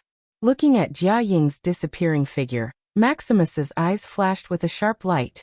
Jiaying's disregard made him recall some very unpleasant memories that he would never forget. After walking along the secluded paths of the afterlife for a while, Jiaying arrived at a building that was several times larger than a normal house. After entering the unknown huge building, Jiaying came to a room with 2 guards. She then pushed the door open and walked in. Compared to the tidiness and quietness outside, the inside of the room was obviously a different environment. Wooden furniture was scattered on the ground. A middle-aged man with messy hair and wearing a brown suit was panting like an angry bull. His eyes were bloodshot. Calvin Szabo, who was originally unapproachable, was stunned when he heard this gentle voice. The anger on his face instantly turned into ecstasy and disbelief. Calvin turned to look at the face that he had been thinking about for more than 20 years. However, the moment he saw Jiaying's face, the ecstasy on his face suddenly disappeared. The scars on her face were like sharp knives stabbing into his heart. Half an hour later, the excited Calvin Szabo was like a well-behaved primary school student. He sat on the chair with a smile on his face and watched Jiaying leave. Other than the two of them, no one knew what they talked about. However, from Calvin's current appearance, it was clear that they had reached a consensus on some matters. While Jiaying was intensely protecting her family relationship, Rog and the 4 desperation soldiers of the Dark Group were silently sitting on the seats of the Quinjet, staring at each other. To be precise, It was the dark group members staring at each other, while he was looking at the scenery outside of the Quinjet in boredom. Right now, although he looked like he was enjoying the scenery, in fact, he was thinking about Jia Ying's purpose. Jia Ying letting Gordon take Sky and Calvin away was definitely not an impulsive decision made on a whim. As an ambitious mutant leader, Jia Ying was very clear about the consequences of taking Sky away from Rog's eyes. But even so, she still let Gordon take Sky away, and from Konoha's headquarters. This woman's plan was not small. Even the crippled Hydra didn't dare to retaliate, but she had the guts to take people away from Konoha's headquarters. Such an abnormal behavior. There was usually only one explanation, and she was sure to bear the corresponding consequences. But Rog couldn't figure out where Jia Ying's confidence came from. Even if he didn't make a move, the Punishers and Abominations could completely defeat Afterlife. Although there were many mutants in Afterlife, there weren't many who were strengthened by Terrigen's fog.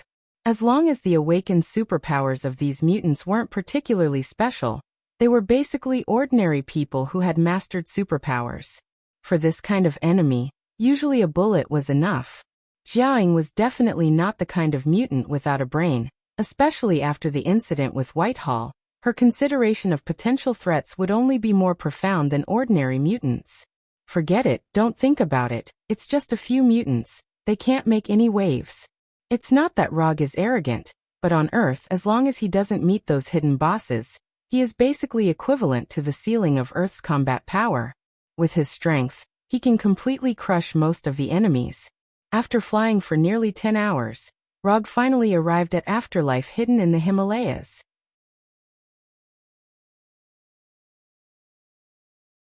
After this long flight, he once again determined that he needed a teleportation ability in addition to the Flying Thor.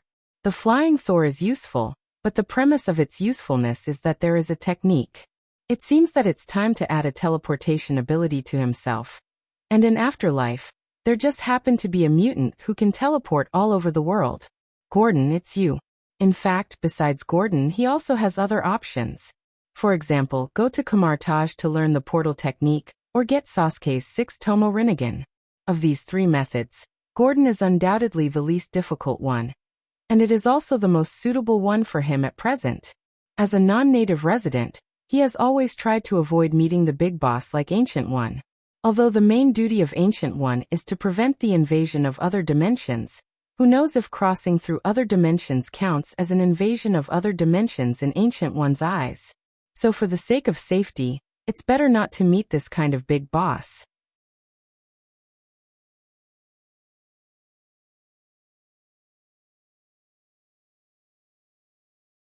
Chapter 254. After flying for more than 10 hours, Kunchi landed directly in an open space near the Afterlife, without any intention to hide their tracks. In addition to the Kunchi pilot, Rog and the 4 Umbu members went straight to the wooden gate of the Afterlife, which was purely decorative. It has to be said that the area where the Afterlife is located is indeed worthy of the name. The mountains are beautiful, the air is fresh, the mountains are stacked in the distance, and the vegetation is rich. With few people and a wide field of vision, this is a good place to live in seclusion. Rog and the Umbu members just came to the gate of the archway. Several strong men blocked in front of them, with a vigilant look. "Who are you?" One of the men who looked like the leader took the initiative to come forward and asked in a harsh tone. "Go and tell Jia Ying that Rog is here." Rog didn't care about the eyes of the man in front of him, as if looking at an enemy, and calmly answered. When these men appeared, he used chakra perception to perceive them. These men, without exception, all of them have abnormal energy in their bodies. Although he can't infer the real ability of these men from this abnormal energy, but from the energy intensity, their strength is not very strong. To put it bluntly, any despair fighter in Konoha has a higher energy intensity than them. "You wait here. Look after them, don't let them come in." The first half of the sentence was obviously said to Rog and others. As for the second half, of course, it was said to his companions.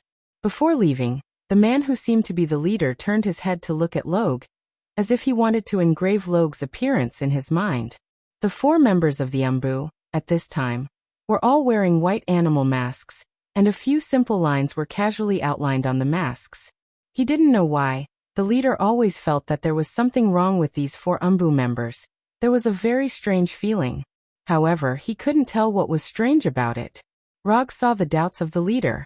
If it weren't for the fact that the current environment is not suitable, he would tell this man that the reason why he felt that the Umbu members looked strange is purely because these guys have killed too many people.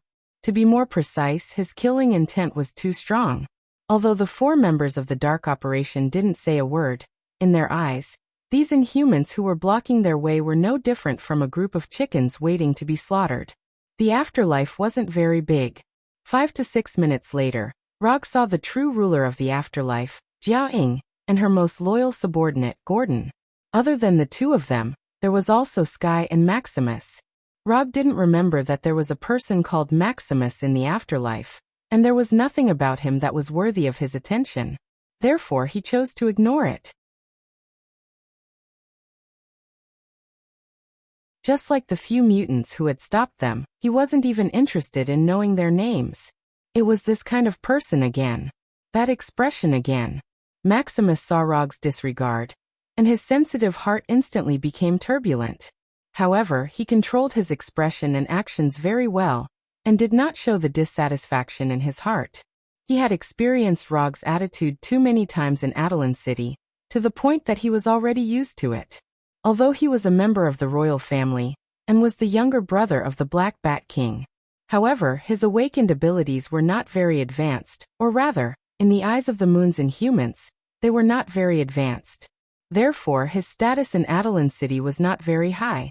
In terms of technology, Adelan City's technology was more advanced than most of the countries on Earth. However, Adelan City used a rigid caste system, and the status of the members of society was determined by their awakened abilities. Once the decision was made, no matter how great and powerful the Inhumans became in the future, it would not change their status in Adelan City. He came from a good family, and his parents and brother were all of high status in Adelan City. However, he was just an ordinary member of Adelan City, and was on the same level as the lowly Inhumans. This was a fact that Maximus could not accept, and was unwilling to admit. Maximus, who grew up with this mentality, did not hate Adelan City to the core, but he definitely did not have a good impression of it. Therefore, he secretly came to Earth, and came to the place where the Inhumans lived in the afterlife. After confirming that Sky was not harmed in any way, Rog went to Jia Ying's study under her invitation. "Tell me directly, what are your plans?" There were only the 2 of them in the study, so Rog did not bother to waste time with Jia Ying, and asked directly, "Before I answer your question, I want to know what you think of the Inhumans as a race, and what do you think of Sky?" Although she did not have much combat power, and was facing a famous and powerful person like Rog, Jia Ying still maintained her composure and calmness. "I don't have any opinions. Inhumans are just humans. However, your ancestors were the products of the Kree's experiments, so you can awaken abilities that humans do not have. As for Sky, although you are her mother, I still refuse to answer this question." Rog spoke slowly, at the same time using Chakra's sensing ability to sense all the Inhumans in the afterlife. "It seems that you know a lot about the history of the Inhumans, but this is normal. You were able to help Daisy awaken her ability through the fog of Terrigen, and you also know how to help Daisy control her ability. Without a certain level of understanding, you would not be able to do all this." Here, Jia Ying paused and then continued. "Maximus is an Inhuman from Adelan City. A few months ago, he suddenly came to the afterlife, saying that he came on behalf of Adelan City." After hearing the words Adelan City, Rog's face finally showed a look of interest. If it was only the afterlife, it really did not pique his interest. The reason he came in person was purely for Sky's sake. And now, he felt that he might have made the right choice. Unlike the organization in the afterlife, which did not have much strength, Adelan City was an existence that was several levels higher. Not to mention the advanced technology and the Inhumans in Adelan City, just the Inhuman leader of Adelan City, the Black Bat King, was an important character that could not be ignored. Then, if I'm not wrong, what you want to say next should be cooperation with Konoha, right? Jia Ying would not bring forward Adelan City for no reason. And since she took the initiative to say this, It was not difficult to guess what she wanted to say next.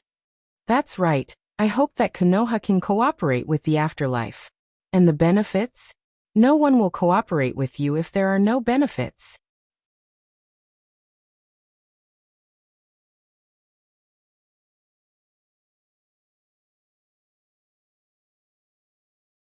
Chapter 255.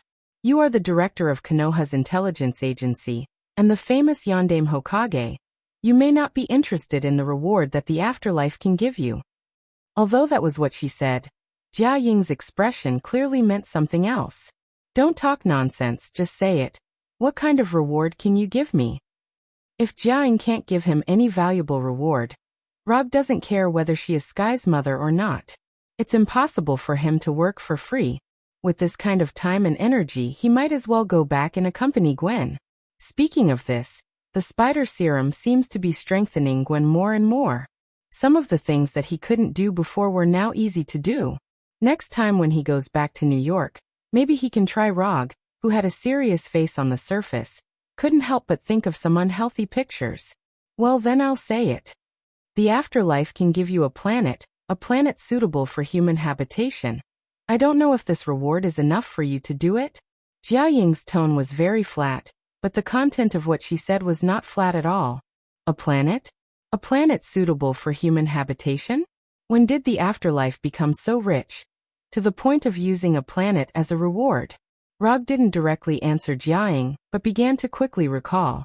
Mutants, planet, human habitation. There was only one planet that met these keywords at the same time in his memory. The planet Tatooine that exiled the first mutant hive in history. Did the afterlife get the black boulder that can teleport to the Tatooine planet? Questions quickly flashed through Rog's mind. In order to avoid unpleasant misunderstandings, I want to confirm, the planet you said, is it the planet where the first mutant hive was exiled? For other mutants, the existence of the hive may be a historical mystery. But for Jia Ying, who controls the afterlife, this may just be ancient history recorded in the history books of the mutants. I'm more and more curious. Where do you know so much about the mutants? Yes, it's the planet where the hive was exiled. Mutants can't compete with the hive, but you have enough strength to get rid of the hive and get a planet of your own. Speaking of this, Jia Ying's tone became excited. If it weren't for the existence of the hive on the planet Tatooine, she wouldn't have considered the planet as a reward. That's a whole planet, and a planet suitable for human habitation. How much value a planet has, even if you think with your toes, you can know it. Your reward is really a big deal. I'm very satisfied with the reward. Tell me, what do you want Konoha or me to do? Rog thought. Jia Ying didn't even dare to retaliate against the hive. But the fact is, Jia Ying not only took revenge on Hydra, but also took away the black boulder that was vital to Hydra. The mutants' hive, the first hive in the history hive. Hive, we hope to get a Crive fleet, or some of the ships in the fleet. In addition, we hope that Konoha's intelligence agency can help the mutants of the afterlife integrate into society. In other words, we need Konoha to endorse the identity of the mutants of the afterlife. Rog understood every word Jia Ying said, but the more he listened, the more confused he became. Crive fleet? Do you have any misunderstanding about me? I'm not the commander of the Crive, and I don't have the Crive fleet you want. If possible, Rog himself also wants the Crive fleet, but the problem is that there is no Crive fleet on the Earth, and there are not many Crive corpses. The black boulder that can teleport people to Tatooine is indeed very attractive, but that doesn't mean he must get it. If the conditions permit, he doesn't mind getting the black boulder in his hands. In fact, when Konoha's intelligence agency was fighting against Hydra all over the world, he also asked Konoha to pay attention to the black boulder.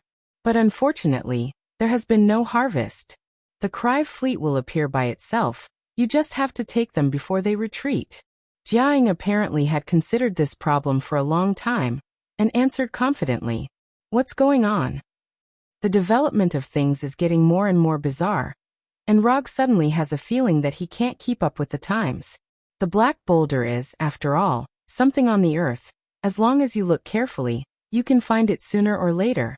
But the Crive fleet is obviously a matter of another level, which is completely outside of the Earth. Maximus, he has a Crive fleet behind him, or he got the support of this Crive fleet to come to the Earth from Adeline City on the moon. Jiaying first explained Maximus's problem, then continued. Maximus is trying to use the name of Adeline City to lure the afterlife to cause a global mutant disaster on the Earth. When the mutants of the afterlife take the initiative to start a war, the Crive fleet will disguise itself as the fleet of Adeline City to help the afterlife. Of course, the final result is that the mutants of the afterlife will become the war slaves of the Crive, and the Crive will conquer the Earth. After conquering the Earth, the Crive will also help Maximus become the new ruler of Adeline City. Jiaying said slowly, as if she was witnessing the cooperation between Maximus and the Crive fleet. Is the source of the information reliable? I don't want to face an attack from Adeline City, while facing the Crive fleet. The mutants of Adeline City are quite strong. To be precise, the Black Bat King was very strong. This information is directly searched from Maximus's memory, and he himself doesn't know about it. Jiaying briefly explained the source of the information. Adeline City has no interest in the Earth, so they migrated to the blue area of the moon. As long as we don't take the initiative to provoke them, they won't do anything to us. Obviously, this information was also searched from Maximus's memory. If that's the case, there shouldn't be too much of a problem. If Konoha and the Afterlife join forces, it should be enough to deal with the Crive fleet. Konoha agrees to this cooperation. After hearing Rog's answer, Jiaying finally breathed a sigh of relief, but Rog's voice immediately sounded again. There's no problem with cooperation, but I'm a person of ritual, so let's sign a commission scroll. As soon as his voice fell, Rog took out a commission scroll that had never been used before.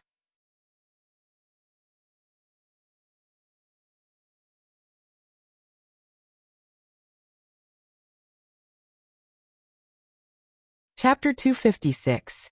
Commission Content. Help the Afterlife get at least one carry battleship. Commission status, incomplete. Commission reward, 120 ninja coins. Jiaying's commission successfully passed the judgment of the system, and the reward given by the system was also within Rog's expectations. After throwing the commission scroll back into the summon scroll, Rog suddenly asked, why did the Kree suddenly decide to attack the Earth? With their technological strength, they can attack at any time. Compared with the Earth, the Carey Empire, which has developed an interstellar civilization, is obviously several levels higher. In Thor's words, the Carey Empire is a civilization that has already prepared for a high-level war in the universe. I'm not very clear about this, but when Maximus talked with the commander of the Carey fleet, he vaguely talked about this. According to the fleet commander, the Earthling named Captain Marvel is dead, so no one can stop them anymore. After hearing Jiaying's explanation, Rog was slightly stunned. However, he controlled his expression very well, and didn't let Jiaying see anything. Captain Marvel is dead, so the Kree plan to invade the Earth. This seems to be reasonable, but it doesn't make sense at all. Rog doesn't doubt the ability of Captain Marvel, but he doubts that the Kree won't make such a naive decision. Since the Kree know that Captain Marvel is dead, they must know that Captain Marvel was killed by him. A person who can kill Captain Marvel, how can the combat power shown by him be weaker than Captain Marvel? Otherwise, it wouldn't be Captain Marvel who died. Therefore, Rog himself is skeptical about what Jiaying said just now. Of course, there may be another reason. That is, in the eyes of the Kree, the death of Captain Marvel is just an accident, and Rog is not as strong as Captain Marvel, so he doesn't need to care too much. If considered from this point of view, then the actions of the Kree make sense. However, Rog himself is not very satisfied with this. What is an accident? I killed him with my own strength, okay? I didn't even use the reality gem, I killed him with my own strength. However, even though he was dissatisfied, he couldn't explain anything to the Kree. After all, when the time came, they would know the truth of the matter. Give me the list of those who need a legal identity, and I will let Konoha arrange new identities for them. But let's agree in advance, Konoha can provide you with a new social identity. However, if you take advantage of the identity given by Konoha, or let Konoha take the blame, you know what the consequences will be. Rog didn't ask Jiaying to write about the arrangement of the Inhumans on the scroll. On one hand, it was a long-term job, and on the other hand, it was hard to measure this kind of thing. It was not easy to integrate into human society and gain the recognition of ordinary people. Even Rog himself still had some people who did not approve of him. They felt that he was ignoring the laws and human rights of the United States and using violence to curb violence. I will warn them seriously. After that, Jiaying took out a list of names that she had prepared in advance from the drawer of the desk. This is the list of the first batch of Inhumans, and their abilities have been noted. It was not that Jiaying had enough trust in Rog, but it was purely because she didn't want Konoha to secretly do any human experiments on these Inhumans. Although she didn't say it clearly, she was sure that Rog could understand what she meant. Konoha is not SHIELD, and it is not Hydra. Konoha is not interested in human experiments. Although Konoha's current chief scientist, Dr. Connors, is showing signs of developing more and more like Orochimaru, and even the action of sticking out his tongue is getting more and more disgusting. But as long as he is still in Konoha, no one dares to do those inhumane human experiments in Konoha. To put it bluntly, Konoha doesn't think much of the superpowers of these Inhumans. Of course, superpowers such as Sky's shockwave, Gordon's transmission, and Black Bat King's sonic wave are exceptions. When Rog and Jiaying were discussing cooperation and follow-up plans, Maximus was not idle and carried out his secret operations that had been thoroughly monitored. Although Maximus's superpower is not very good, it only has a certain degree of telepathy ability, and it must be used smoothly when he is concentrated.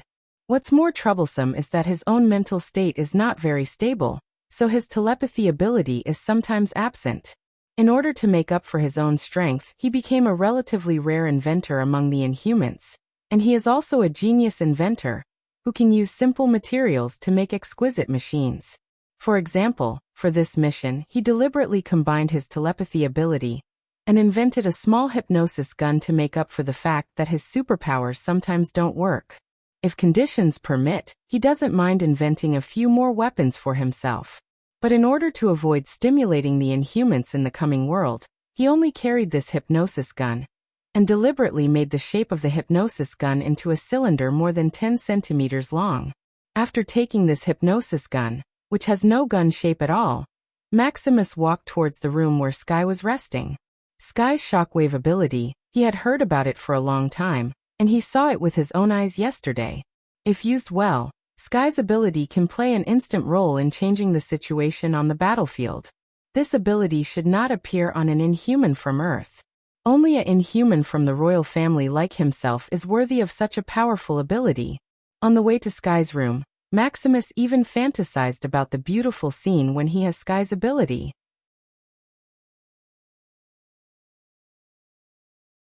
But at this time, he didn't know that his every move was clearly seen by the Inhumans in the future.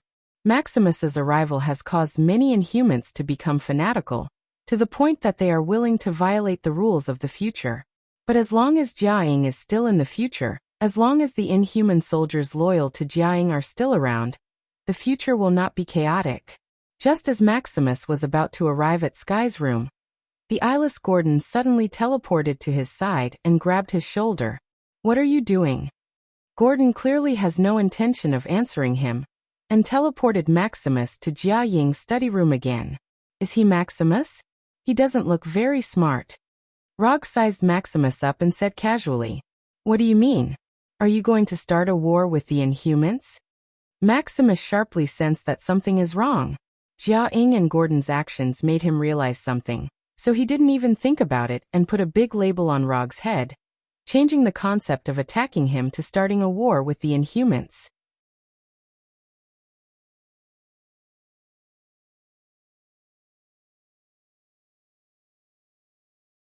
Chapter 257. You can't represent the mutants. Rog snorted and replied with disdain. Maximus knew his own value and status. He knew that he was not that important. However, being pointed out by Rog in such a merciless manner still made him feel extremely displeased. "What are you trying to do? Don't blame me for not reminding you."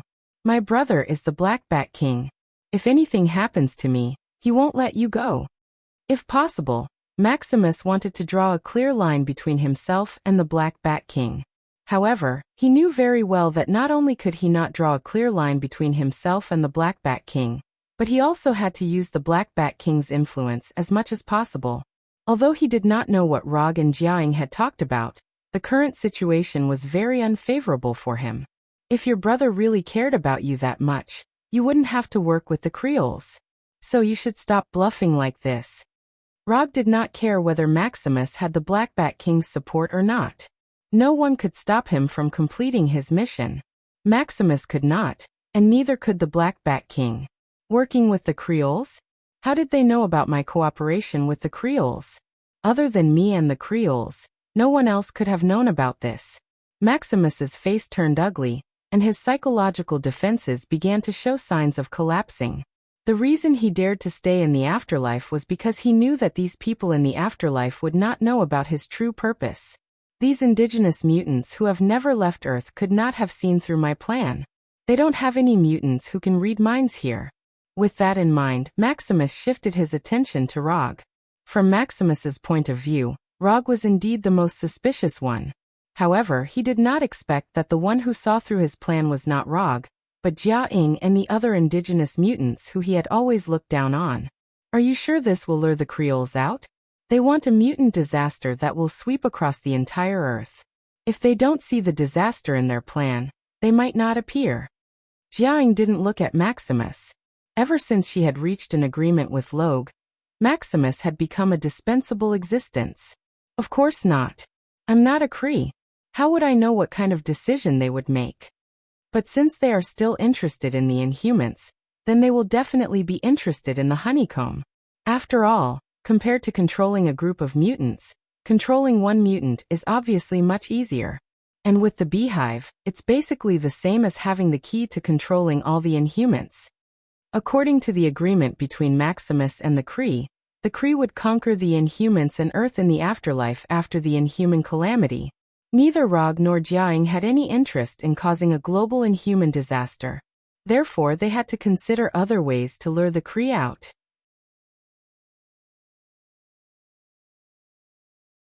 The beehive was the bait they had prepared for the Kree people. If the Kree knew about the existence of the beehive, Rog was not sure if they would change their plans, but they would at least be tempted. More importantly, regardless of whether the Creoles would change their plans because of the beehive, it would not affect his next plan. As long as the Kree received the information about the hive and brought Maximus onto the Kree warship, his plan would be a success. Alright, if that's the case, I'll trust you this time. After saying that, Jiaing gestured for Gordon to bring the transparent box containing the black boulder into the study. Maximus looked at the black boulder that Gordon had brought, then turned to look at Rog and Jiaing, and immediately realized something. The name Beehive was not unfamiliar to Maximus. Based on the conversation between Rog and Jiaing, as well as the black boulder that Gordon had brought, he could roughly guess the plan of Rog and the rest. However, there was one thing that he did not understand, and that was why Rog and Jiaing thought that he would obediently cooperate. Stop spacing out, go contact the Kree. Maximus, who was still thinking, immediately heard Rog's voice. Why should I listen to your orders? Who do you think you are? Although he did not have much combat power, Maximus was very sure that in Rog and Jiaing's plan, he was a crucial part. They won't dare do anything to me.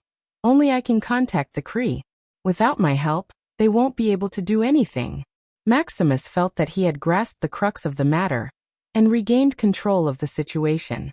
In addition, Rog and Jiaing did not restrict or oppress him in any way, which made him even more certain of his thoughts. No wonder you didn't dare do anything to me after bringing me here. So there are times when you need my help too. A confident look appeared on Maximus's face. In the next second, he heard a gunshot and felt a sharp pain in his right leg. Bang! Just as Maximus's mind was filled with strange thoughts, Rog took out the disaster pistol and shot him without hesitation. Why do you have to listen to my orders?